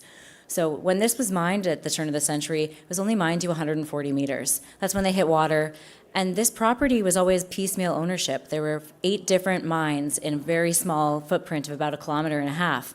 So it never really had a chance to be successful.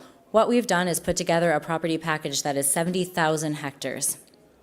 We have the whole district, and we've been really strategic about the land we picked up. So by Metal Earth, which is a research group here out of Canada, they compared this district to the Timmins Porcupine, or to the Timmins district.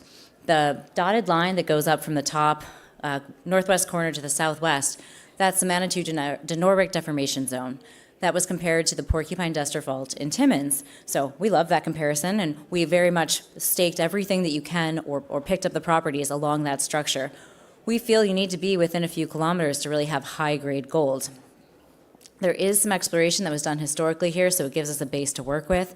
A lot of that was in the historic mining camp. But we've done a lot since then, and we have some exploration targets within this large land package. We have some good neighbors. Kinross is in the area, Next Gold recently with that merger. And so there's a lot of activity. Dynasty Gold, I think, is out here. They're in our neighborhood, and Kenora Land Minerals. One of the things that really drew me to the project was the amount of high-grade gold. And I've just highlighted our 3 top target areas, but there is high-grade occurrences from top to bottom of this project. So to me, it really shows that there could be a significant deposit here, and that you don't get these kind of grades unless you have really enough juices here to have a deposit. So Chen mentioned our 53,000 gram per ton hit, and that's in the picture there. That's the best from the property in the Gold Rock camp. But last year, through our drilling, we also got some really nice results. 30 grams over almost 6 meters, 15 over almost 7. So we're starting to see really nice widths and grades on this property, and we have about 12 to 15,000 meters of drilling planned this year, so we'll be able to expand and grow this. We also have regional exploration targets. So these are our top 2 priority targets that are on the map. Hinman, which is way out to the east, we found through early reconnaissance work that we did on the property, trying to get a feel for what was there. We announced 34 grams per ton earlier this year. And then down at the south end of the property, we have some pretty incredible grades as well, and the surface samples up to 617 grams per ton. So there's certainly something here that's significant and very high grade. I mentioned that I worked in Red Lake for a long time, and I really couldn't help but notice the staggering similarities here. When you look at the cartoon on the bottom of Red Lake, you see the fold architecture and the faults. That creates excellent traps for high grade. And then when I looked at the Gold Rock camp, which is what we hold, it's very, very similar, just flipped on its side. The exploration and the mining historically was really only on that red line there, but we have all of these great traps for high-grade gold between the folding and the fault intersections. So to me, we just keep building more evidence that this could be a significant deposit. We were very aggressive in our first year, had some great plans. We wanted to expand the footprint of the system, understand the high-grade controls, and start predicting where the high grade would be. We were successful with that. We found 3 additional high-grade areas, and then we started targeting regionally. Some of the results, but really what I want to show you on this slide is what the mineralization looks like.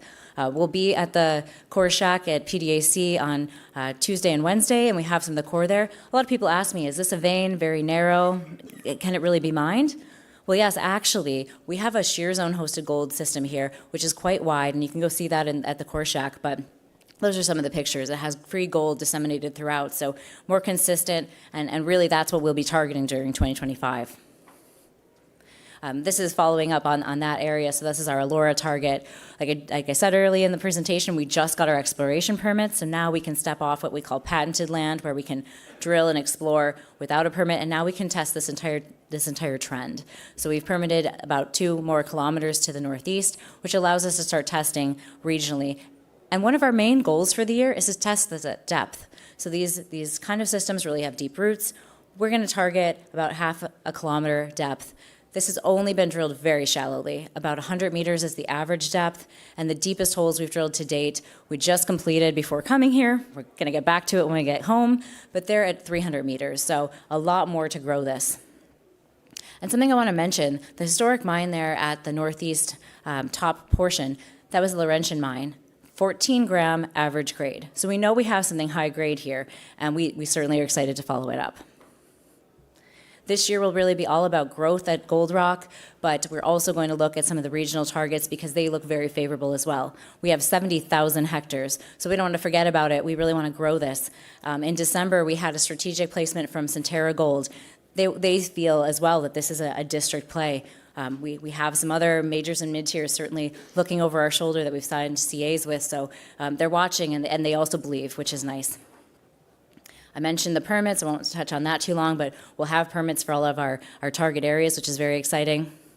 And we've had some great results regionally already with our field work. So this is just north of the main mine area. We had 24 grams, 9, 6. So we're really starting to see that this does continue. We'll be able to drill test this year, which is very exciting. We have great geophysical coverage across the property, and we've used that to target this. So we saw an anomaly very similar to what we saw at the mine, and we went and mapped that. We're doing that across the property, and I'll show you that in some of the other targets. Hinman, which was way out to the east that we found through reconnaissance. We did geophysics interpretation there, found more targets. We've only mapped a few of them, and we were able to get more good high-grade results from that program of 34 grams per ton and starting to understand the system. So we'll be able to drill test this year, but we're going to do our homework first. It's really important to us to be systematic about the way we explore, use all the data sets we possibly can, and just keep growing it. Sheridan is way down to the south from the map, and this had those crazy high-grade hits from historic work. So we've been putting together a geologic model here so that this summer we can go out and fine-tune that and be able to drill test this. Now, I mentioned the systematic approach, but it's really important that the way we do our exploration, my background from working for Goldcorp for quite a while, is really to be always ranking and rating your targets. You look at the grade, of course, the size, logistics, a social license, and we have all of those things, and we use that to rank and rate our targets, but we have quite a pipeline, so it really does show a district opportunity here. We're fully funded, which is incredible and something very exciting to say this year. About half of that is going to go to growing our Gold Rock flagship project, and then we'll put about a third of that into the priority regional targets. And we're going to do some early stage work. So we have great geophysics, we have a great structural interpretation. We're going to add geochemical data to this. So we're going to do till and soil sampling so we can see if there's any other targets that might be lurking. We have an aggressive year with telling our story and doing exploration. But what I really want to finalize on is just the reasons to look at Dryden Gold. And right now is certainly the time with the share price where it is. The property is incredible. The team is strong technically, and we also have a great management team. High-grade gold all over, great geology and jurisdiction, infrastructure, and the shareholder base. So hopefully it's the next Red Lake. And I thank you very much for your time. Thanks, Chad. Thank you, Maura. And the next is West Point. West Point is a newly formed company, okay? They try to follow the success of Corvus, but this time they pick up the land package, actually also the Anglo. If you know, Anglo have a big discovery in Nevada. They pick up that piece to the north. So together they will do a super Corvus, right? So welcome, Quentin. That's the plan. Thank you so much. Thank you.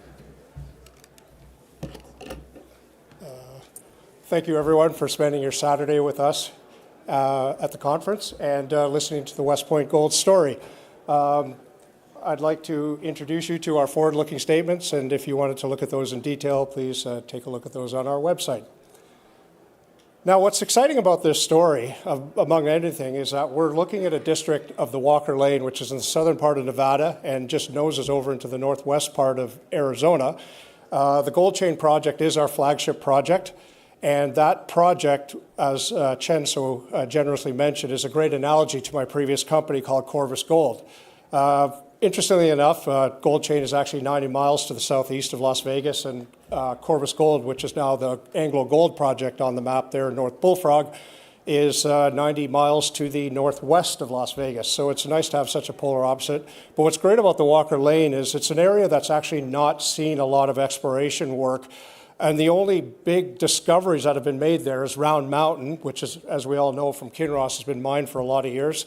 The Anglo Gold Now discovery, which was building on the back of Corvus, that was there from 2010 through 2022, and Anglo bought us for $570 million Canadian. We developed just under 4 million ounces. Anglo took the ground to the north, which is the Graben, which they presume was the source, the volcanic dome. And Anglo now on those two targets there, Silicon and Merlin, if you look on their websites, that's 15 million ounces there. So this is a project that has now basically transformed Anglo Gold Ashanti and been the impetus for them to move a lot of their people from South Africa to the U.S. And AngloGold itself had actually left the U.S. When they sold the Cripple Creek mine in Colorado to Newmont a few years ago.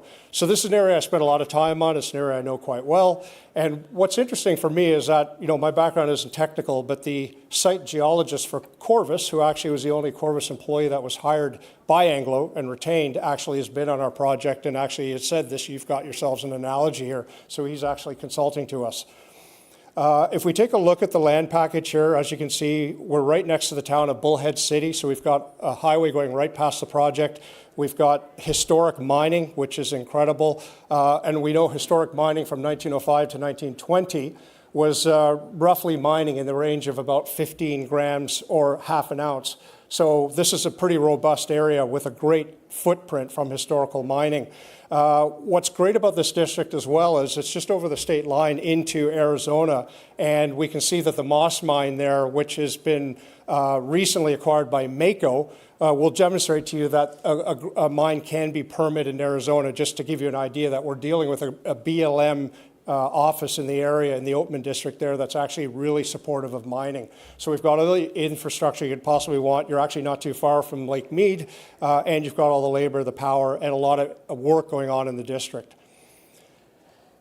So if we take a zoom in on the project, the land package, you can see on the top right there, we've got the patented mining ground is outlined in black, and the BLM land package is outlined in the main map there in the middle of there. We've got 3.4 kilometers of vein system, 15 patented claims, and just under 10,000 acres overall. And as mentioned, 1905, 1920, these guys are going to be mining the very high grade, and that's our footprint. That's the smoke of the brownfields that we're going into right here.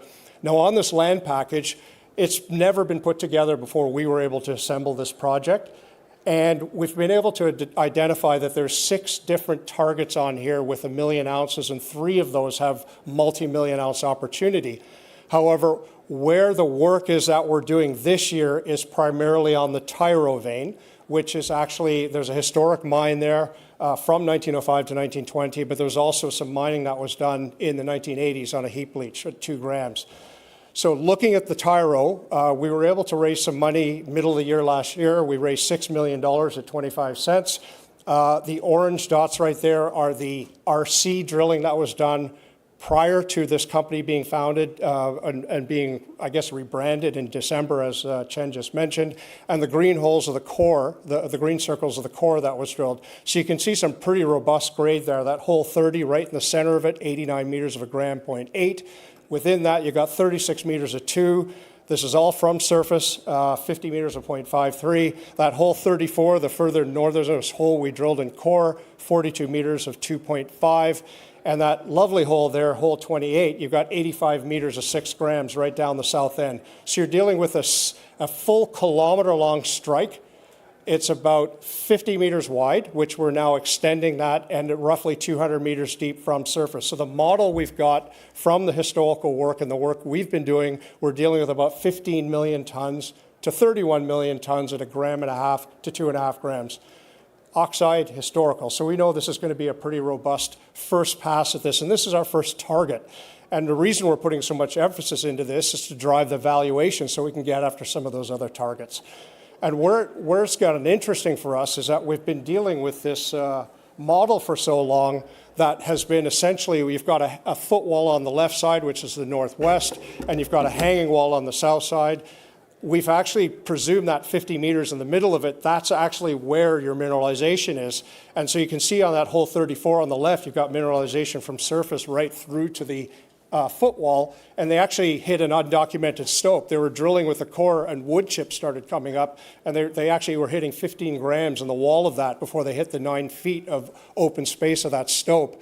And if we go look at the slide left, that 30 that was in the middle of the map there, you can see that the hanging wall on the right there, we actually just did the assays from the hanging wall to the footwall, got 52 meters of 1.5 grams, realized that there was potentially some grade higher up closer to surface, and we actually now have an 89 meter. That just came out last week. So this is actually some pretty robust numbers that the system is actually getting bigger and broader, which you can understand all the residual benefits that are going to happen to the economics that would be coming potentially down the road as we start to get our arms around this thing.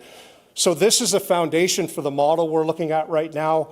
As you can see, there's some very continuous drilling and continuous mineralization. You got some phenomenal economic grades at surface on the trenching that was done. And then on the long sections, which is the underground stuff, you can see right across the entire body. Now, we've already launched 10 days ago a 3,000-meter RC drill program, which is essentially drilling kind of the center portion of that map with the idea that later this year, we're going to have a maiden resource. Now, we'll see what the market tells us about maiden resources, but I would look out for that in the fall. And this is the heap leach pit that was mined in the 80s. You can see there, that was where the 2 grams came from. And right there on the left side, you can see those holes in the middle of that. That's actually the old mining shaft from the 1905, 1920 days. So as I mentioned at the beginning, we've got 6 different targets, and we think where it starts to get interesting is if you can look the Tyro map in the center there, now as you can see splaying out to the kind of almost east-west there, you've got both Sheep Trail and Banner. We're dealing with historic stopes. So this is waste rock sitting beside a shaft that was not been touched in over 100 years. Our geologists took some samples of the waste rock, and you can see down there, right below Sheep Trail, you've got almost 2 ounces of gold sitting by an old hole that's not been drilled or not been followed up in 100 years. So this is the stuff that we want to get the money in to go drill as soon as we possibly can. So we're focusing on Tyro, but there's a lot of upside in this story, which is keeping us very much connected. We do have a joint venture in Nevada with Kinross at the Jefferson Canyon project. As you can see, we're 7 kilometers due east. It is the epitome of what satellite mining would be. And what's great, Kinross is going to spend the next $600,000 of work at that program, and they can actually buy 80% of that asset for $10 million. So that's actually what's going to give us a potentially to put some money in the treasury, but also it's going to give you some credibility. And as anyone that follows Round Mountain, the grade is quite low going through, and the projection is that should be mined out in the next 2 to 3 years. So Kinross is chomping at the bit to get after this when the drill permit comes in, which is still being on hold from the BLM.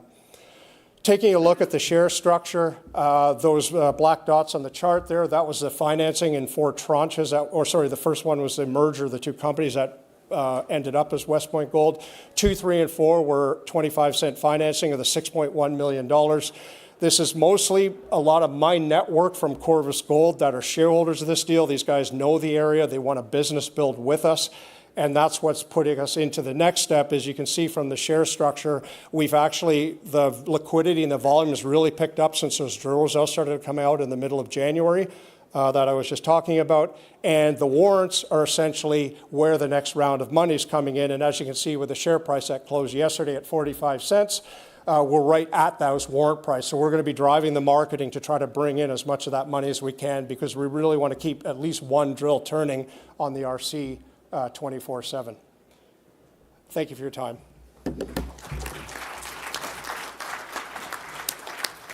Okay, great, Quentin. Last is Camino Copper's first time come to Metals Investment Forum. It's a brand new story, and they just complete a regroup and then consolidate the refinancing, and CEO just put a 10% into this round of financing, if I remember correctly. That's welcome Jay to tell us the new story of copper story in Chile and Peru. Thank you. Thank you very much, Chen. Yeah, we've been keeping our powder dry to get our business in order. We've got a nice business plan going forward here on the copper space. And this is why we're out marketing this weekend and going forward for 2025. I guess I'm here to segue us from gold to copper. And the way I'm going to do that is have a little fun here. Why did I get into copper? Well, it started 20 years ago. I was in China, and I was building China's 2nd largest gold mine. Through a company called Jinshan Guangye, which is now China Gold International. And I was sitting on, Beijing's 3rd ring row, which is where Chen used, that's his backyard. And we had an index back then, and it was 1 to 5. 5 meant you could see 5 buildings away from you. And back then, it was mostly 1. You couldn't see the building across from you for all the air pollution that was in the air. So back then, we thought, okay, China is going to make a change here. They're going to go to electrification, electric cars. And this is when I got into company called Western Lithium, which is now Lithium Americas. And China had a plan back then, a nascent automotive industry. They wanted to become a major producer of automobiles. So fast forward to today, China is now the largest producer of automobiles in the world. They produce over 30 million cars a year. And just to compare that, the US used to be the largest producer, and the US produces about 16 million. 50% of the cars that China produces today are electric. They just crossed over last week. And I don't know where the tipping point is, but we're far past the tipping point. China produces so many cars that they're now exporting to the rest of the world, particularly in South America. And we're starting to see, just in the last few years, cars show up in places like Lima. So all these cars need to be plugged in now. And the energy for these cars needs to be produced. And primarily, again, in places like China and the rest of the world, we're seeing a global renewable energy increase by 20% 10 years ago. Now it's 30% of the global production. Very metal intensive, and it needs copper. Copper is the enabling metal for all these technologies and energy transitions. So this is why I'm in copper. And if you're going to invest in a copper business ahead of a major copper cycle, you can either invest in the existing producers, and BHP is one of the largest copper producers in the world. And if you hit the timing right, you can get 3 to 5 times on your investment if you hit the cycle right, or double your investment if you stay there for a long time. Or you can invest in a new copper growth company, a copper business. And this is what Antofagasta was in the 1990s. They went and bought their first mine, the Michia mine in Chile, and from there they never looked back. And they created an incredible copper business. And this is what Camino is. We're buying our first asset, our first production asset, with a partnership between Denham Capital, which is a $12 billion private equity group, Nititsu Mining, which operates the Atacama Cozad mine in Chile. They're also building a $400 million mine next to this third asset that they're joint venturing with Camino. So let's take a ride down to Santiago and take a look at this project.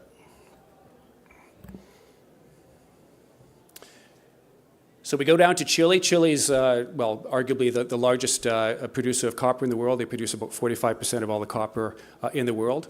Up to La Serena. La Serena is a nice industrial city built along a beautiful coastline there in Chile. It's about a 2-hour drive up to Puquios.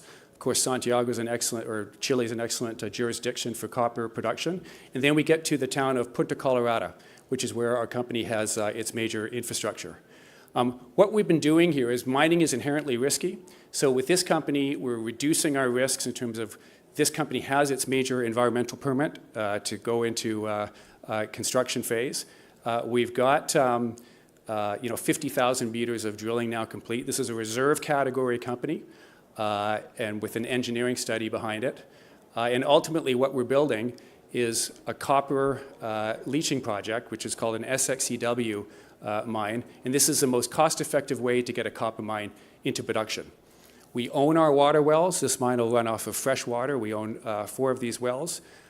When you build a mine, you need water, power, access.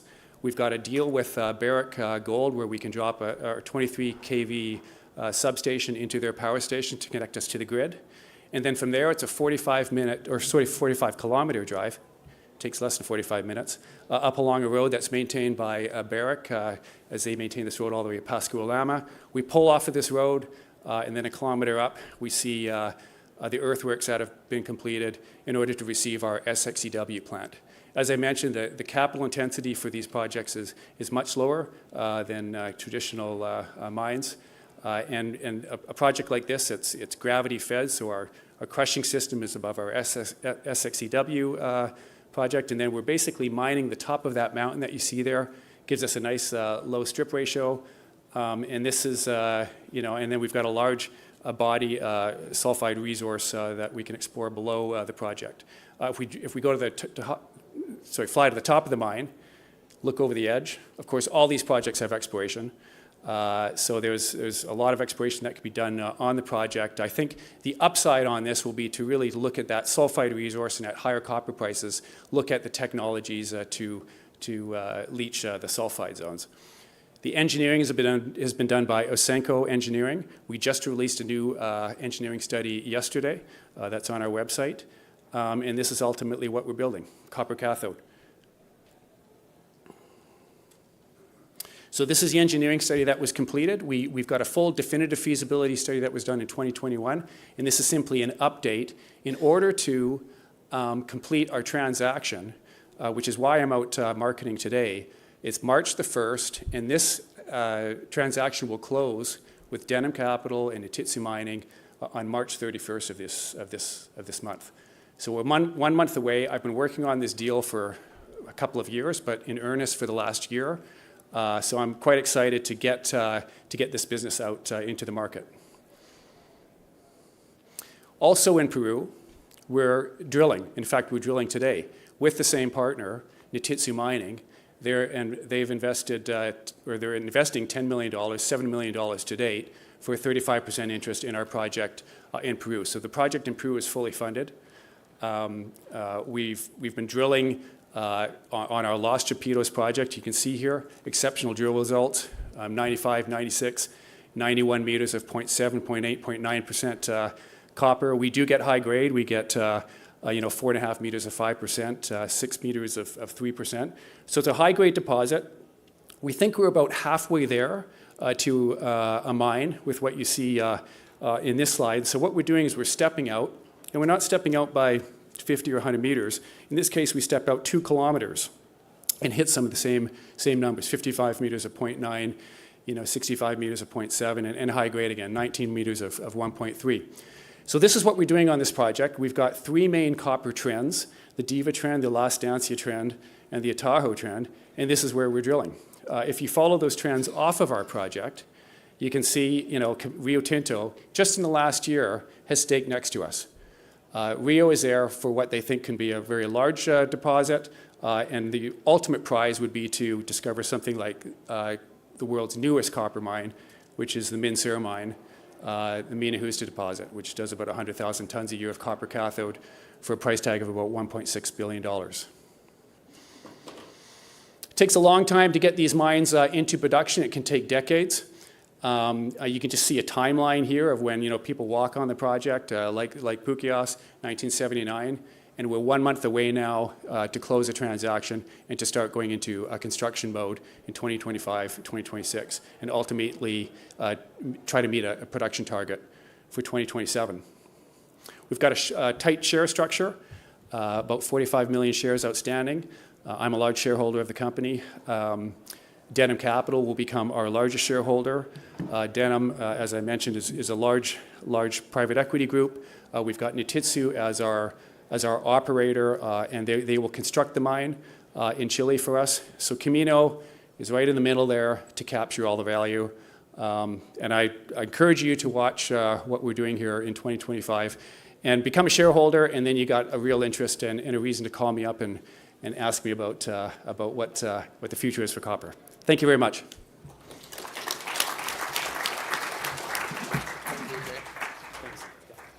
Okay, let's do a Q&A session. Will be the room next over there, and we have about 20 minutes before the next session. Okay, let's go to the Q&A.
Make sure anyone want to wish to be the winner of this beautiful iWatch, you has to be in this room at the end of the presentation.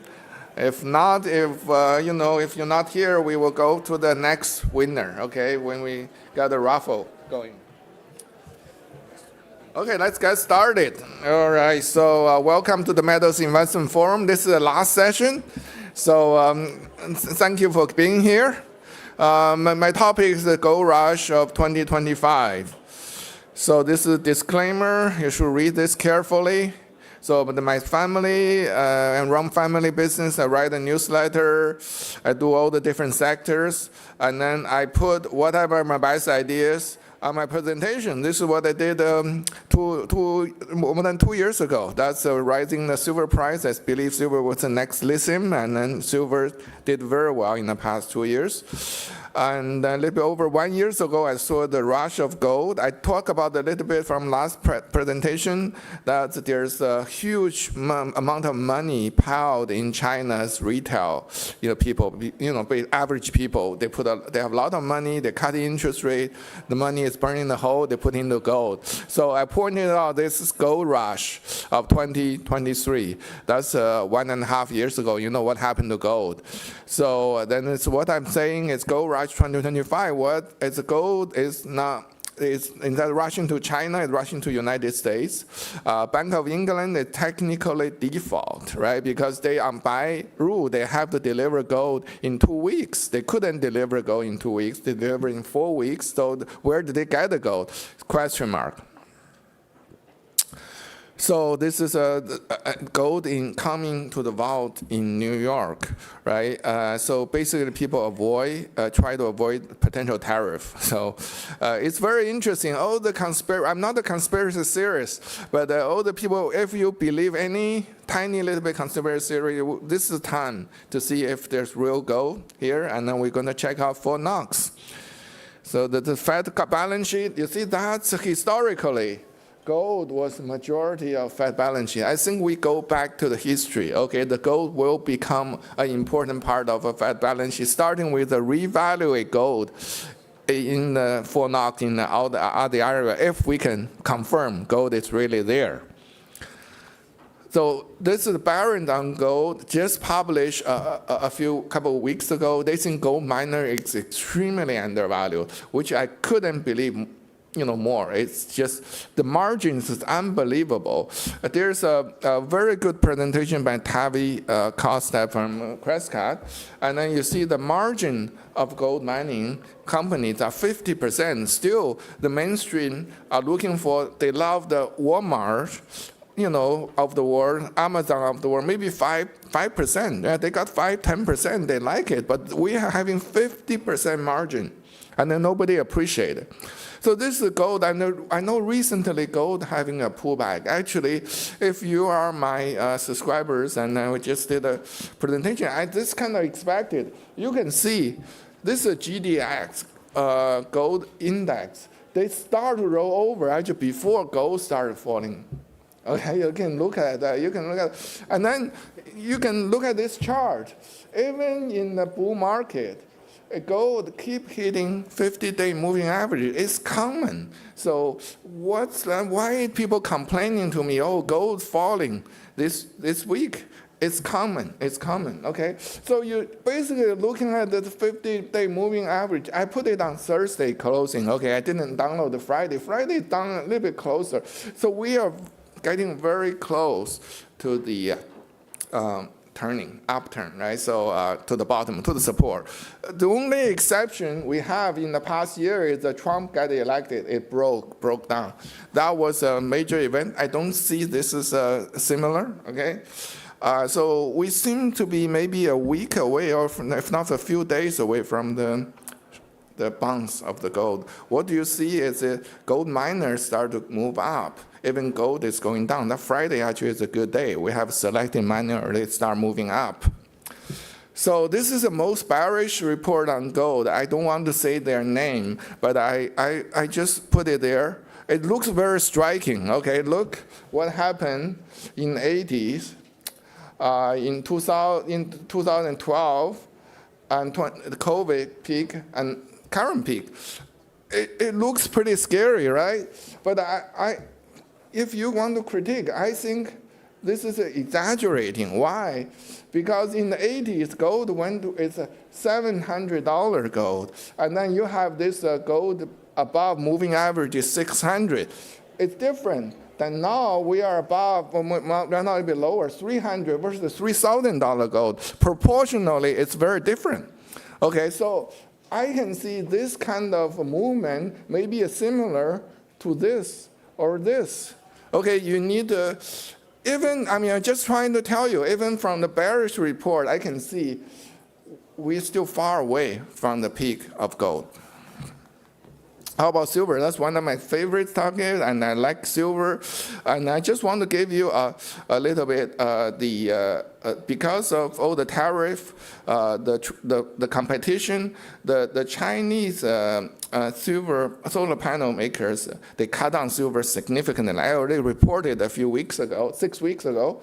So on the most popular solar panel, they cut in half. And then this one, because low HAT, low temperature part, it's cut out even more. So it looks like the silver used in solar panel peak last year. Okay, but it's still using a lot of silver. Okay, silver the silver deficit continues. If you look at the back, this is a Mercedes presentation. Their future cars, so can use a solar roof. There's many more applications coming, and then they all use silver. That's why I think that it's top, because China's solar panel growth is slowed down, and China is more than 50% worldwide solar panel. I just want to tell you the fact, not just to pump something or something, but you understand all the facts. And then there is the solar panel itself, the peak is last year. But with all the new application coming, new technology coming, we could have another peak coming. So this is one of the point I have. Okay, this is a silver in stock. Okay, right now we are looking at the silver availability is about 300 million. 300 million is $10 billion. Right, 10 billion. It's very tiny, a little bit compared with trillions of dollars in the digital currency. All right. So my question is, actually, is this really 300 million ounce? I feel there's a question about that, because silver has been deficit for many years, and you see this sharp drop of this line seems to be consistent with the silver deficit, but the recent years it seems to be not so consistent. My question is this really 300 million ounces of silver available for delivery, or if it's less? But we will find out from all the silver coming to the United States, right? Because this is a ETF. ETF have been selling, so that provides some stock of the silver for delivery. But you see, it's only 100 million over a few years. It's not enough, 150 million. So that's my question. I do not know. But even it is 313 million available, it's only $10 billion. The largest silver company, Fresnel, have made free cash flow, almost $1 billion in free cash flow. Okay, they have more than $1 billion in cash. And all the silver companies actually are doing very well. My good friend Quintin Hennigh running the San Cristobal, they just pay dividend, 30% of my original investment. Thank you, Quintin, a great job. So there is a call for the silver company to hold some silver on their balance sheet, because they're making so much money, their balance sheet is so good. Why don't you hold some silver on your balance sheet? So my point is, we only need a few $1 billion to find out if there's really 300 million ounces of silver available. And then if not, or even it is, only a few $1 billion can move silver significantly. And I think we have a very good chance to hit $50. Again, this is a different scenario by DT Security. And you can see silver stock will just gone in a flash. So it's better version of the digital currency, okay? So I invited all the people, Bitcoin people, smart people, okay? If you make money in Bitcoin, you're very smart, because 2 of 3 are losing money. But if you make money, I invite you to take a look at silver, and this is for the digital age. And again, this is a gold chart for 50 years, and gold dollar and the miners are extremely undervalued, and it's a stock pickers market. And right now, I think platinum, I don't have time on that, but I have been doing that for 2 years. I've been telling people platinum is the money printer. It has been true for the past 2 years, so my subscribers are doing quite well. Again, this is my website, champix.com, and I partner with my good friend Jay Taylor. And let's go. Before we go to the company, it's my great pleasure to have Dr. Quintin Hennigh here. And Quintin has been a mentor and teacher for us, and he's has some great ideas for us for so many years. And he also runs San Cristobal silver mine, going to be the largest silver mine in the world. But I'm not sure you have time to talk about that. Welcome, Quintin. Thanks, Jen. Thank you very much, Jen. I appreciate it. Look, thank you. I haven't spoken at an event like this for quite a while, but it's given me time to think about things. I mean, it's been a tough few years in the junior mining space. All of us are kind of aware of the melees that we've been faced with for the past few years. And there's one place on planet Earth that just kind of embodies the junior mining space, at least where it's been the past few years. It's about 80 miles east of where I live in Colorado, a little town called Last Chance, Colorado. And that's pretty much it, okay? You know, the interest in investing in this space has been all but absent for a while now, but we're starting to see things turn around. But I think there's some really important steps that the mining industry should take. And I'm going to talk about those today. And some people might find some of my slides perhaps negative on the mining industry. It's not meant to be negative, okay? What it is meant to be constructive. I love the mining space. I love exploration. I love junior mining companies. And I really want to see us succeed. There's an old expression, please God, if you give me a second chance, I promise I won't blow it. Well, we need to start thinking like that. And I think the sooner the better. Go to the next slide, please. So I'm going to start with this. This is, how do we move the slides? Oh. Green got it. Okay. Yeah, thank you. This sign kind of sums it up. Stop the BS. Okay. So cute little road sign. Happened to catch an image of it. We're going to talk about the top 10 things that the mining industry can do to bring back investors. And I think this is really important, especially for people in this room who have experienced the depths of despair over the past few years.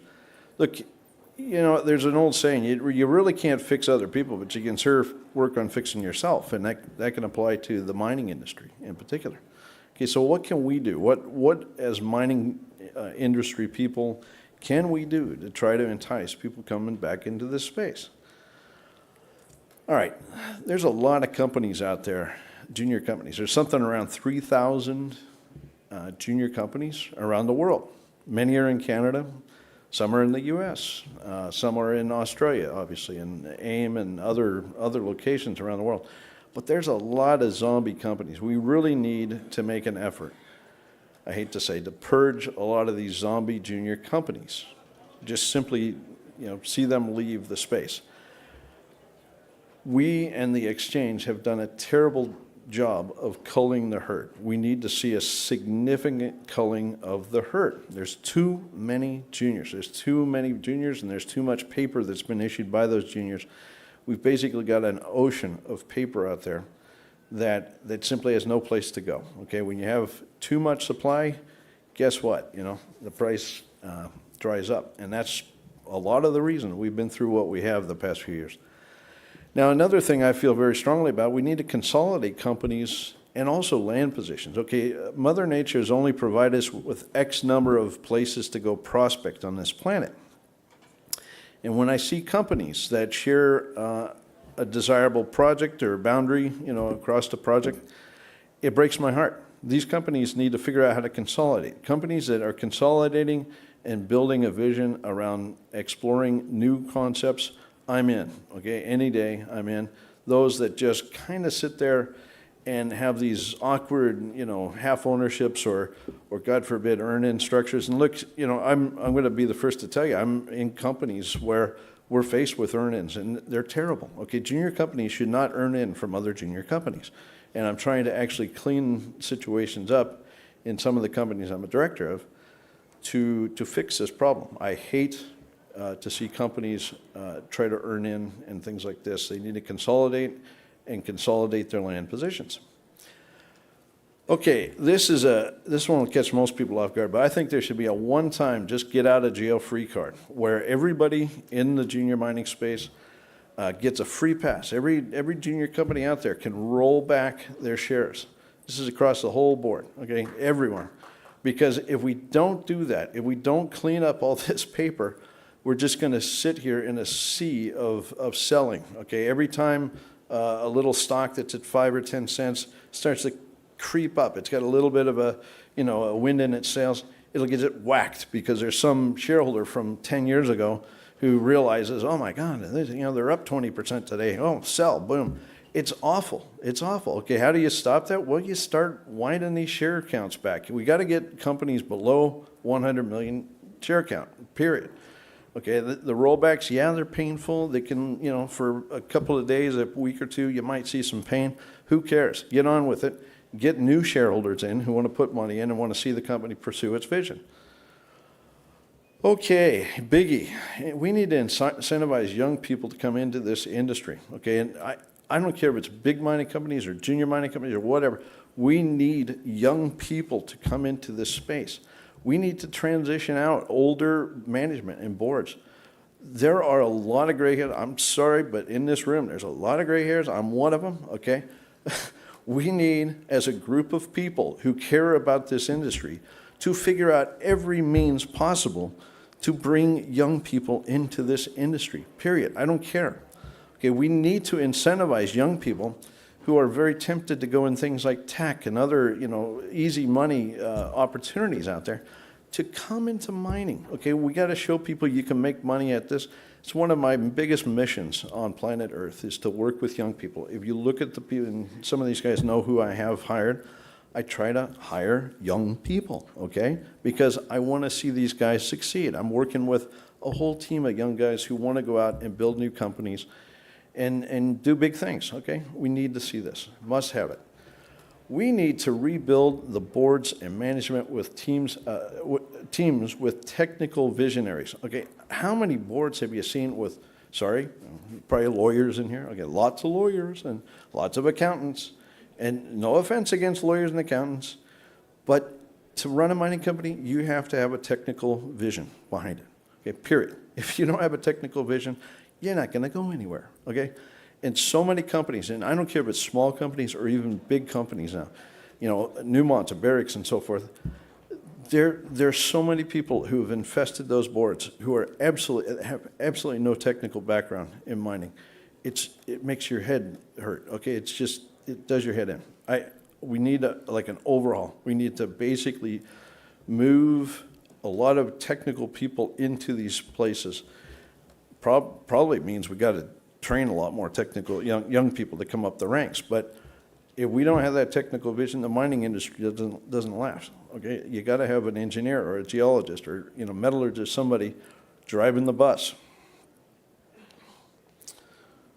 Okay, one of the big beefs I have is, especially with big mining companies, is, and look, yes, Jen, you're welcome for the dividend. We did give a dividend out, okay, but we kept a lot of our money for growth, okay? I like to promote growth, and it used to be in the mining industry, going back 30, 40 years ago, that the value in the mining companies was around growth. People recognize, oh, this gold producer is starting to grow. They're finding more deposits. They're acquiring more assets, and the market rewarded those companies. Then, more recently, probably the past 10 years, big mining companies have started to issue dividends in a big way, thinking that they could attract investors. Like that was their modus operandi to attract investors, was hand out big dividends. Well, a fat lot of good that's done, okay? Look at the performance of most major mining companies over the past few years. Even though with the margins like Tavi shows in that one slide, very good margins in the past few years, they've given a lot of that upside away as dividends to entice investors into the space, but it really hasn't been reflected in their share prices. And at the same time, by doing so, by giving all that money over as dividends, they've basically sacrificed the capital they need to grow, okay, whether it's internally, organically through exploration, or by going out and acquiring. Why haven't there been so many acquisitions? It's because they're focused on paying dividends. Okay? No.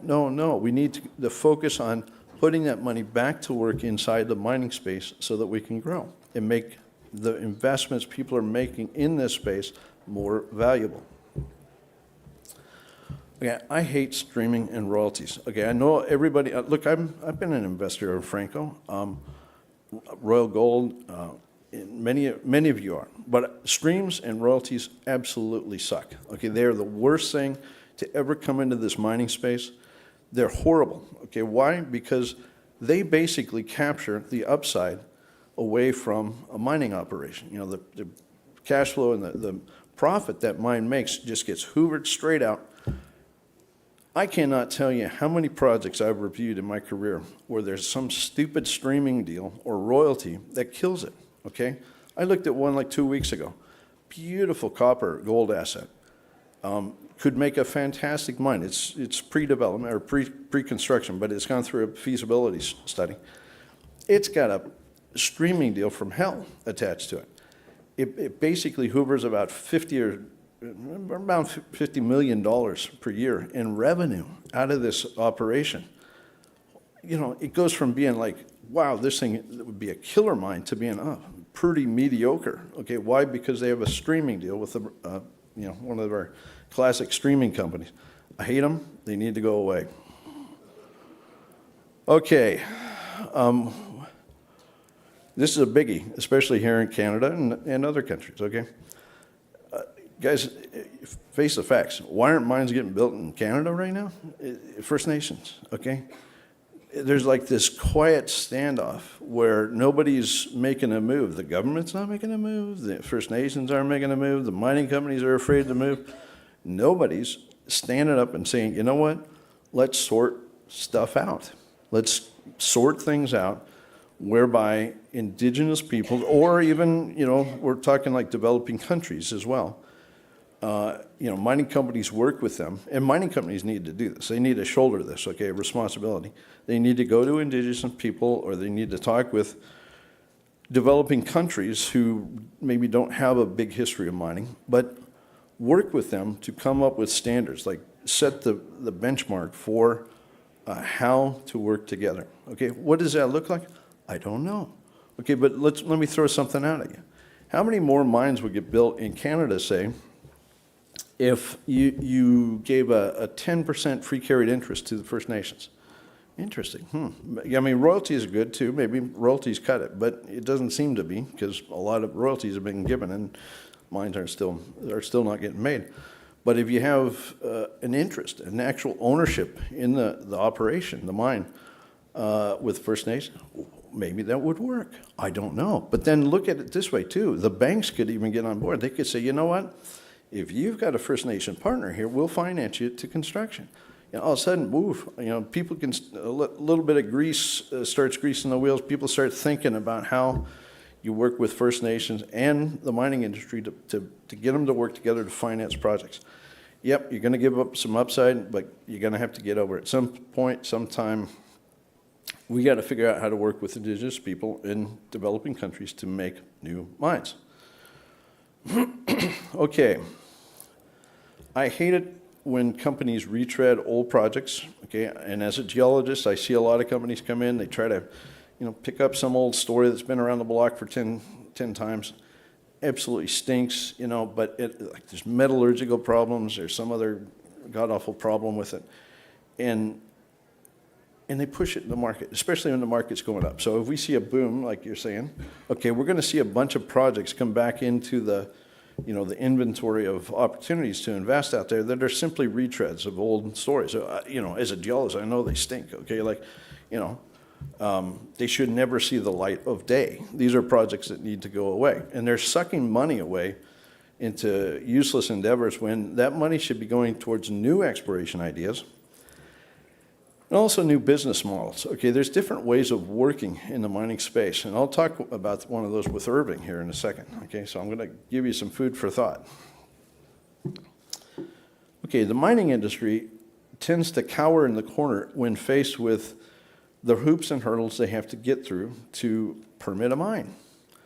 Okay, we need to grow a pair, and we need to get out there and face this head on, okay? As a mining industry, we need to have a full-on campaign, a full-out campaign whereby we work with regulators and everyone else to reduce the time it takes to permit a mine and the complexity it takes, the work that has to go into permitting a mine. Otherwise, why are we doing this? Okay, if it takes 15, 20 years to build a mine, I think Pierre Lassonde said it really well when he gave a talk one time. He said, start applying an 8% discount to a project over a 20-year period. What do you got? Bubkus, right? Well, that's where we're at, okay? As a mining industry, how do you expect people to invest in this space if it takes 20 years to build a mine? It doesn't make any sense. Yeah, maybe somebody acquires it, great, that's your dream. But if a company has to go through the slog over 15, 20 years to build a mine, that project basically gets discounted down to nothing, okay? We need to fight the time and the complexity of permitting. So last one, might make your head, you scratch your head. We need to focus on making mines and not 43-101 reports. Okay, what do I mean by that? Okay, in the NI 43-101 standards came out, you know, after BRIEX, and yep, there's a purpose for these, right? And great, okay, it's wonderful, but they have distorted the mining industry. Now, what do I mean by that? Well, in the 1980s, 1990s, mining companies went out and they explored, and after they found 1 million ounces, they're like, let's go build a mine, okay? They might have known there was another, you know, like good potential around them. You know, did they have to drill out Hemlo to the nth degree over a 20-year period before they went and built a mine? No. They found a great ore body. Within a couple of years, they're building a mine. Okay, it's done. Boom, onto it. We need to stop focusing on drilling out deposits to the nth degree. What do I mean? Well, think about it. If a company has a big project, like a big porphyry, a big whatever, a big puffy gold deposit of some sort, and they sit there and they drill and they drill, and then they go raise money, and then they drill and they drill and they raise money. First of all, it's boring for investors. I mean, who's going to want to sit there and watch somebody drill out over and over and over and over? Okay, but every time they raise, they dilute, okay, and it's just destroying value. All right. We need to go back to the old school where you find your first 1 million ounces, you say, bugger it, we're going to build a mine, let's get on with it and do it, okay? The other distortion that I see coming from 43-101 reports is there's an entire industry geared for 43-101 reporting. Okay, the whole industry of SRKs or SLRs and, you know, all these groups that are out there that do this business, they make their money off of these reports, okay? That's not a productive use of capital. Yes, we need feasibility studies and things like that, but do we need umpteen PEAs and, you know, whatever? No, okay? We need to get back to the business of mining, okay? It's that simple, okay? So there's my soapbox for the day. Like I said, I don't mean to be negative. I'm actually trying to be constructive here and give people room to think about what can make a difference. And to be frank, you know, I could have made a list of like 20 things, you know. There's a lot more things, and I'm sure y'all can think of other ideas, but this is the first 10 that popped in my head. What's that? Salaries are a biggie, yep. Yeah, don't get me started. Like salaries and warrants, we could talk about warrants. I mean, you know, like, do we really need warrants on all these finance? Well, everybody loves the clip warrants, not the, yeah, whoa, okay. Guess what? You got more paper. All right. Look, I say all of this in the hope that we get a second chance, you know. Yeah, please, dear Lord, if you give me a second chance, I promise I won't screw it up. Okay, thank you. Thank you, Quentin, for the wonderful presentation. I think we will go to the Irving presentation. I believe you will be the presenter. I mean, we visited Irving together last year.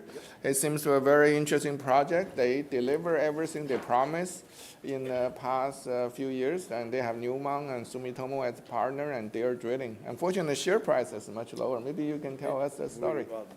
Yep, absolutely. Okay, back again, sorry. All right, look, I've worked with Akiko Levinson, who's the CEO of Irving, for probably the past 15 or 16 years. I first met Akiko when I was at Newmont, actually, and she had a company called Gold Canyon. Her husband had passed away, and she became president of Gold Canyon Resources.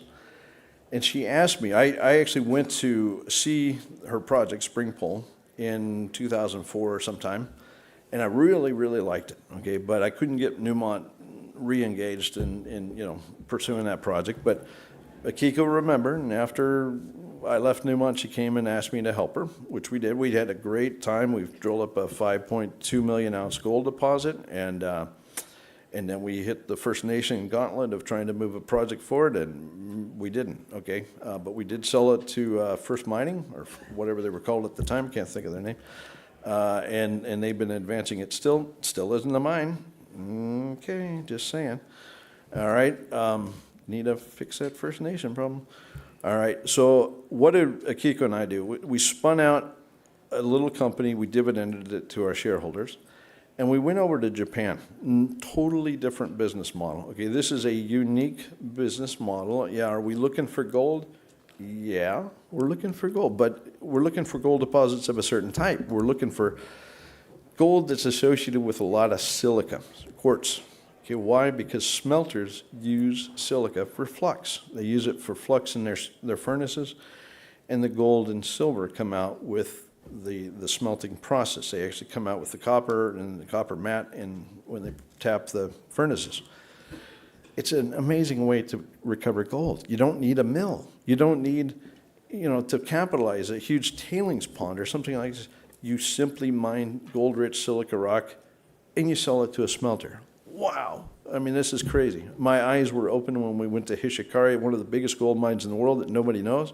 It's in southern Japan. Hishikari has been producing around 250,000 ounces of gold, all in costs $300, $400 an ounce. Why? Because they don't have a mill. They just mine the rock and they ship it to their smelter. This is Sumitomo Metal Mining. Unbelievable business model. Okay, so what did we do? We pursued the same model in Japan. We have 3 major projects now. We have Omu project up in Hokkaido in the north, Yamagano down in the south, and the Noto project on the western side of Honshu. Okay, our disclaimer. Okay. This is our mission. This is basically a summary of that business model that I just spoke to. Smelters in Japan, all these base metal smelters all require silica-rich gold ores as smelter flux. Okay, there's no traditional milling in Japan to speak of. This is a novel way, and it's been the way things have worked for many, many years. Okay, Japan has had a big smelting industry and used gold-bearing silica as flux for eons. Okay, some of the highest grade gold mines or silica deposits with gold in the world are in Japan. Okay, you can see Japan has seen a dearth of exploration for many, many years. When the economy, basically the Japanese yen strengthened and it became too expensive to operate in Japan, mining left the country. Okay, that's changing. Look at the yen today, almost around 150 per US dollar. It's business, good business in Japan. Mining is looking like a very lucrative business, especially with the gold price where it's at. This map simply shows the distribution of smelters across the country. You get the idea. Many smelters, and most of them are along the coast, okay, so easy shipping. You can put stuff on a barge at Omu, and you can ship it down to any one of a dozen smelters, all right? These are the people involved. I'm not going to go over all of them, but Akiko, I call her the boss. She's the boss. She's back there somewhere. I saw her. I love working with Akiko, but we have very good people, including Suichi Miyataki, who is our Vice President of Exploration. He was the head of JOGMEC, so he's probably the most famous geologist, like active exploration geologist in Japan. He works for us now. Harada, we've worked with for years. Harada is a dear friend who's helped us with a number of projects. Look, I won't take a lot more time here because I want to tell you about our story. Okay. Omu is where we focused our first effort. We picked up a mining license, so we actually have right to go mining, as well as a number of prospecting licenses. Up here in northern Hokkaido, we did a lot of basic work. You can see it summarized on this slide. I won't go over it, but we basically identified a lot of good anomalies, targets, quite frankly, grassroots level in most cases. And we went out and started drilling these. We started drilling in 2019, so we've been drilling for about 5 years. We found at Omu Center, which you can see up towards the top there, an absolutely extraordinary large body of silica. It doesn't have high-grade gold, but it's got about 0.6, 0.7 gram gold in many millions of tons of silica, and it's sitting right at surface. I mean, this is an extraordinary opportunity to go mine silica. We now have JX earning in. Okay, JX is the biggest mining company in Japan. Why are they interested in us? Because we have the silica they need for their smelters, and we have gold in that silica. Okay, we're now also active down in Omui. Now, Omui, we've retained rights, but it's got high-grade silica veins, high-grade gold silica veins that we can blend with that flux or the silica from Omu Sinter to produce a flux product that would be perfect for smelters throughout Japan. JX understands this, and they're supporting our effort to make a new smelter flux, basically production center at Omu. This shows you where the sinter is located. It's, if we zoomed out a little bit, the ocean would be just off to the upper right. It's like 500 meters to the ocean, I kid you not. So, and there's a port there, like everything's right there. That blue circle shows you where the sinter body is. It's a huge, huge, basically planar subsurface body of silica that can be mined tomorrow.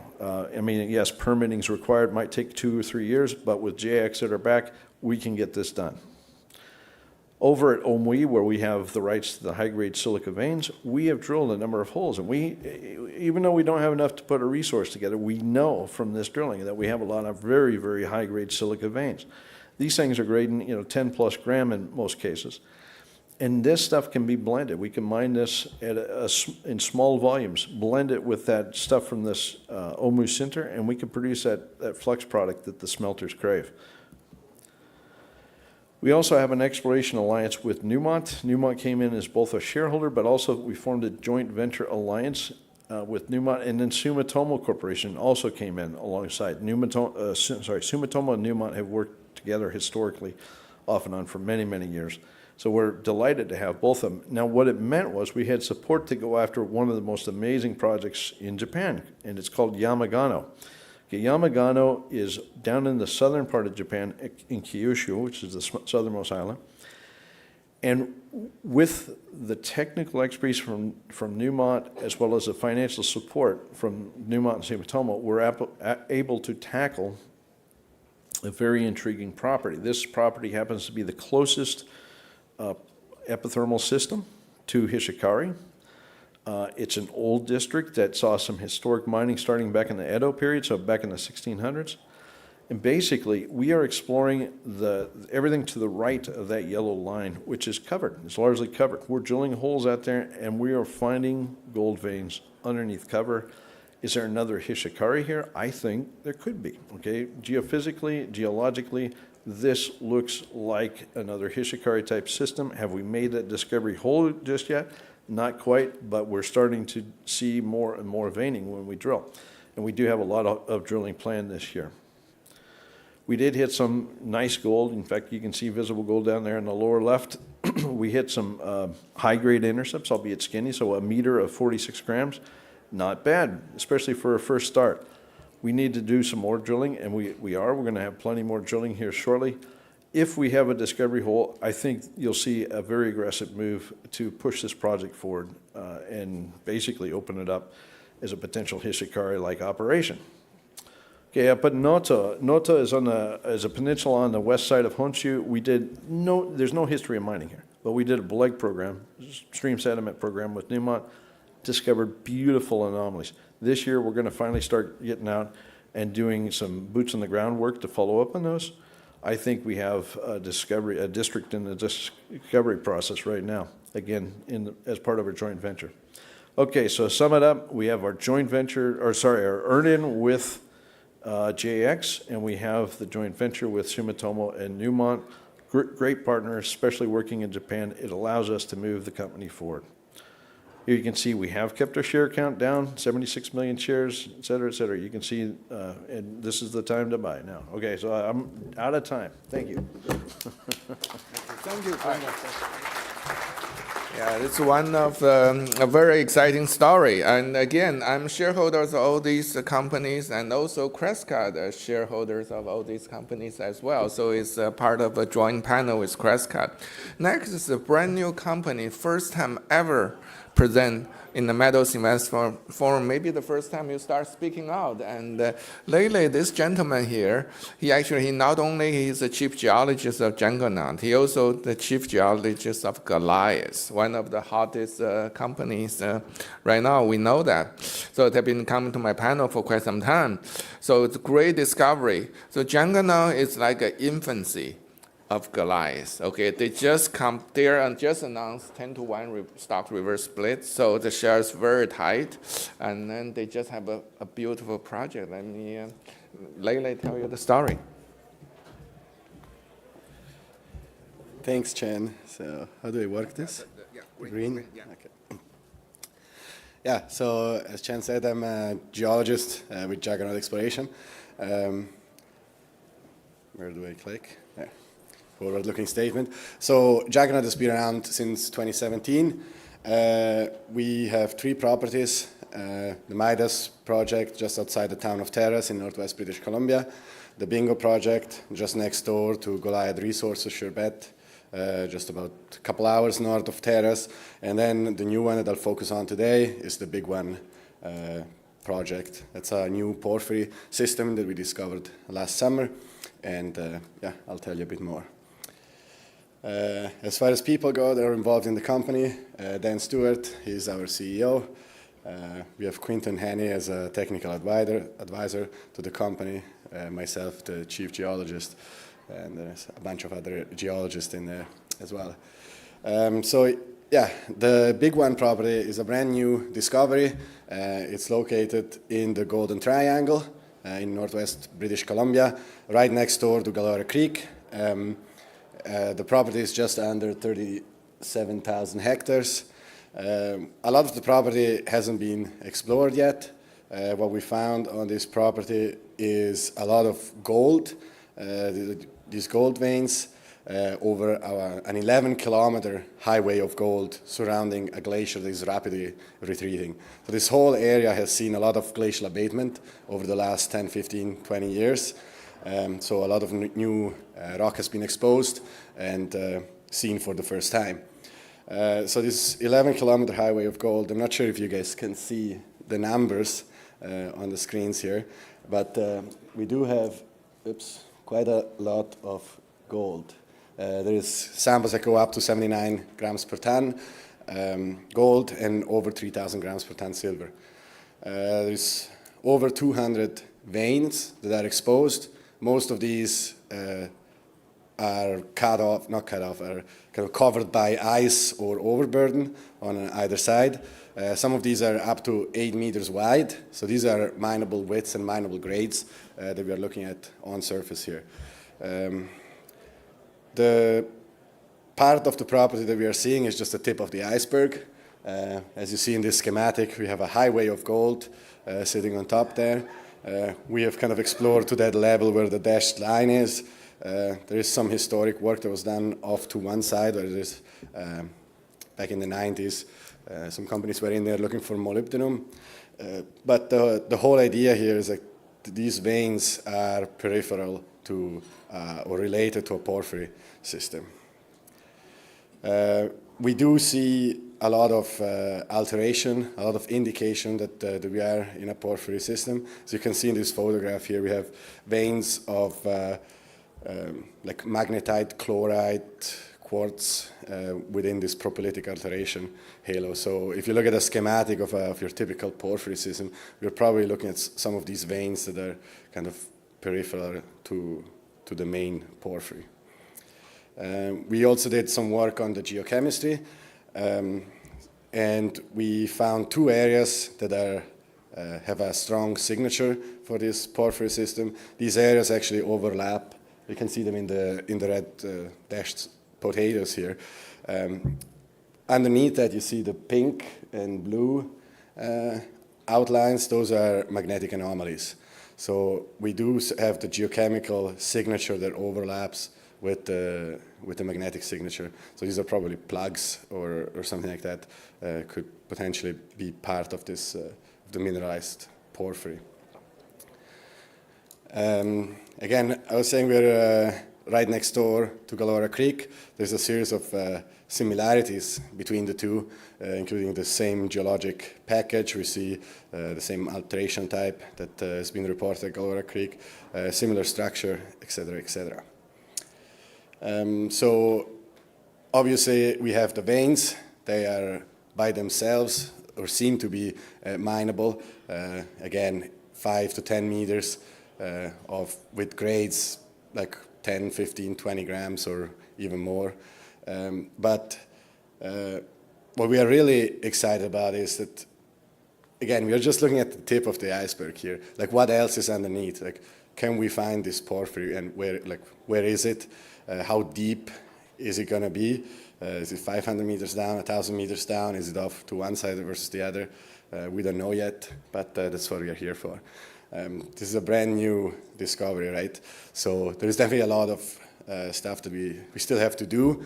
The plan moving forward is to do some more mapping, do a proper geologic map of the area, understand what's going on with these veins, what's the relationship between the various veins, how are the veins oriented, how can we drill these veins, and do we get any indications from the mapping and the work that we can do on the veins that tells us where we have to drill to find the porphyry.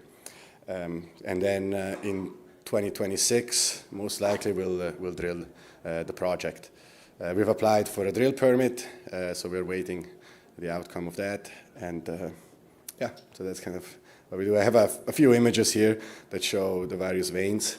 There was one before here. Yeah. So this is one of the larger veins that we have, 5 meter vein on one side, and then kind of on the east side, it goes up to 8 meters in thickness. It's shear hosted. You can see in the upper right. How do I point this? Yeah. So this is kind of what the rock looks like. It's a quartz vein, has seams of sulfide in there. So it's pretty exciting when you see this stuff in the field, even without having the results, and then obviously the results is even more exciting. Here again, you see a geologist there for scale. So this is another 4 meter thick veins, very mineable as well. And the grades, again, in this case, 41 grams per ton gold equivalent. So 37, almost 38 grams per ton gold. And there's a bit of silver in there as well. More veins. And yeah, I kind of went over this already. We do have 4 drill targets that are drill ready. But that could definitely change with more work that we'll do this year, and when we develop more targets. The property itself is quite large, so this is just in the northern part of the property. There is a couple other areas. You can see on the map there, Payday, Mother Lode, where we have found some indication of more mineralization. So that's going to be part of the program as well, to go in and follow up on some of these targets. An EM survey was flown back in the day on part of the property. There are a few targets that came out from that EM survey, and we haven't followed up on those yet. So we'll do that as well.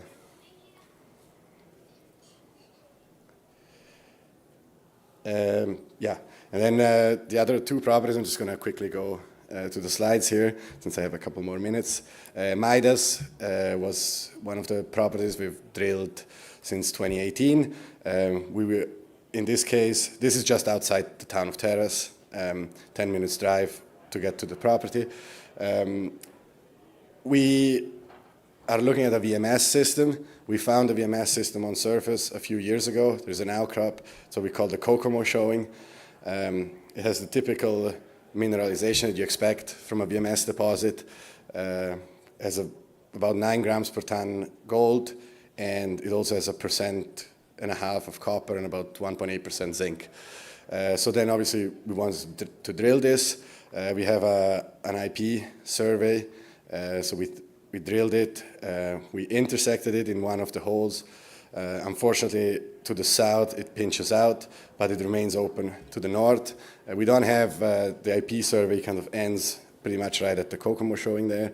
So to work further to the north, we have to kind of reorganize a bit. There's going to be a bit more mapping that we do there, some prospecting ideas that we have, some other things that we have to check out, but then potentially drill this one again as well. We did intersect 8 grams per ton gold equivalent over 11 meters, and this is right adjacent to a fault, so there is probably more material in there, like right at that fault. And then the Bingo is the other property that we have. This one is just adjacent to Goliath Resources, up by Kitsault there. We drilled this year. We've had some intercept, and we started seeing a lot of potassic alteration. So we are kind of waiting to get the final map finished up for this project, and then we'll see how we move forward with this one as well. And that's it.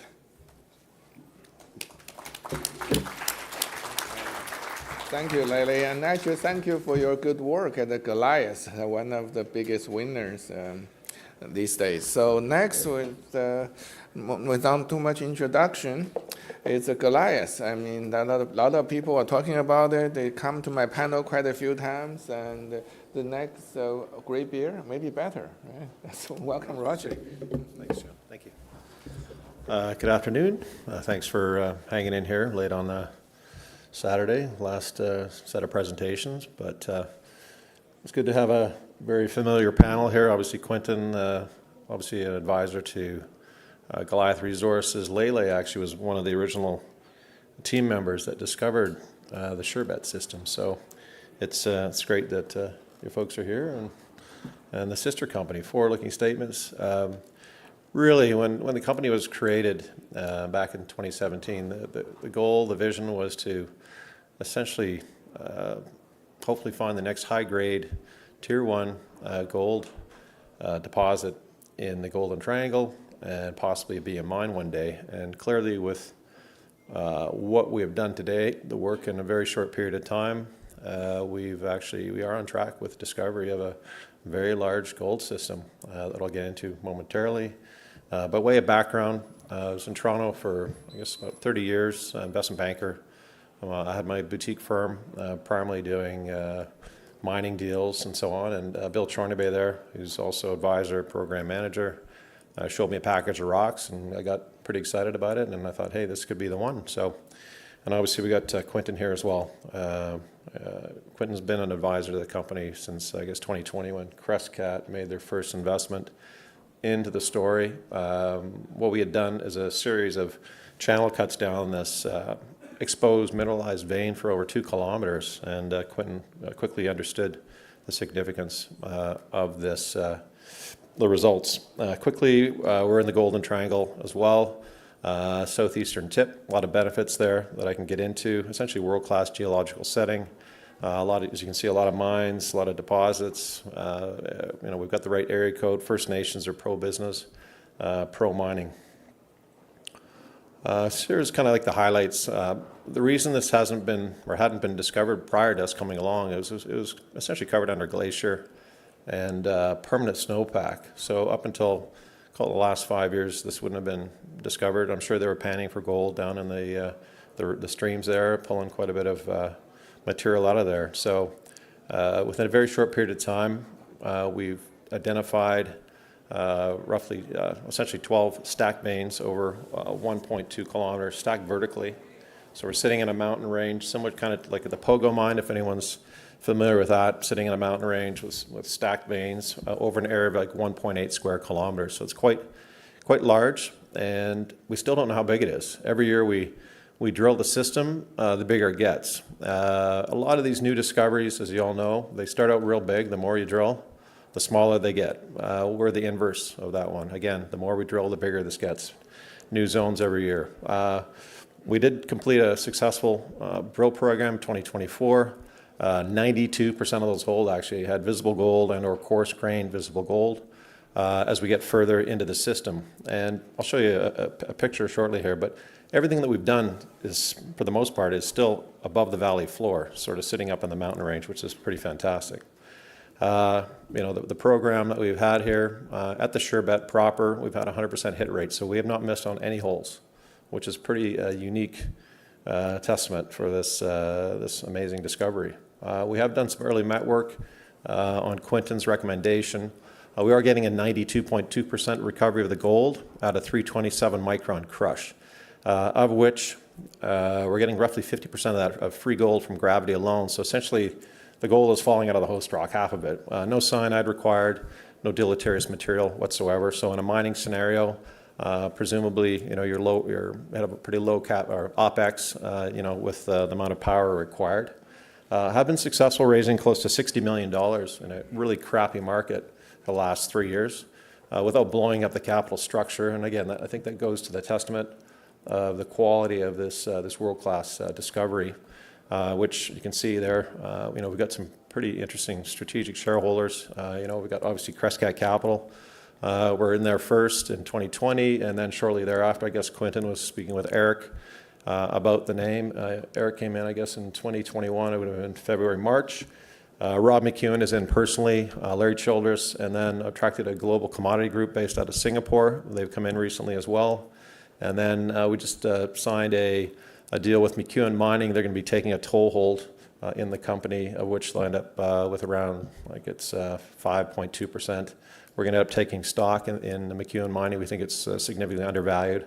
And once they IPO their Argentinian copper, I think we could see potentially a double in the story. So really at this point, we've taken all the risk over the past few years. 2025 and future, we're going into the low-risk expansion phase here. Again, it does remain open. And here's our updated model. We just announced all of our results last week. And again, we've hit on every hole, 100% hit rate. And this is our new model with these stacked veins, kind of like a layer cake system, primarily up in the sedimentary group. We'll go too technical. So again, think of Pogo Mine, which Quinton has brought up several times. It reminds him of that and other smart geologists. And then this year we actually discovered our intrusive related, our dikes actually are carrying gold as well. We were actually typically drilling, trying to avoid these things. And if you think snowline gold, very similar looking type mineralization. One of the grades we got back, it's kind of 10 grams over 10 meters. Snowline's kind of 1.2 to, I guess, 2 grams. And that's a deposit of, I guess, around 7 million ounces at this point. So if you kind of visionary, think about, okay, potentially a Pogo mine sitting on top of a potential snowline gold type of system. Again, we have barely gone through the valley floor here. Here's an image here on your left, kind of, CN Tower. It's basically, these stacked veins, 2 CN Towers on top of one another. And then down below you can see the valley, and we believe there's this mother lode feeder zone, which is definitely related to this reduced intrusive style of mineralization we're seeing in the dikes. The top right actually is that 1 kilometer. This is kind of looking northwest-ish of exposed mineralization. So it actually goes up the mountain, the south slope, it peaks, goes down the north slope for another 1.2 kilometers. So vertical relief is about 700 meters. So even before we drilled this in 2021, we had a 3D model of the system, which is pretty amazing. And there's an outcrop here at the bottom picture. Quick cross-section of what it looks like from the side on a couple of holes. Here's that image kind of showing you, to sum it up, Pogo sitting on top of a snowline type deal potential. Obviously, we got to keep on drilling and prove that out in the next couple of years here. But shares outstanding, about 143 million. This is the baked in with the McEwen Mining transaction completed. Currently, we're sitting with around $7 million in the treasury. We do have about $9 million of warrants that are deep in the money, average strike around 62 cents. These all expire this year. So I'm expecting another $6.5 million to be rolling in between now and before the end of June. Board and the team, we've got about 19% of the company, partially diluted. Crescat Capital being one of our larger shareholders at well of 14.4%. Do have a offshore strategic institutional group just owning under 10%. Then obviously McEwen Mining about 5.4 once our deal is completed. The Global Commodity Group 5.2, Rob McEwen personally for about 4%, and then Eric Sprott at 3%, and Larry Childress 1%. As you can see by our volume, 52-week volume, I updated the model or the deck today, and I was shocked to see we were kind of 90,000 for the last 52 weeks. We're actually 105 million shares traded the last 52 weeks with a VWAP of $1.35. We actually hit a high of 284 after the last time I saw you, Chen. After this great reception at the show, we're currently closed at I guess about $1.65 on Friday. So great volume. So Location-wise, kind of zooming in, bottom right there, we've got the town of Kitsault. That's actually was built by Phelps Dodge back in the 70s for the Moly mine that went into operation in the 80s, went out of business. You can actually drive here from Terrace, about 3.5 hours. You've got high tension power there. You've got the old Moly mine, the Vanti Kitsault, which is permitted brownfield site. The mill's gone, but certainly would be advantageous to have a quick kind of a turnkey scenario to put this into production when we get to that phase. As you can see, we've got tidewater on either side of the project as well. So we've got barge access down into Kitsault, or 190 clicks to the south, Prince Rupert. You've got rail across Canada, or a deep sea port. You can send your material anywhere in the world. And here's a quick pic of a part of the town, actually. So we occupy these apartment buildings. We've got our core shacks here. We've got an industrial-sized kitchen. We had about 110 people last year with our 8 rigs and 4 choppers. I was told the town actually had a capacity of about 1,000 people when it was in operation. But anyhow, if you've got any more questions, or if you're interested, reach out. We've got a booth out here. Reach out to Chen, I guess, because we always get feedback from you as well when people are looking for information. And have a great PDAC, and thanks for listening to my story. Thank you. What a beautiful story. Again, at the end of the panel, we're going to draw this beautiful iWatch. You have to be here to get the reward, okay? So I tell you the true story of Goliath. Quentin not only told Eric Sprout, I had a drink with Quentin at 2022 or early part of, and we asked him, what would be the most exciting one after Snowline? He said, take a look at Goliath. So that when me and my subscribers start paying attention to Goliath, so what a story. And then this just continue. And recently they have a little bit setback, right? And that's just normal trading because they go up too much. I mean, some people think it go up too much, but we'll see. And this is a great story. Finally, the last presentation is Silver 47. It's one of the great discovery for silver in Alaska and critical metal. So let me welcome Gary Thompson back. And they just finished a way oversubscribed, almost finished, way oversubscribed financing. Is about to drill in this summer. Right. Welcome, Gary. Thanks, Jen. Good afternoon, ladies and gentlemen. That's a pleasure to be here, and yeah, thanks for sitting around for the last show. So Silver 47, 47, if you don't know, is the atomic number for silver, so that's where that comes from. Yeah, my mission really is to build the next big silver story, and we're excited to come out. We're 3.5 months as a public company, traded 19 million shares. In our first 3.5 months debut of a 50 million share outstanding, so pretty good to see. So here's a capital structure. We're currently 50 million shares out. We've been successful in attracting a capital to this name, raised around 10 million privately, so we're a private company since 21, and just recently public. You can see the shareholders there between Crescat, Eric Sprott Management, about 40%. We went out to raise $3 million, just kind of not sure where the market was, and we had tremendous demand, and we recently announced an upsize to $8 million. So that's pretty exciting for us. There's the team. It's a small team. I mean, it's a new company, so we're building that. But one smart investor told me what makes a good CEO is someone that can raise capital, and we've been successful in doing that. So we're going to grow our team as we build out, but we're excited to get up there this year and drill. So my strategy for this company is I want to see 1 billion ounces of silver on the books. And I don't care if it's silver equivalent, I don't care if it's zinc, gold, copper, but a silver-focused company with a lot of ounces. How do we get there? It's M&A and drilling. I mean, you can drill your way there, but it's going to take a long time to get there. Or you can do drilling and M&A. So that's my mission, is to find some like-minded companies. So if you know any companies got 100 million, 200 million silver equivalent ounces, happy to chat. How do we get there? We know we've got 2 great resources on the Red Mountain project called Dry Creek and West Tundra Flats. We have high confidence that these will grow, and that's going to be our strategy for this year, is to grow those resources. And we've got a ton of exploration targets that we want to drill test for new discoveries. And we really want to fast track that. So we've got a fast track to development opportunity, and we've got big discovery opportunity. and we believe we have the scale, we have the grade, and we got a great location like Alaska. And we looked at a handful of our peers. There's a dozen of our peers here. You can see the chart. Silver 47 is trading around 16 cents of Canadian an ounce in the ground on a silver equivalent basis. You can see the names. Grade-wise, 336 on a gram silver equivalent. Given where silver's at, that's like $1 a gram, so $336 per ton rock. Pretty good value rock. Based on the drilling that we did last year, we think we can improve on that.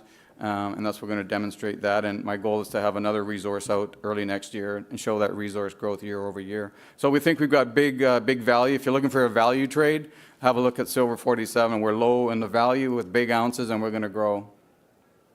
We actually own 3 assets, wholly owned 3 assets. We started in Yukon called Michelle. We made a major silver discovery there in 21 and 22, and have been stuck in the permitting process, so we're kind of waiting for that to get resolved.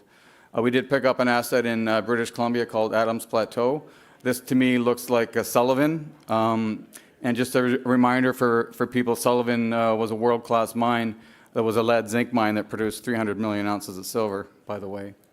So these VMS deposits can be big, and they can have a lot of precious metals. So we're located about 100 kilometers due south of Fairbanks, Alaska. And it's easy to get to. It took me about a 20-minute flight from Fairbanks when I was there last summer. We've got a little bit of infrastructure work to do as we advance to development, but there's a group in a state-managed fund called the Alaska Industrial Development Export Authority, ADA, and they will provide for-profit, low-cost debt for infrastructure. So we kind of have that to look forward to as we advance this thing. But we're on state-managed lands. We've got a 60-kilometer trend, and the state is pro-mining here, quite easy on the permitting process. So we think we have a fast track to a development story here. The geology is ripe for new discoveries, and if you look at these VMS deposits, they're like a string of pearls. They're kind of layer cake geology, and we're seeing that in the resources that we have. So if you look at the trend here, we're on the right rocks, we're on the right trend. On the western side of the project, which has seen much less work than most of the $35 million that have been spent on this has been focused on the eastern side of the project. But the west has this interesting SEDEX affinity, just more sediment hosted. Much like the Sullivan, these things can be quite large. And so we're quite interested to drill some of these new targets this year. One that I'm quite interested in, brand new one, is called Galleon. It had over 1,200 gram silver sample at surface, never been drilled. So we want to hit some of those this year.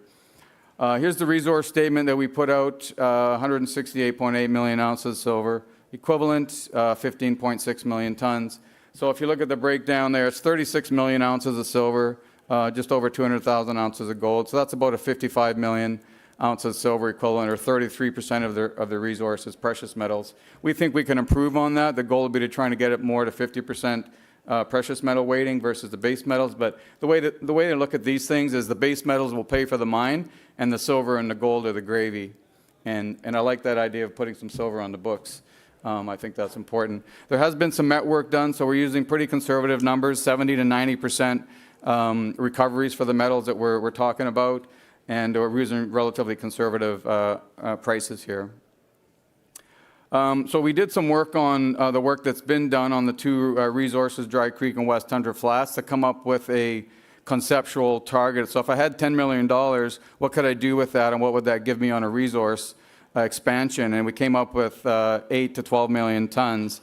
So I would say that's extremely high discovery rate for new ounces. So if we could add 50 to 100 million ounces silver equivalent to the books on a aggressive season of drilling, I think that's great. So we're looking forward to seeing what we can do there. The resource zones are wide open. We did a bit of drilling last year, and quite successfully. We did some infill on Dry Creek there. You can see in the bottom of that table, hole 106, cut a 24.5 meter wide interval. But what was encouraging about that is that we were in between 2 holes that had sort of 5 or 6 grams gold, and we actually hit 15 grams gold in that with 250 gram silver and 22% zinc. So on a silver equivalent, that's given us 2,900 grams per ton silver equivalent at over 2.5 meters. So we get these massive sulfide horizons that are essentially metal, and then within these semi-massive sulfide horizons that have some rock in them. So it's quite encouraging when you see the massive sulfide, because you know you're going to get grade, and it's just metal in the box, so that's pretty encouraging. And then one of the things we did recently, we went through all of our data, and we're looking at the critical mineral part of the story, and we came up with significant amounts of antimony. You can see on the bottom table there, antimony is not included in the silver equivalent value, but it's adding significant amount of value, we think, to the project. As being a critical mineral, antimony is like $25,000 a ton. So while I think the next step would be to do some met work to see what kind of recoveries we could get there. And there's obviously looking at the U.S. critical mineral funds from the DOE and the DOD. There are significant pots of money available, grant money, that we could potentially see access to help a non-dilutive capital to help advance this project through the U.S. government. West Tundra is quite an interesting one because it's a relatively shallow dipping flat zone and it's wide open. One of the holes we did was actually a twin on hole 8 there. There was 7.3 meters of 333 grams silver, 619 equivalent. And we ended up with a 22-meter interval from the previous 7.3 meter interval. And that is attributed to the fact that a lot of the 1980s vintage drilling did not get good core recovery. So if you don't have the rock in the box, you don't have a proper record of what it is. And we were able to successfully get high core recovery. So we think just by drilling modern drill techniques, good recovery, we can improve the grade, improve the quality and scale of the resource. So we set an exploration target for ourselves, 50 to 75 million tons. We believe, given the scale of the project and the number of targets that we have, we think that a 50 million ton is a pretty good base case. And I think if we could even get to 30 million tons, we're talking PEA level, get this thing moved along the development curve. And given that we're in the state of Alaska with strong support from the state to build these things, we've got a pretty short timeline to build this story. So in summary, I'd say have a look at Silver 47. We've got a strong, high-grade, 168 million ounce silver equivalent resource, and we've got lots of growth potential in front of us, tons of targets, district-scale project with base metal credits, and a near-term development opportunity, and a big vision to get lots of ounces on the books for Silver 47. So thank you very much. Thank you, Gary. Thank you, Gary. Those antimony and gallium grade are out of the chart. Okay, now come to the most exciting part. So we have this iWatch right here. So, and then we're going to pick a raffle ticket and have the honor.